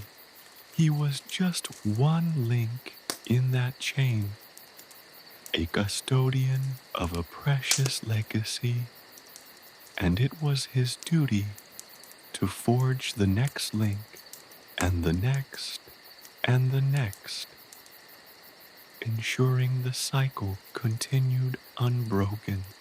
This understanding spurred him to action. He knew he couldn't keep the spring's secret to himself. Its power was meant to be shared, its inspiration to be felt by others. He began by gathering the children of the village. Their innate creativity, their untamed imaginations, were fertile ground for the spring's magic to take root. He led them to the spring, not as a guardian guarding a sacred site, but as a teacher sharing knowledge. He explained the nature of the spring's magic, not in abstract terms, but through stories and poems, painting vivid pictures of its power and its potential. He showed them the runes, explaining their unique resonance and their connection to the individual charms. He didn't just tell them about the charms. He showed them how Boren had crafted them, highlighting the artistry and the care that had gone into each piece. He described how each rune vibrated with a specific energy, how the charms acted as keys, unlocking the spring's magic only for those whose intentions were pure. The children, their eyes wide with wonder, listened intently, their young minds absorbing the information like thirsty soil drinking in the rain. Leif didn't just lecture. He engaged them in creative exercises, prompting them to express their own feelings and ideas through art, through song, through storytelling. He guided them in finding their own unique voices, encouraging them to tap into the wellspring of creativity within themselves, channeling the spring's magic to help them unlock their own hidden talents. He encouraged them to write their own poems, inspired by the spring and the world around them. He taught them how to listen to the whispering runes, how to feel their energy, and how to harness their power to ignite their own creative sparks. He didn't limit his teachings to the children. He also sought out adults, those who showed even a flicker of creative potential, those who seemed to yearn for a spark of inspiration. He approached Elara, the weaver, whose intricate tapestries had always hinted at a suppressed artistic spirit. He encouraged her to use the spring's magic to create tapestries that told stories, that wove ancient myths and legends into vibrant threads. He collaborated with her on a tapestry that celebrated the spring itself, its power, its secrets, and its enduring legacy. He worked with the village elder, a wise woman named Lyra, to create a series of community rituals centered around the spring. These rituals weren't merely religious observances. They were creative expressions, a celebration of the spring's magical influence and the artistic endeavors of the villagers. These events involved storytelling, song, dance, and artistic creation. Each ritual was a unique opportunity for the villagers to connect with the spring's magic, to explore their creative potential, and to share their artistry with one another. His mentorship extended beyond the immediate village. Word of the whispering spring and its magical influence spread, attracting artists from neighboring communities. Leif welcomed them, eager to share the spring's magic with a wider audience. He established a system of apprenticeships, guiding aspiring artists in their craft, helping them to discover their unique talents, and fostering a collaborative environment where they could learn from each other. Leif's methods were not about forcing creativity. They were about nurturing it, about providing a supportive environment where individuals could safely explore their artistic potential. He understood that the spring's magic was not a tool for selfish gain, but a catalyst for self-discovery and community enrichment. He created workshops where individuals could learn different art forms, from pottery and sculpture to music and dance. He even worked with the village blacksmith, a younger apprentice named Kalen, showing him how to imbue his metalwork with the spring's magical energy. Kalen's pieces soon became celebrated for their beauty and their inherent magical aura, a testament to the power of shared learning and the continuing legacy of the spring. Leif realized that the cycle of inspiration wasn't just about the creative process. It was about the act of sharing, of passing on the torch to the next generation. He saw his role as less of a guardian and more of a teacher, a facilitator, ensuring that the spring's magic continued to inspire and enrich lives. The spring wasn't a finite resource.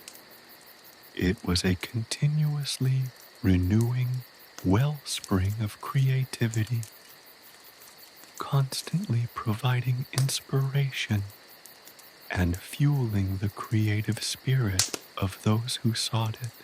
He created a library, collecting ancient texts, scrolls, and poems, all inspired by the spring's magic, building an archive of artistic knowledge for future generations. Over time, the Whispering Spring transformed from a secluded, mystical place into a vibrant hub of artistic expression, a testament to Leif's vision and the collaborative spirit of the community. The golden mead still flowed, its sweetness a reminder of the enduring power of art and the importance of sharing creative inspiration.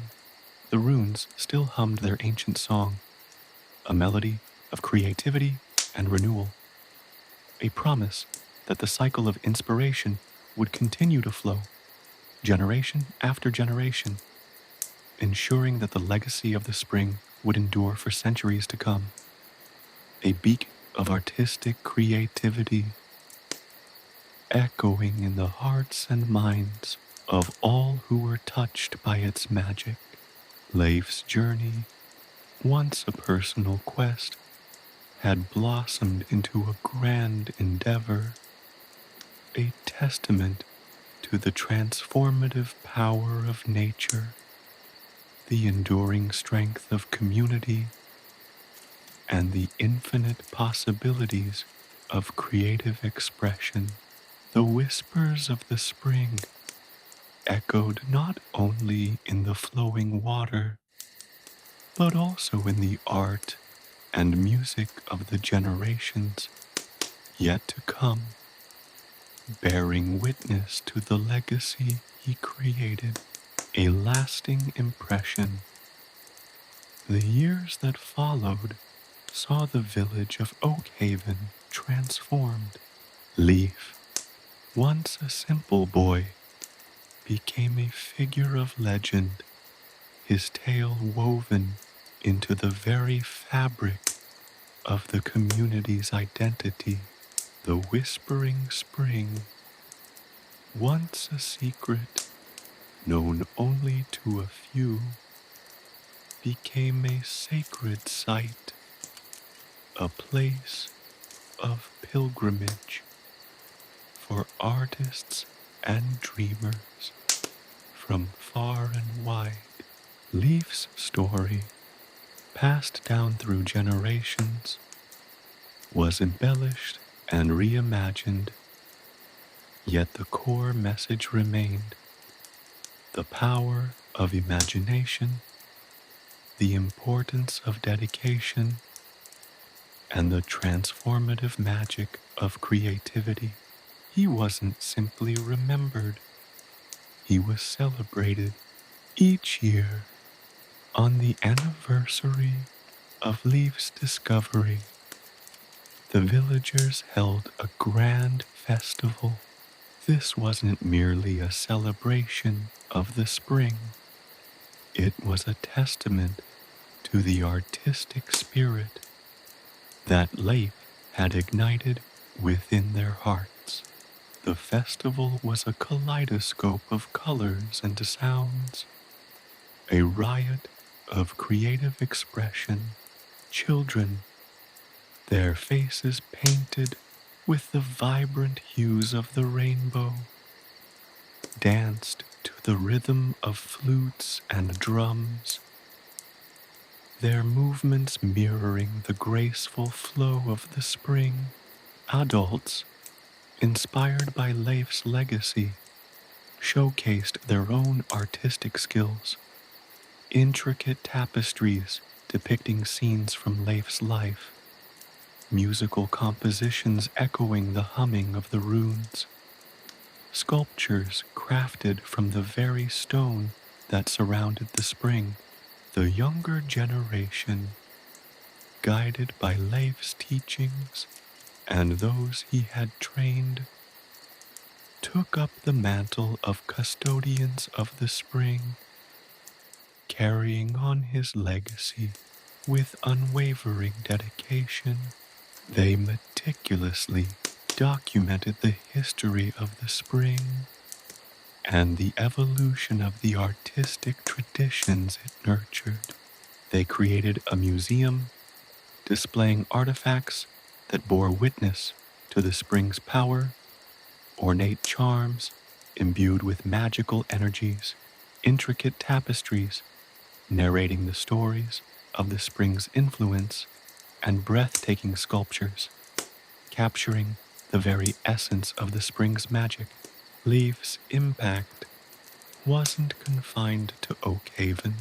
His story spread, carried on the wind, like the whispers of the spring itself, reaching distant lands and captivating the hearts of people from all walks of life. His legend inspired countless others to embrace their own creative potential.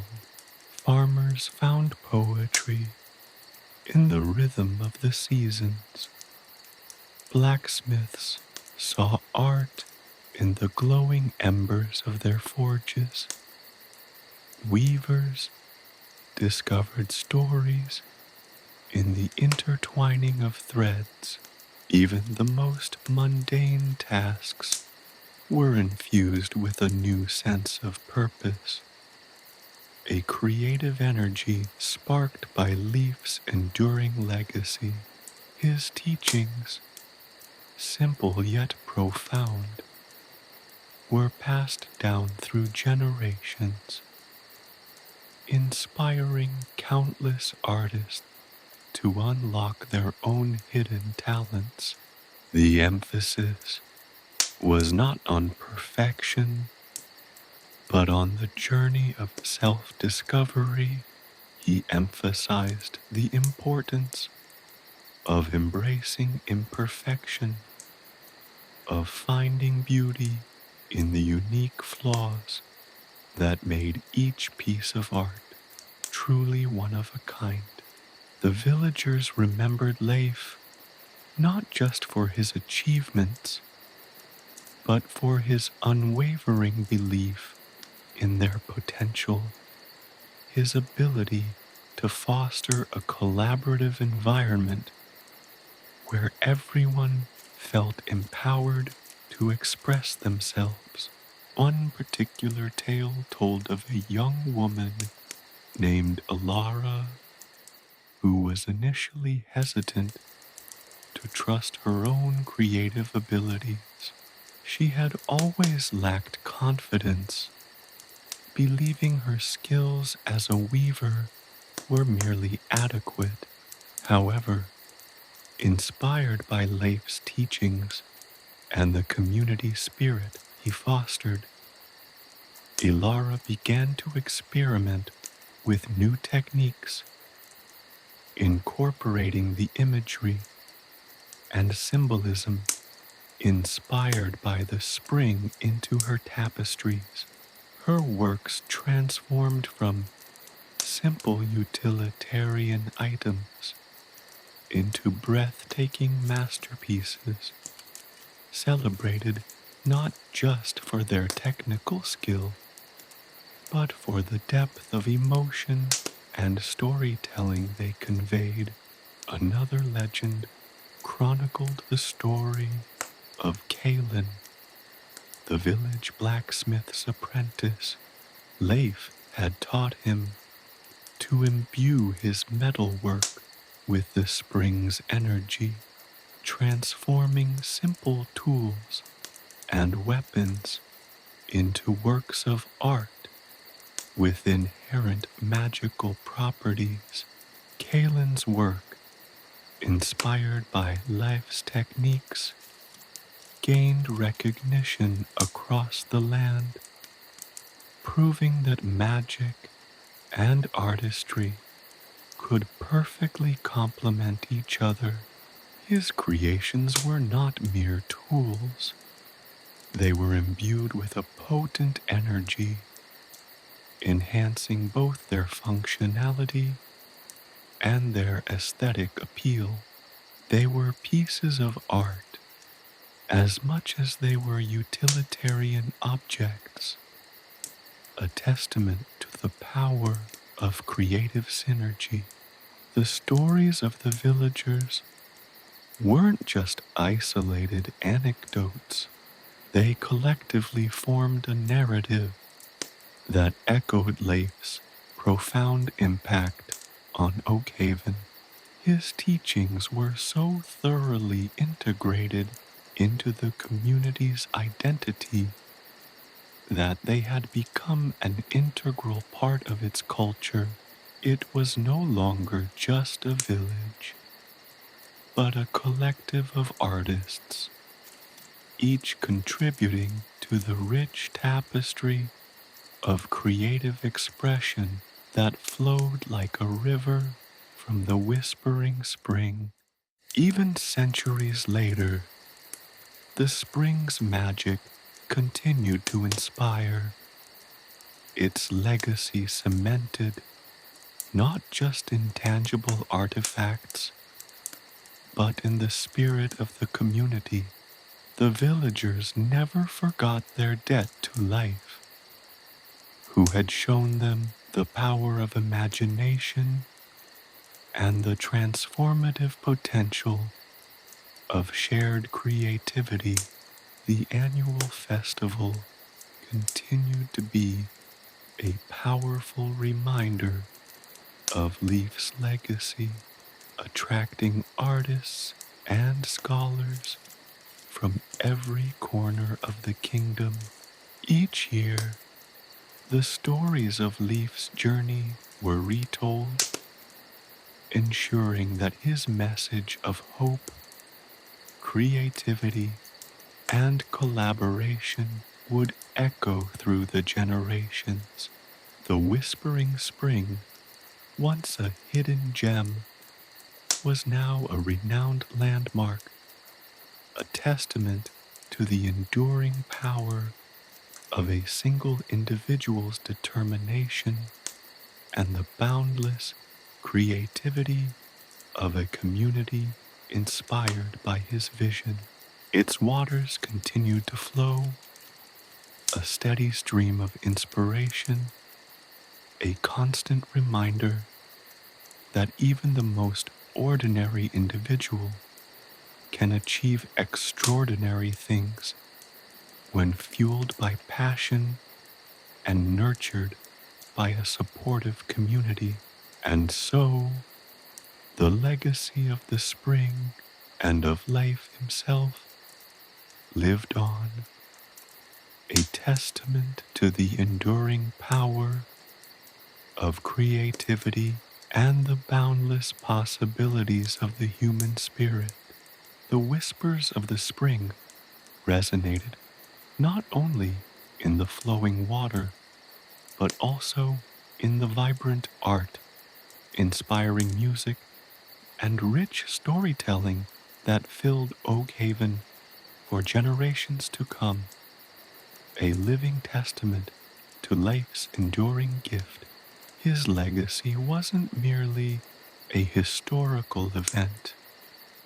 It was a vibrant, ongoing expression of the human spirit's unending capacity for creativity and imagination.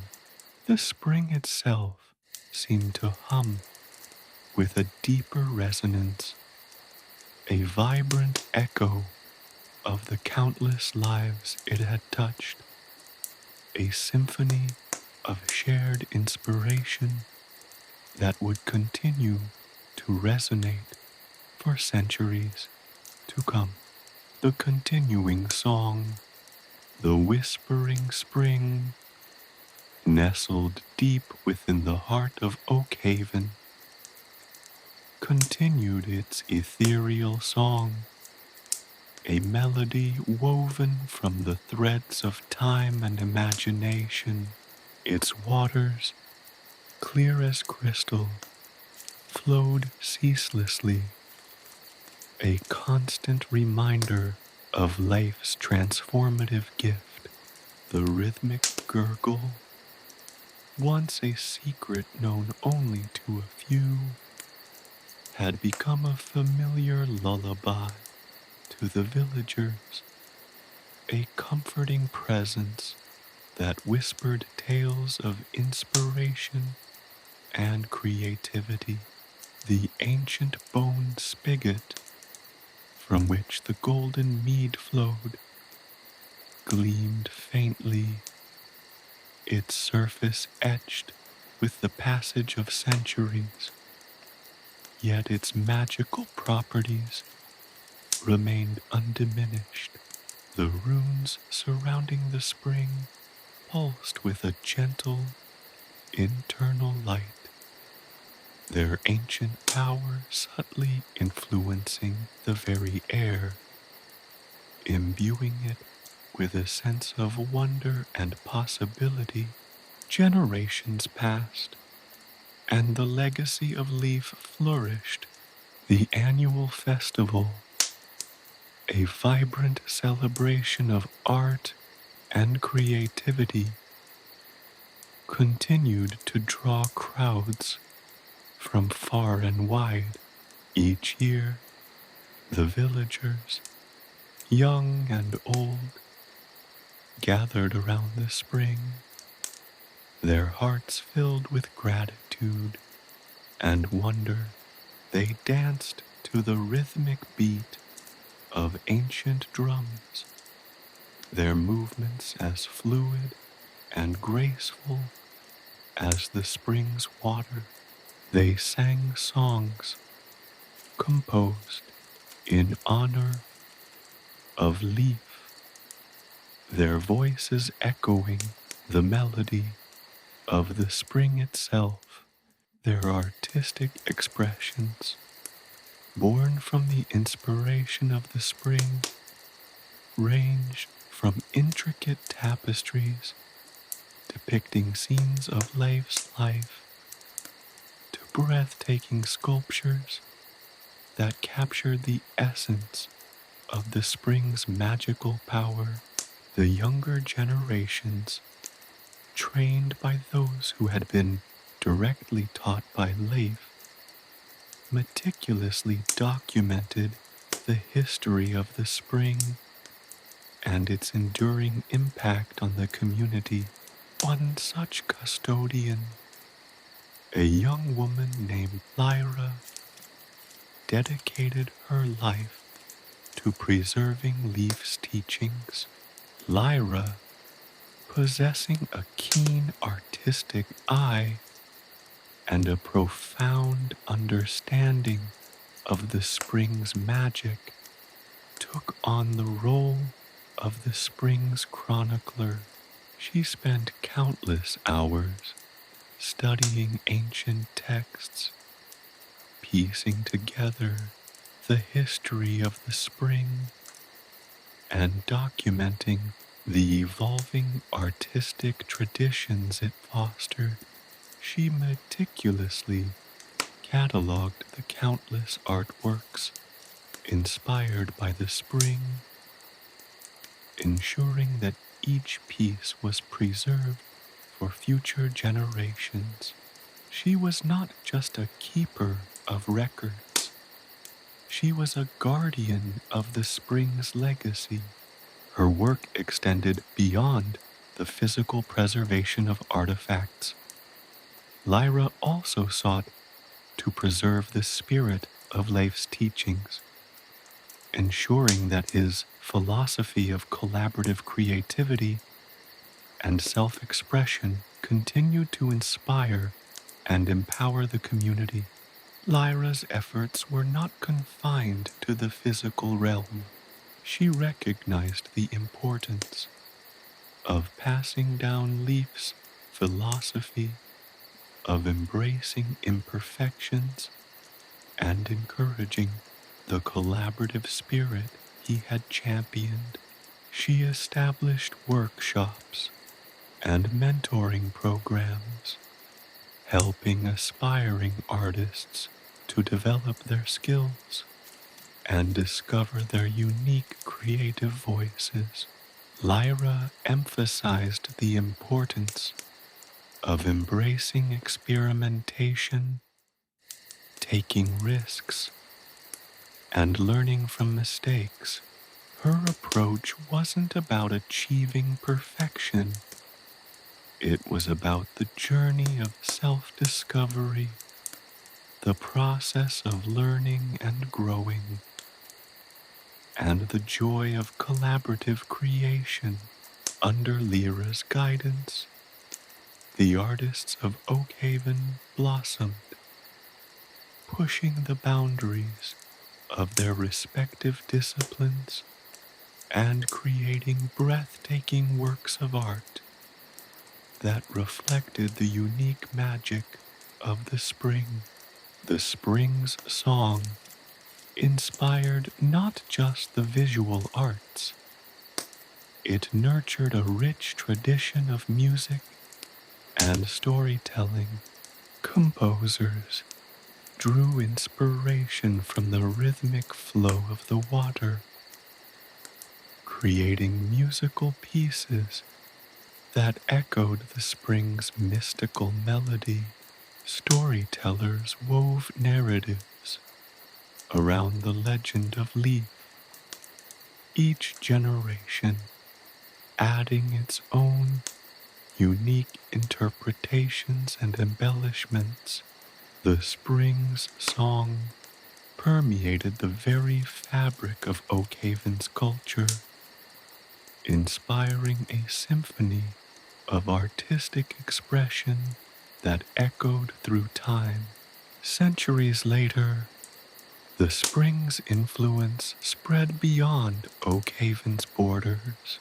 Pilgrims from distant lands journeyed to the village, seeking inspiration and enlightenment from the mystical spring. Artists, musicians, and writers came to soak in the spring's energy, hoping to unlock their own creative potential. The spring became a symbol of artistic inspiration, a testament to the power of imagination and the transformative potential of creative expression. It drew people from all walks of life, united by a shared desire for artistic fulfillment and self-discovery. Each visitor brought their own unique perspective and skill set, enriching the already vibrant tapestry of Oakhaven's creative community. The annual festival transformed into an international gathering of artists, scholars, and dreamers, a vibrant celebration of the spring's enduring magic. The festival was a showcase of global creativity, a melting pot of ideas and artistic expressions. Performers from across the land showcased their unique styles, blending traditional forms with contemporary innovations, a testament to the adaptability and endurance of artistic expression. Scholars and historians lectured on the spring's history and its enduring influence on the arts, while artists from various disciplines collaborated to create immersive and interactive exhibitions that transported visitors into the heart of the spring's magic. Each year, the festival became an increasingly intricate and awe-inspiring spectacle, a vibrant testament to the enduring legacy of Leif and the transformative power of the spring. Even as centuries turned into millennia, the spring's song continued to echo. The bone spigot remained a source of magical mead. The runes glowed with an undying light, and the water flowed, a constant reminder of the boundless potential of the human spirit. The stories of Leif, once whispered secrets, became epic sagas passed down through countless generations. Each retelling added a new layer, a new interpretation, a new testament to the enduring power of imagination and collaborative creation. The spring became more than just a geographical location. It evolved into a symbol, a beacon of hope and inspiration for artists and dreamers across the ages. The legacy of the spring, inextricably linked to Leif's enduring influence, became a powerful reminder of the transformative power of art and the importance of nurturing creative expression within every community. The spring's song, a timeless melody of inspiration, served as a testament to the enduring human capacity for creativity and the profound impact a single act of discovery can have on generations to come. The spring's legacy lived on, not only in the physical artifacts and enduring traditions of Oak Haven, but also in the countless hearts and minds it touched, inspiring artists and dreamers across time and space. The spring continued to sing its song, a hymn to human creativity and an affirmation of the enduring power of art and imagination. The echo of Leif's discovery reverberated through the centuries, a reminder that within each person lies the potential for extraordinary creative expression waiting to be unlocked. And as long as the spring flowed, that potential would continue to be awakened, one artist, one storyteller, one dreamer at a time. Leif's enduring legacy. Leif lived a long and fruitful life, his days filled with the vibrant tapestry of creativity that had sprung forth from his encounter with the whispering spring.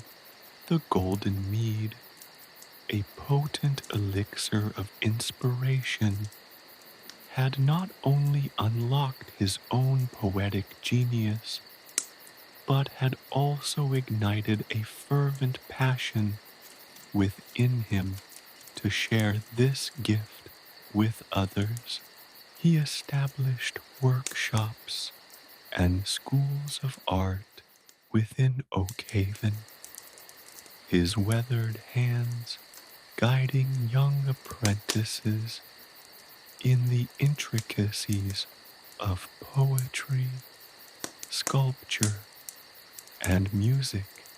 He taught them not just technique, but the very essence of creative expression, the importance of embracing imperfections, the beauty of collaboration, and the transformative power of letting one's imagination soar. His approach to teaching was as unique as the spring itself. He eschewed rigid rules and formal structures, preferring instead to foster an environment of playful experimentation and boundless exploration. He encouraged his students to draw inspiration from the world around them, from the whispering leaves of the ancient oaks to the dancing sunlight on the spring's waters. He believed that true art stemmed not from imitation, but from a deep connection with nature and a willingness to embrace one's own unique perspective. Leif's lessons were not confined to the classroom. They extended into the very fabric of Oakhaven's daily life. He organized festivals and celebrations where the community came together to share their artistic creations, fostering a sense of collective creativity and shared accomplishment. He championed the idea of collaborative art, encouraging students from different disciplines to work together, creating breathtaking masterpieces that blended poetry, music, sculpture, and dance into a harmonious whole. His wisdom extended beyond the artistic realm. He taught his students the importance of empathy, understanding, and tolerance. He emphasized the power of storytelling to bridge divides and foster understanding between different cultures. He believed that art had the capacity to heal wounds, inspire hope, and bring people together. His life became a living testament to the transformative power of art, a beacon of inspiration for generations to come. He actively engaged with the community, sharing stories of his experiences, weaving tales of the spring's magic into the fabric of Oakhaven's folklore. His words were imbued with the same enchanting quality as the golden mead, igniting the imagination of his listeners and encouraging them to explore their own creative potential. As Leif aged, his physical strength waned, but his spirit remained as vibrant and youthful as ever. He continued to inspire and guide, his wisdom passed down through generations of artists and storytellers. He saw his students surpass him in skill, a testament to his effectiveness as a mentor, and he took immense joy in witnessing their success.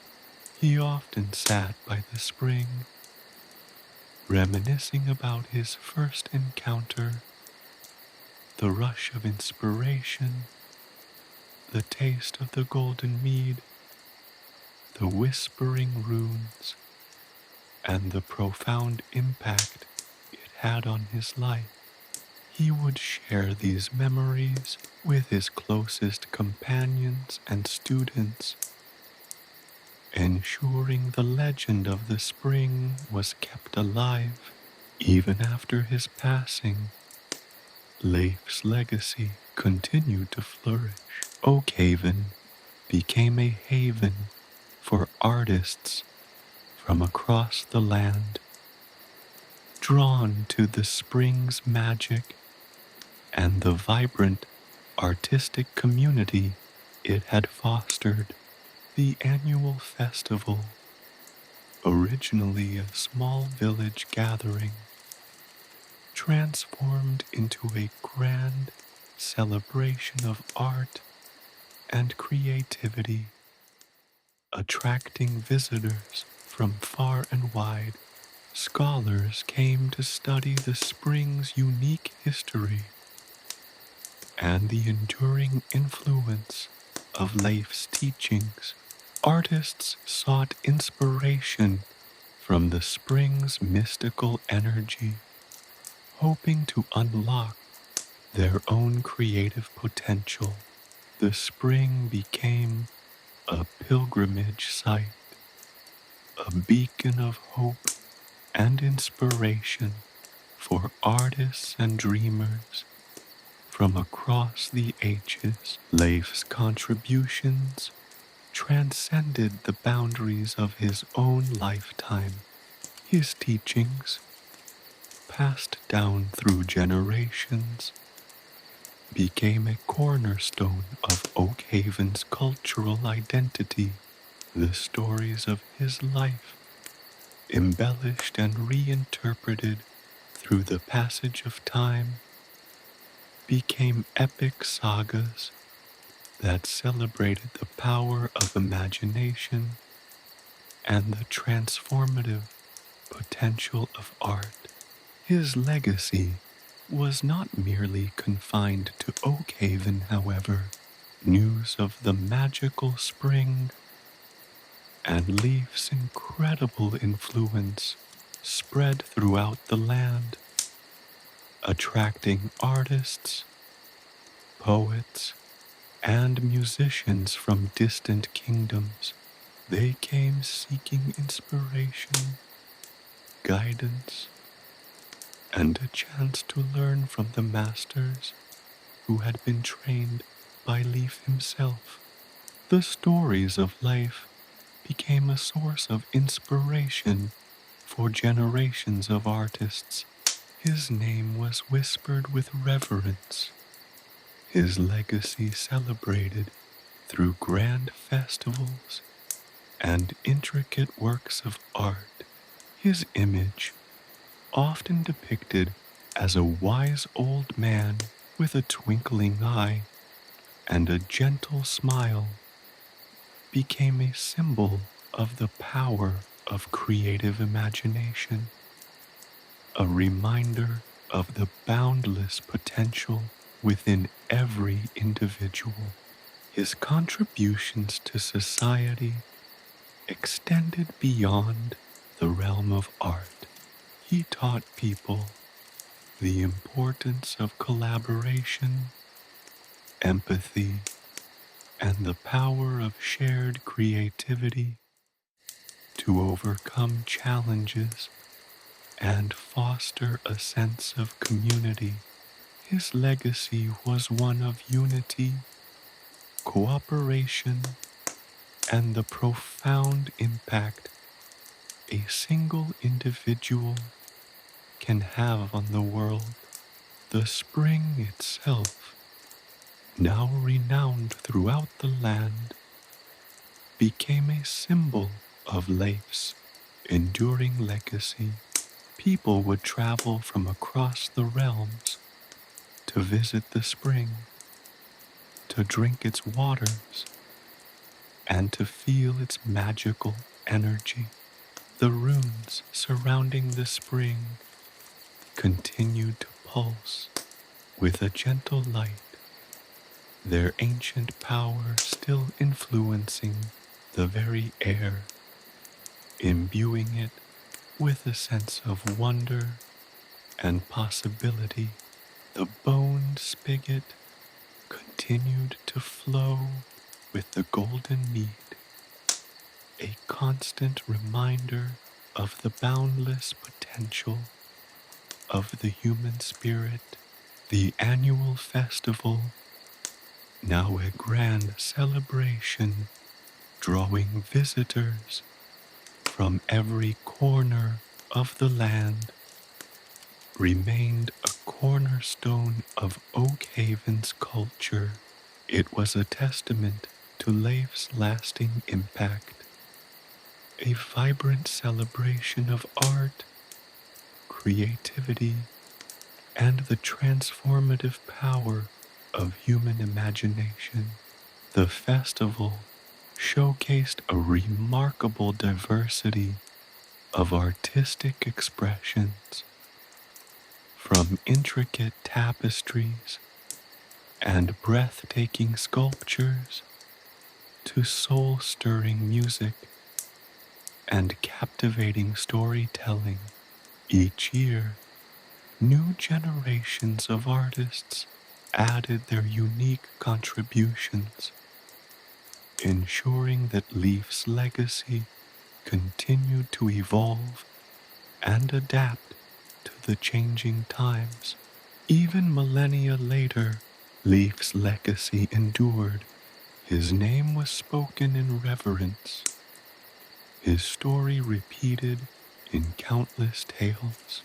He became a mythical figure, a symbol of the power of imagination and the enduring human capacity for creativity.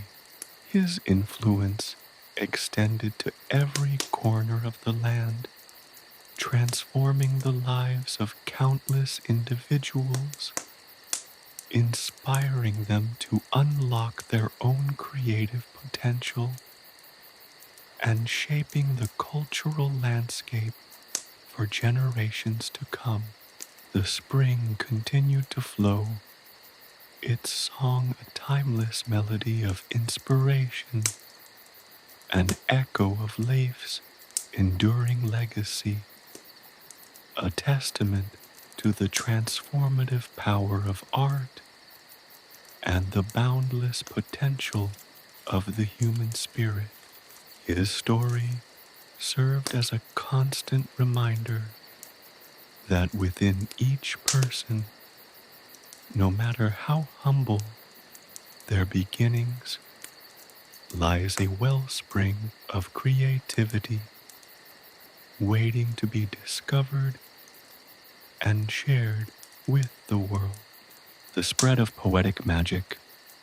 The whispers of Leif's poetry, initially confined to the hushed corners of Oakhaven, began to carry on the wind, carried by traveling merchants, wandering bards, and eager apprentices who had sought tutelage at his renowned workshops.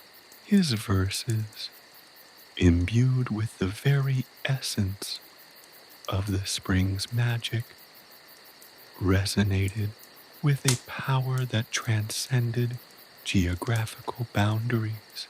They spoke of universal themes: love and loss, courage and fear, hope and despair, expressed with a raw honesty and vibrant imagery that touched the hearts of people from all walks of life. Word of the singing spring, as it became known, spread like wildfire. Artists from distant kingdoms, drawn by tales of its magical properties and the exceptional talent it fostered, began to make pilgrimages to Oakhaven. They came seeking not only to witness the spring's wonders, but also to learn from the masters who had been trained by Leif himself. His students, inspired by their mentor's example, established their own workshops and schools, disseminating his teachings and fostering a new generation of artists imbued with the spirit of poetic magic. The impact was profound and multifaceted in the bustling cities, where the rhythm of life was often harsh and unforgiving. Leif's poems offered a balm to weary souls. His verses, recited in crowded marketplaces and hushed taverns, sparked conversations, ignited passions, and fostered a sense of shared humanity. They reminded people of the beauty that could be found in the simplest things: the gentle sway of a willow tree, the warmth of a hearth fire, the laughter of children at play. Even the most hardened hearts were softened by the tender beauty of his words. In the rural villages, Leif's poems brought solace and inspiration. Farmers, weary from long days of toil, found comfort in his descriptions of nature's resilience and the enduring power of hope. Their lives, often fraught with hardship, were enriched by the beauty and imagination that his verses brought to their daily existence. They would gather around crackling fires, reciting his poems under starlit skies, their voices weaving a tapestry of shared experience and collective hope. The influence of Leif's poetic magic extended beyond the realm of art.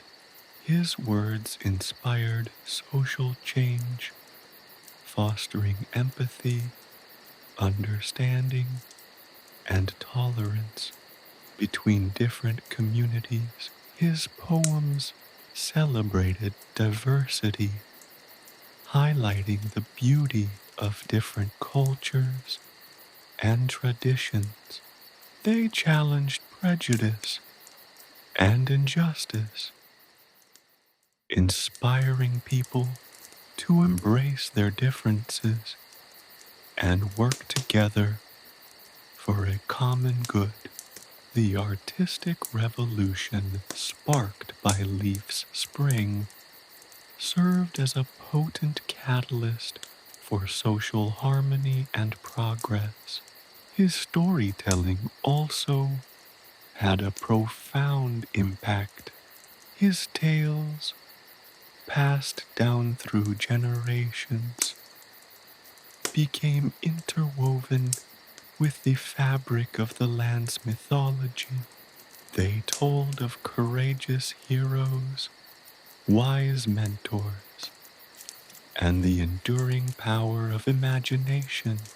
His stories inspired bravery in the face of adversity, instilled a sense of wonder and awe, and fostered a love for the world and its myriad inhabitants. They reminded people of the importance of preserving traditions, respecting nature, and living in harmony with each other. The impact on society was not limited to direct inspiration. It sparked a domino effect of creative expression. Musicians composed melodies inspired by his verses, crafting hauntingly beautiful scores that captured the essence of his poetic genius. Sculptors created breathtaking works of art, their forms echoing the images and emotions found within his poems. Painters created vibrant tapestries of color and light, embodying the vibrant imagery that infused his words. The very landscape seemed to be touched by Leif's influence. Gardens flourished, inspired by the evocative descriptions of nature found in his poetry. New architectural styles emerged, reflecting the harmonious blend of nature and artistry reflected in his teachings. Even the fashions of the time were influenced by his work, incorporating colors, patterns, and motifs drawn from his evocative verses. The stories of Leif and his spring became legendary, a source of hope and inspiration for people across the land. His poems were inscribed on monuments and buildings, recited in schools and temples, sung by bards and minstrels. They were translated into numerous languages, carrying his message of hope, beauty, and creative power across vast distances. His name became synonymous with artistic excellence, inspiring countless individuals to embrace their own creative potential and pursue their artistic passions. The artistic renaissance, triggered by Leif's influence, lasted for centuries. Generations of artists continued to draw inspiration from his work, creating masterpieces that reflected the enduring power of poetic magic. The legacy of Leif's spring, a symbol of creativity and inspiration, lived on, its echoes resonating across the ages, a testament to the transformative power of art and the enduring human capacity for imagination. The tales of Leif, embellished and retold countless times, became a cornerstone of the land's cultural heritage, a vibrant tapestry of stories that celebrated the power of creativity, collaboration, and the shared human experience. The annual festival in Oakhaven, originally a small village gathering, grew into a spectacular celebration of art and culture, drawing visitors from every corner of the land. It became a vibrant showcase of artistic talent where poets, musicians, sculptors, painters, and storytellers came together to share their creations and celebrate the enduring legacy of Leif and his spring. The festival not only celebrated artistic achievement, but also fostered a sense of community and shared purpose, reflecting the values of empathy, cooperation, and collective creativity that Leif had championed throughout his life. The festival transcended its origins, evolving into a symbol of unity and artistic expression, embodying the spirit of Leif's teachings and the transformative potential of artistic collaboration. His legacy, initially confined to a small village, had become a powerful force for good, transforming the cultural landscape and touching the lives of countless individuals. Even in the distant future, centuries after Leif's passing, the legend of the spring continued to inspire. His poems were still recited, his stories still told, his influence still felt.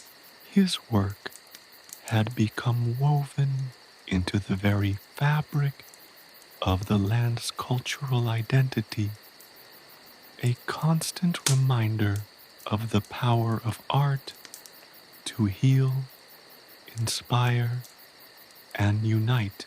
The spring itself remained a sacred site, a source of wonder and inspiration for artists and dreamers from all walks of life. His tale served as a timeless reminder of the boundless potential of the human spirit and the transformative power of poetic magic.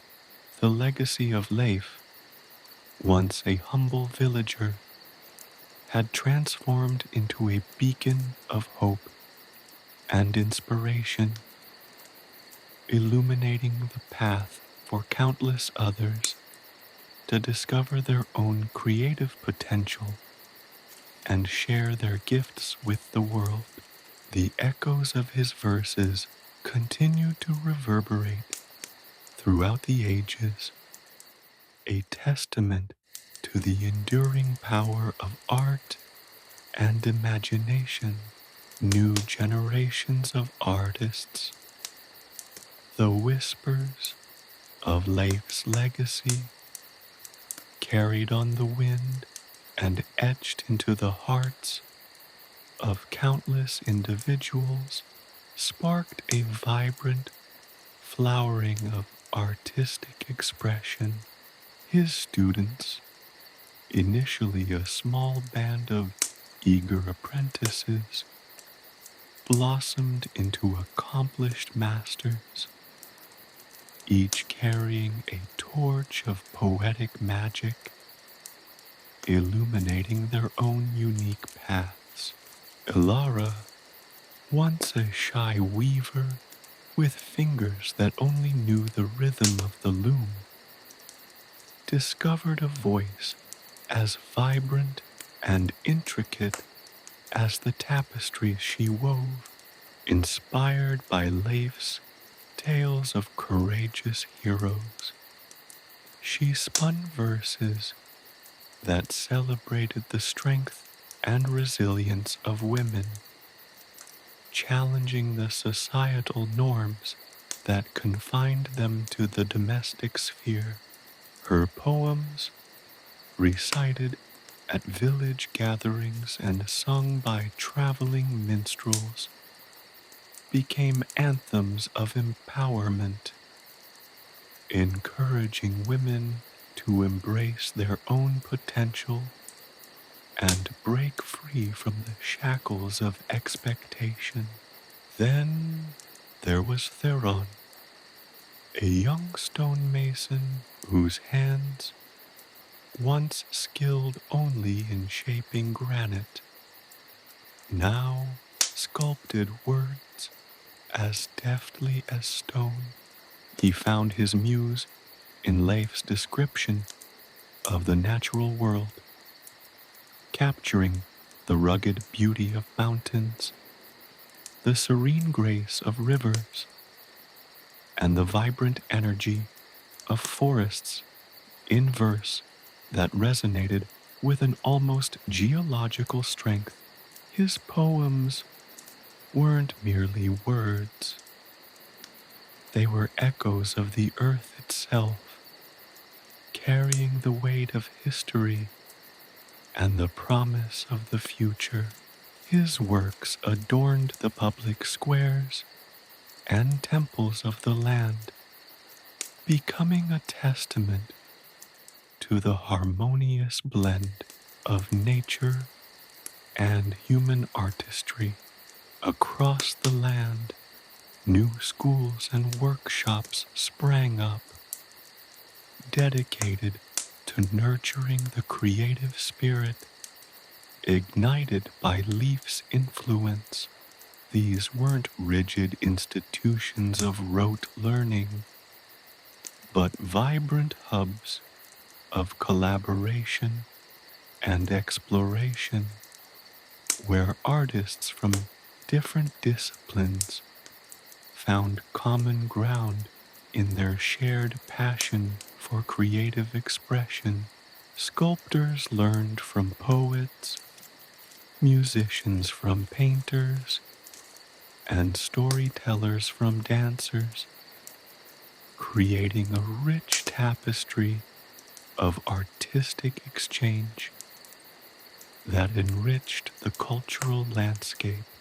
The traditional boundaries between art forms blurred, giving rise to innovative creations that defied categorization and captivated audiences with their originality and expressive power. One such institution was the Academy of Whispering Winds, nestled in a secluded valley overlooking a shimmering lake, founded by one of Leif's most gifted students, Lyra. The Academy attracted students from across the land, drawn by Lyra's reputation for fostering individual creativity and collaborative innovation. She believed that art wasn't just about technical skill, but about emotional depth and personal expression.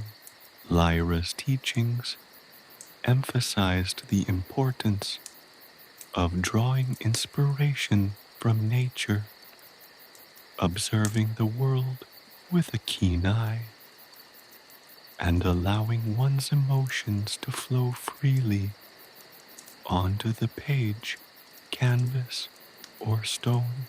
Under her guidance, her students created works that transcended the realm of mere artistry, becoming powerful reflections of the human spirit and its complex emotions.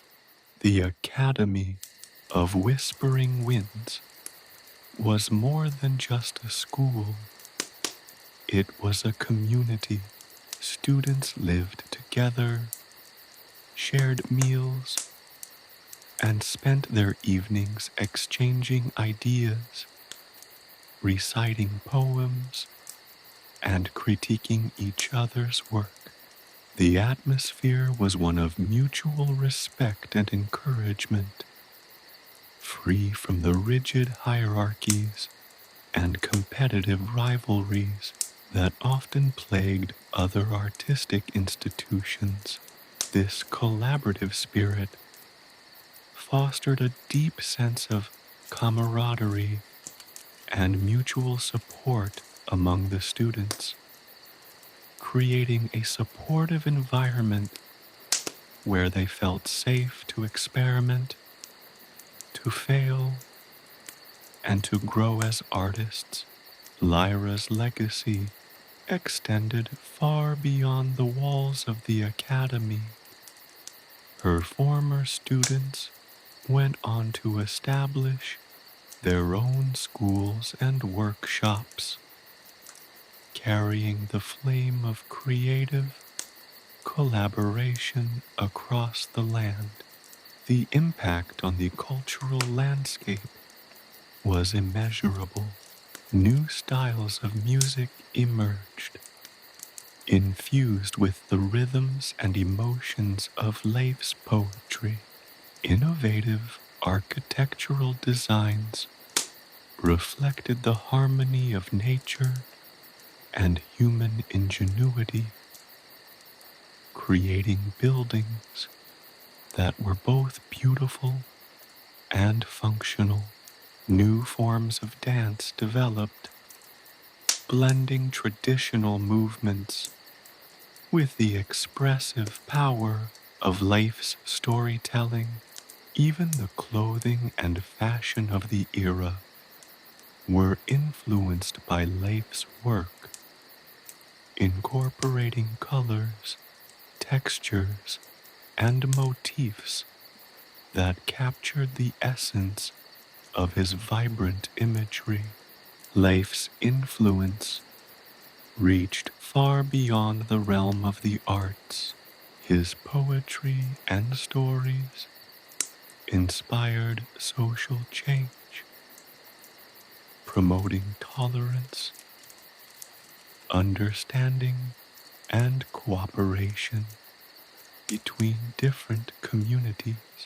His verses celebrated diversity, highlighting the beauty of different cultures and traditions. They challenged prejudice and injustice, inspiring people to embrace their differences and work together for the common good. His work became a catalyst for social progress, fostering a sense of shared humanity and collective responsibility. The festivals that sprang up across the land, originally small village gatherings, grew into spectacular celebrations of artistic expression.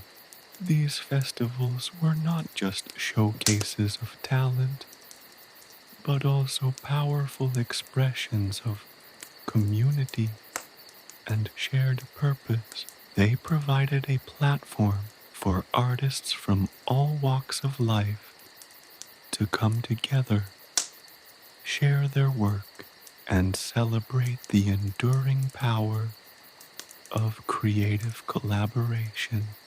The festivals fostered a sense of belonging, inspiring people to embrace their differences and work together to build a brighter future. They became symbols of unity and artistic expression, reflecting the values of empathy, cooperation, and collective creativity that Leif had championed throughout his life. Generations of artists continued to draw inspiration from Leif's work, creating masterpieces that reflected the enduring power of poetic magic. His influence stretched across centuries, shaping the artistic landscape and inspiring countless individuals to embrace their own creative potential. His legacy lived on, not only in his poems and stories, but also in the countless works of art that were inspired by his life and teachings. His influence transcended time and space, enriching the lives of generations to come. Even the landscapes themselves seem to reflect Leif's influence. Gardens flourish, inspired by the evocative descriptions of nature found in his poetry. New architectural styles emerged, reflecting the harmonious blend of nature and artistry reflected in his teachings. Even the fashions of the time were influenced by his work, incorporating colors, patterns, and motifs drawn from his evocative verses. The very air seemed to vibrate with the echoes of his creative genius, inspiring artists to push the boundaries of their craft and explore new forms of expression. The story of Leif and the singing spring evolved into a living legend, a source of inspiration and empowerment for artists across the generations.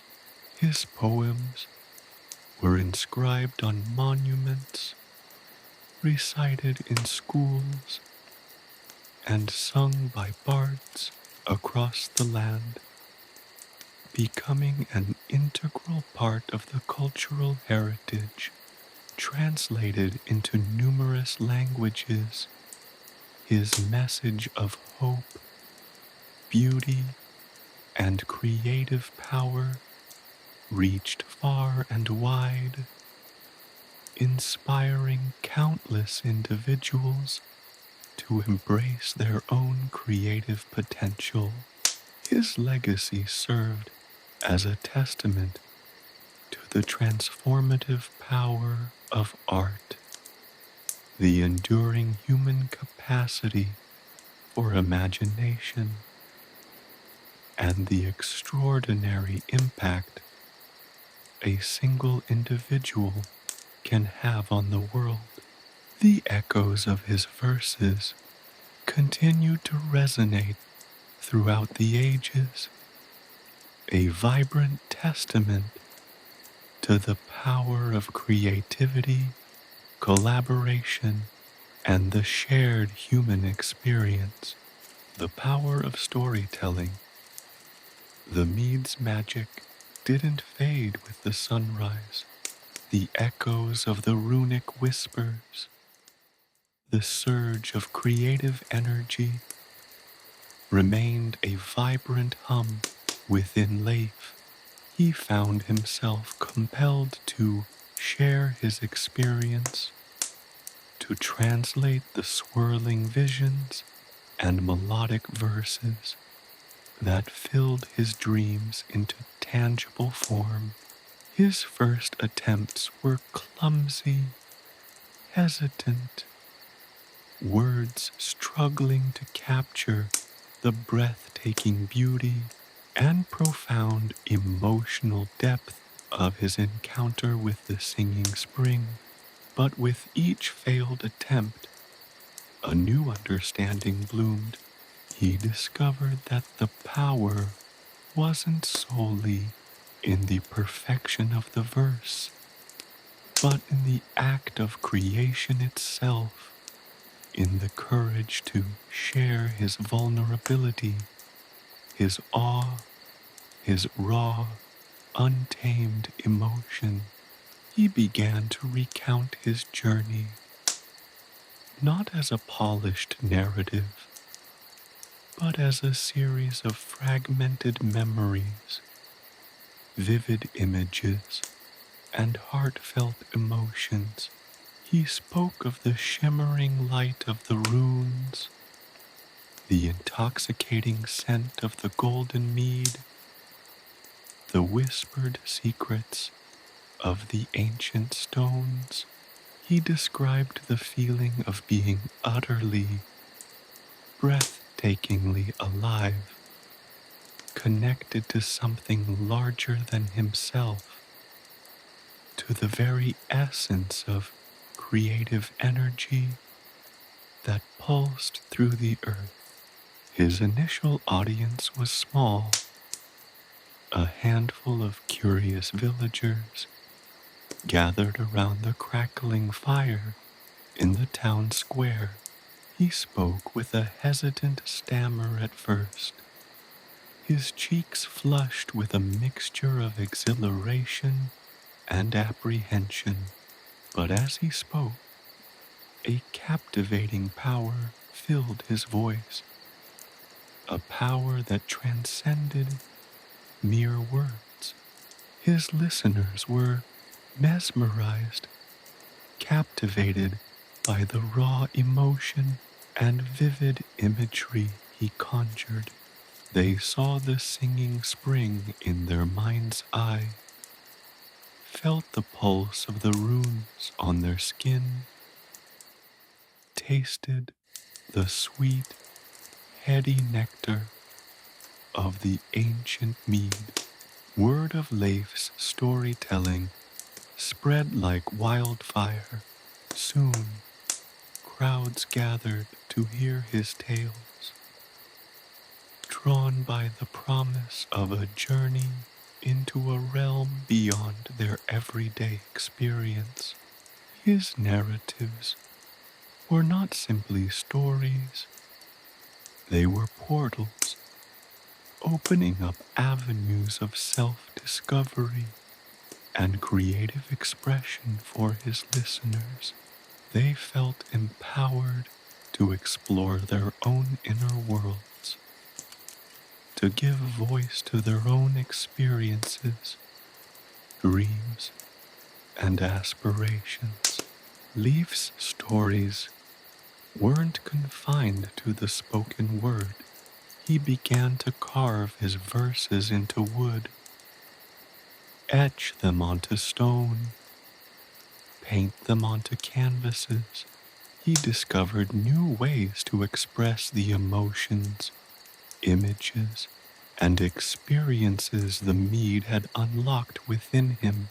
Each creation was a testament to his transformation, a reflection of the vibrant wellspring of creativity that pulsed within him. His art became a catalyst for change in the community, inspiring others to tap into their own creative potential. The impact was profound. A shy young girl who had always been hidden in the shadows found her voice in Leif's tales, writing her own poetry of resilience and hope. A brooding young man, weighed down by doubt, found inspiration in Leif's journey of self-discovery. He started crafting intricate woodwork that captured the beauty and wonder of the natural world. A lonely elderly woman, her spirit dimmed by years of isolation, found solace in Leif's stories, picking up her paintbrush again and capturing scenes of the village life that echoed the richness and depth of his words. Leif's narrative became a living testament to the transformative power of self-belief. He proved that greatness isn't born from perfection, but from embracing imperfections and having the courage to share your unique story with the world. His tale echoed through the generations, inspiring individuals to confront their self-doubt, to celebrate their uniqueness, and to find their own unique path to creative expression. His story wasn't just about the magic of the singing spring or the potency of the mead. It was a story about the courage to explore the unknown, to embrace vulnerability, and to share one's authentic self with the world. It was a story about the transformative power of belief in oneself, about the potential that lies dormant within each individual, waiting to be unlocked. Leif's tales spread beyond his village, carried by traveling minstrels and wandering scholars, woven into the tapestry of countless traditions. His verses were translated into different languages, each rendition resonating with the unique cultural nuances of its adopted tongue. The core message remained the same: the power of imagination, the importance of self-belief, and the transformative potential that resides within each individual. The impact on the world was undeniable. New schools of art were established, inspired by Leif's methods of teaching and his emphasis on fostering collaboration and creative expression. Artists from various disciplines, poets, sculptors, painters, musicians, came together, blurring traditional boundaries between art forms and creating groundbreaking works that challenged conventions and sparked new artistic movements. Leif's journey, initially a personal adventure, became a universal tale. It resonated with individuals across cultures, ages, and backgrounds because it touched upon the core of the human experience: the quest for meaning, the pursuit of self-discovery, the desire to create and to connect. It reaffirmed the universal language of creativity, demonstrating the power of imagination to bridge gaps, build bridges, and inspire collective progress. The legacy of Leif extended far beyond the realm of art. His stories became metaphors for navigating life's challenges, celebrating resilience, and discovering personal strength. They inspired social reforms, empowering marginalized communities to advocate for their rights and assert their identities. His poems were used to advocate for social justice, to celebrate diversity, and to foster empathy and understanding. Even centuries later, Leif's words continue to resonate. His story, initially born from a chance encounter with a magical spring, has become an enduring testament to the power of storytelling, the potency of self-belief, and the transformative potential of sharing one's authentic self with the world. His legacy lives on, not only in the countless poems and stories that bear his influence, but also in the countless lives touched by his message of hope, resilience, and creative expression. His journey is a constant reminder that the most extraordinary adventures are often found not in faraway lands, but within the depths of our own imagination and the courage to share our unique voices with the world. The echoes of his verses, whispered on the wind, still inspire artists and dreamers to embrace their potential and share their stories with unwavering faith in the power of their own unique voices.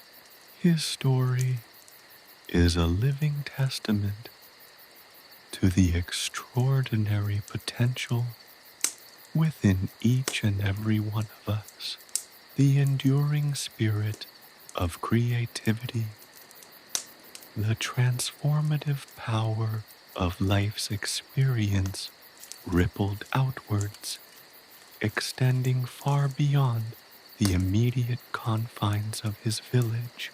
Traveling minstrels, captivated by his tales, incorporated his verses into their repertoires, carrying his message across the land. Scholars, intrigued by the blend of myth and reality in his narratives, translated his poems into various languages, ensuring his words resonated with diverse cultures and audiences. The essence of his journey, the awakening of creative potential, the courage to embrace vulnerability, and the transformative power of sharing one's authentic self, transcended linguistic boundaries, finding universal resonance. The impact on artistic expression was profound, inspired by Leif's emphasis on collaborative creativity and his rejection of rigid artistic conventions. New schools of art emerged: painters, sculptors, musicians, and poets, no longer confined by traditional classifications, found common ground in their shared exploration of self-expression. Boundaries blurred, innovative techniques were born, and groundbreaking works of art challenged established norms, propelling artistic movements forward. Leif's influence transcended mere imitation. He sparked a revolution, a blossoming of creative freedom that celebrated individuality and collective expression. This creative flourishing wasn't limited to the fine arts. Craftspeople drew inspiration from Leif's story, imbuing their work with a newfound depth and meaning.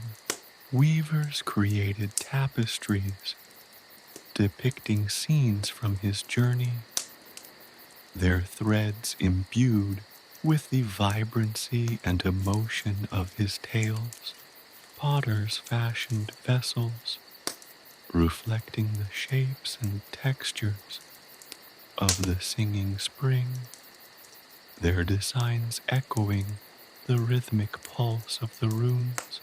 Even the simplest of crafts, from woodworking to metalwork, became imbued with an artistic spirit, reflecting the widespread creative energy Leif's journey had ignited. The enduring spirit of creativity didn't just manifest in a tangible artistic forms. It permeated the very fabric of societal change. Leif's stories, translated into various languages and adapted for different cultural contexts, became powerful tools for social reform. His poems, echoing themes of resilience, self-discovery, and empowerment, were used to advocate for the rights of marginalized communities, fostering empathy, understanding, and collective action. His narrative became a symbol of hope, inspiring individuals to challenge injustice and advocate for positive change within their own communities. His legacy extended to education, inspired by his approach to teaching and his emphasis on nurturing individual creativity. Schools emerged where young people were encouraged to express themselves freely, to explore their unique talents, and to collaborate with others. These schools didn't merely teach artistic techniques, they cultivated a spirit of innovation and self-belief, fostering a generation of creative thinkers and problem solvers. Leif's impact resonated even in fields far removed from the arts, inspiring innovation and progress in diverse sectors. Leif's influence spread far beyond his lifetime. Centuries after his journey, his name remained synonymous with creative inspiration. His poems were recited at celebrations, his stories recounted around campfires, his verses carved into monuments and etched into the hearts of aspiring artists. The singing spring, though perhaps a mythical place, became a symbol of the creative spirit within each individual, a constant reminder of the untapped potential waiting to be unleashed. His legacy wasn't simply confined to the realm of art and literature. It extended into the very essence of human endeavor. His narrative of self-discovery and the power of self-belief became a universal metaphor for overcoming personal challenges, for embracing vulnerability, and for finding strength in the face of adversity. His story empowered generations to confront their doubts, celebrate their individuality, and pursue their dreams with unwavering determination. His message resonated with people across all ages, social backgrounds, and cultures because it tapped into the core of the human experience, the innate desire for self-expression, the pursuit of meaning, and the universal yearning for connection. The enduring power of Leif's story lies in its universality. It speaks to the human spirit's inherent capacity for creativity, the power of imagination to transform lives, and the importance of sharing one's unique voice with the world. It's a story about overcoming self-doubt, about embracing the beauty of imperfection, and about the transformative power of believing in oneself. His tale is a testament to the extraordinary potential that resides within each individual, regardless of background or circumstances. It's a reminder that the most significant journeys are often the ones we embark upon within ourselves, guided by the unwavering belief in our own unique gifts. Leif's influence resonates in the countless artists who have drawn inspiration from his journey. His story has been adapted and reinterpreted in countless ways, each iteration reflecting the unique perspective of the artist and the ever-evolving landscape of human expression.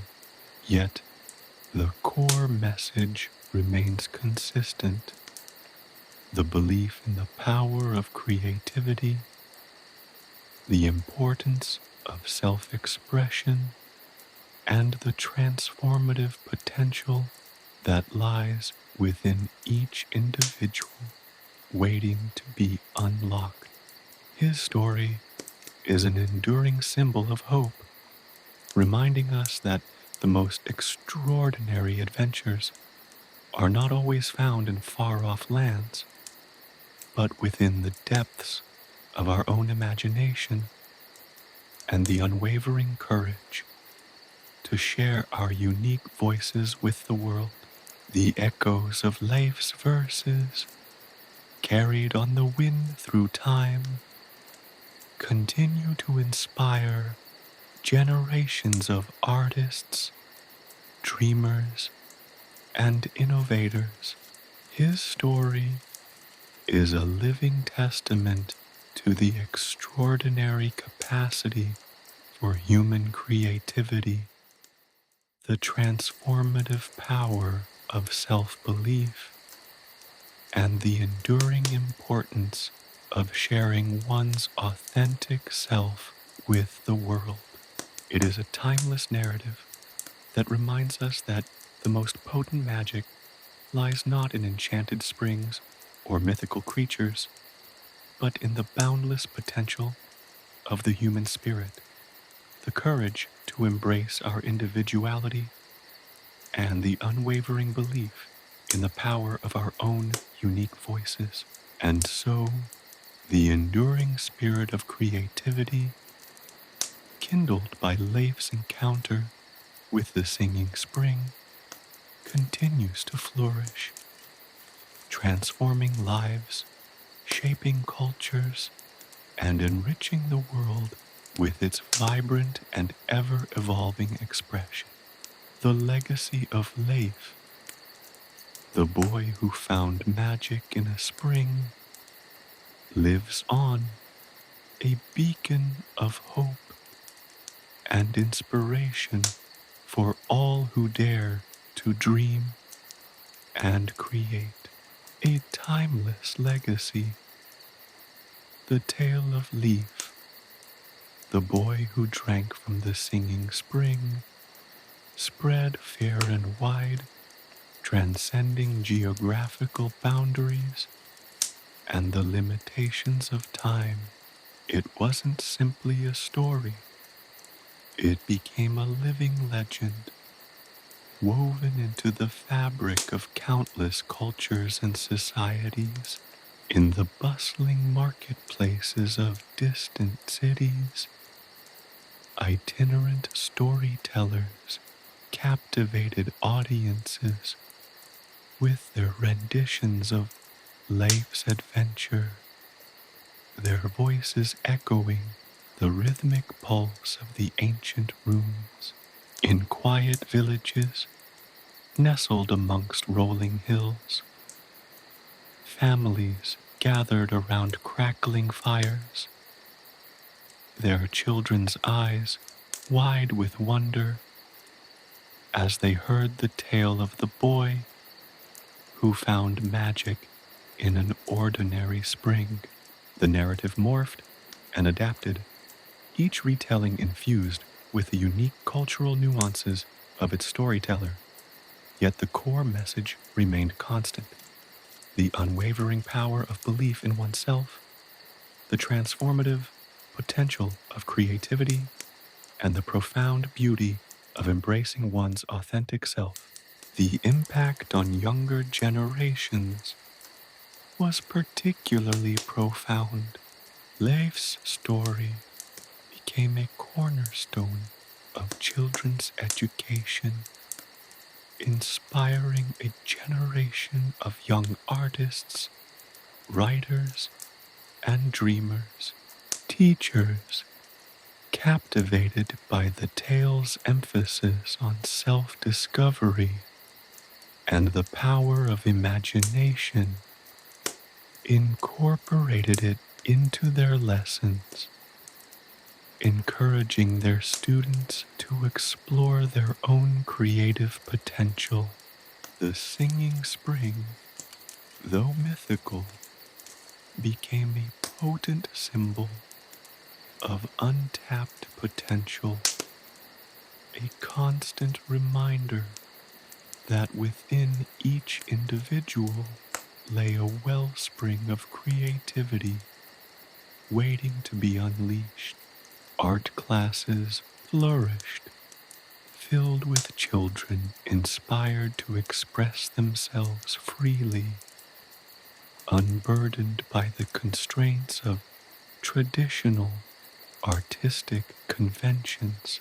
Schools established dedicated spaces for creative expression, fostering collaborative projects and celebrating individuality.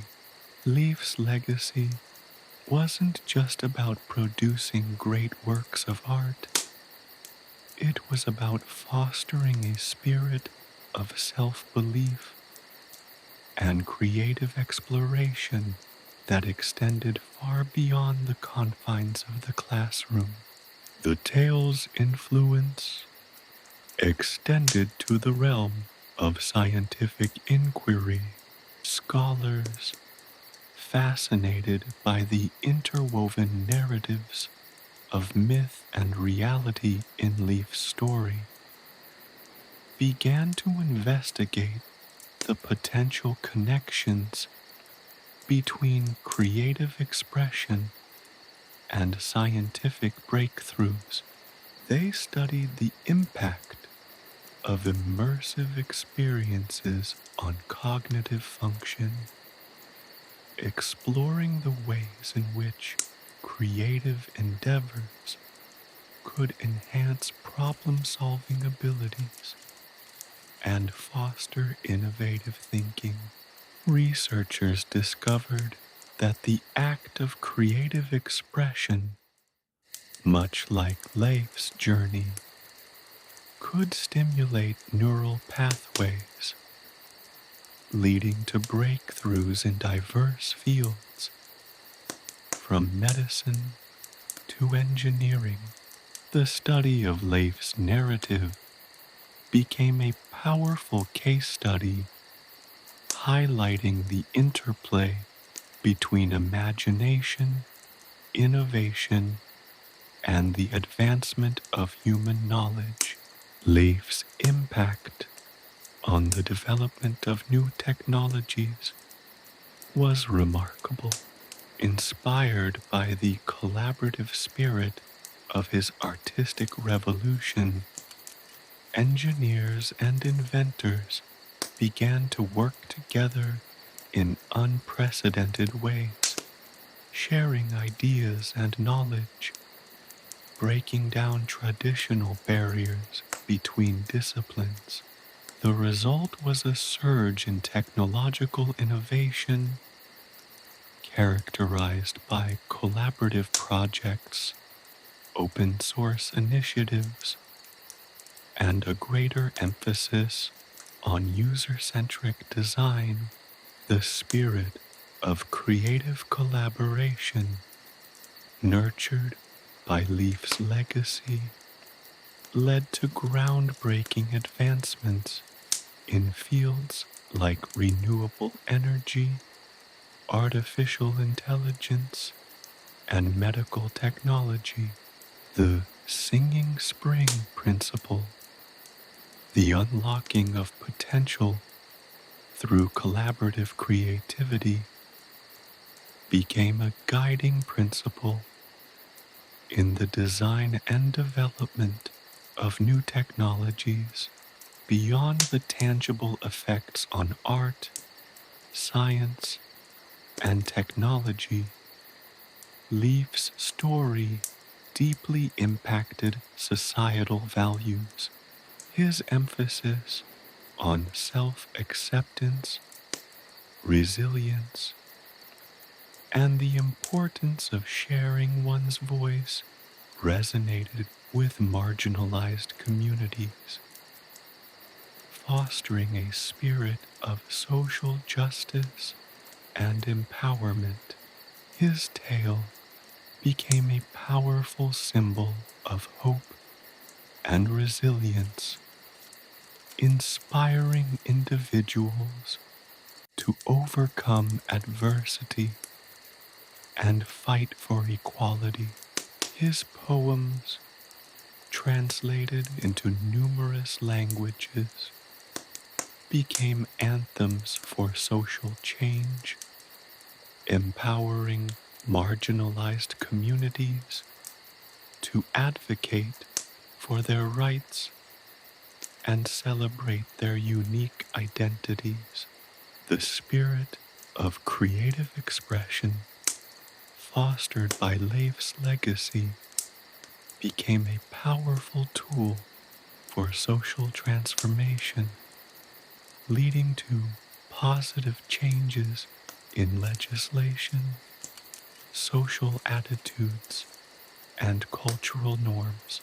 Centuries passed, but the legacy of Leif remained strong.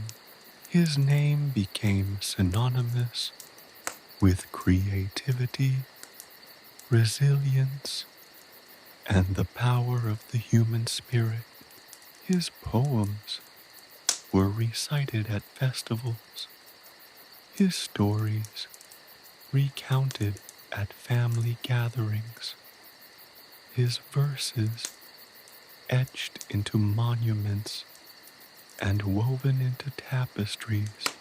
The singing spring, though perhaps a mythical place, became a symbol of the boundless creative potential within each individual. The enduring power of his story lay not in its fantastical elements, but in its universal message of hope, self-belief, and the transformative power of pursuing one's dreams. Leif's influence continued to inspire generations of artists, dreamers, and activists. His story was reinterpreted countless times, adapted for various mediums and cultural contexts, yet the core message remained consistent. The belief in the power of creativity, the importance of self-expression, and the transformative potential that lies within each individual. His legacy was not just a tale of magical encounters.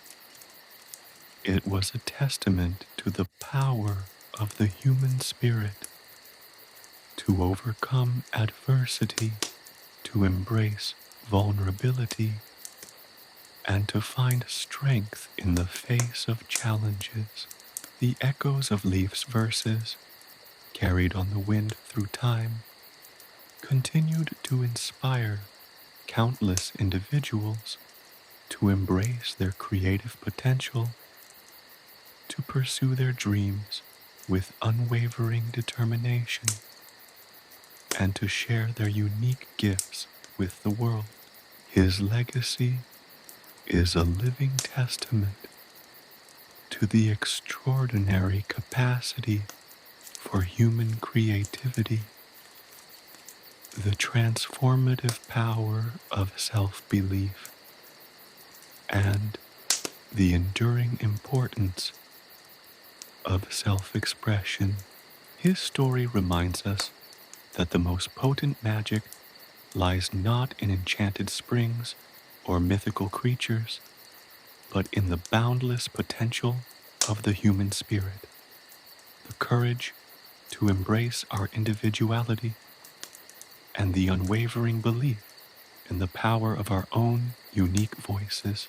And so, the enduring spirit of creativity, kindled by life's encounter with the singing spring, continues to flourish, transforming lives, shaping cultures, and enriching the world with its vibrant and ever-evolving expression, the legacy of Leif, the boy who found magic in a spring, lives on, a beacon of hope and inspiration for all who dare to dream and create, a timeless reminder that the greatest adventures often lie within ourselves,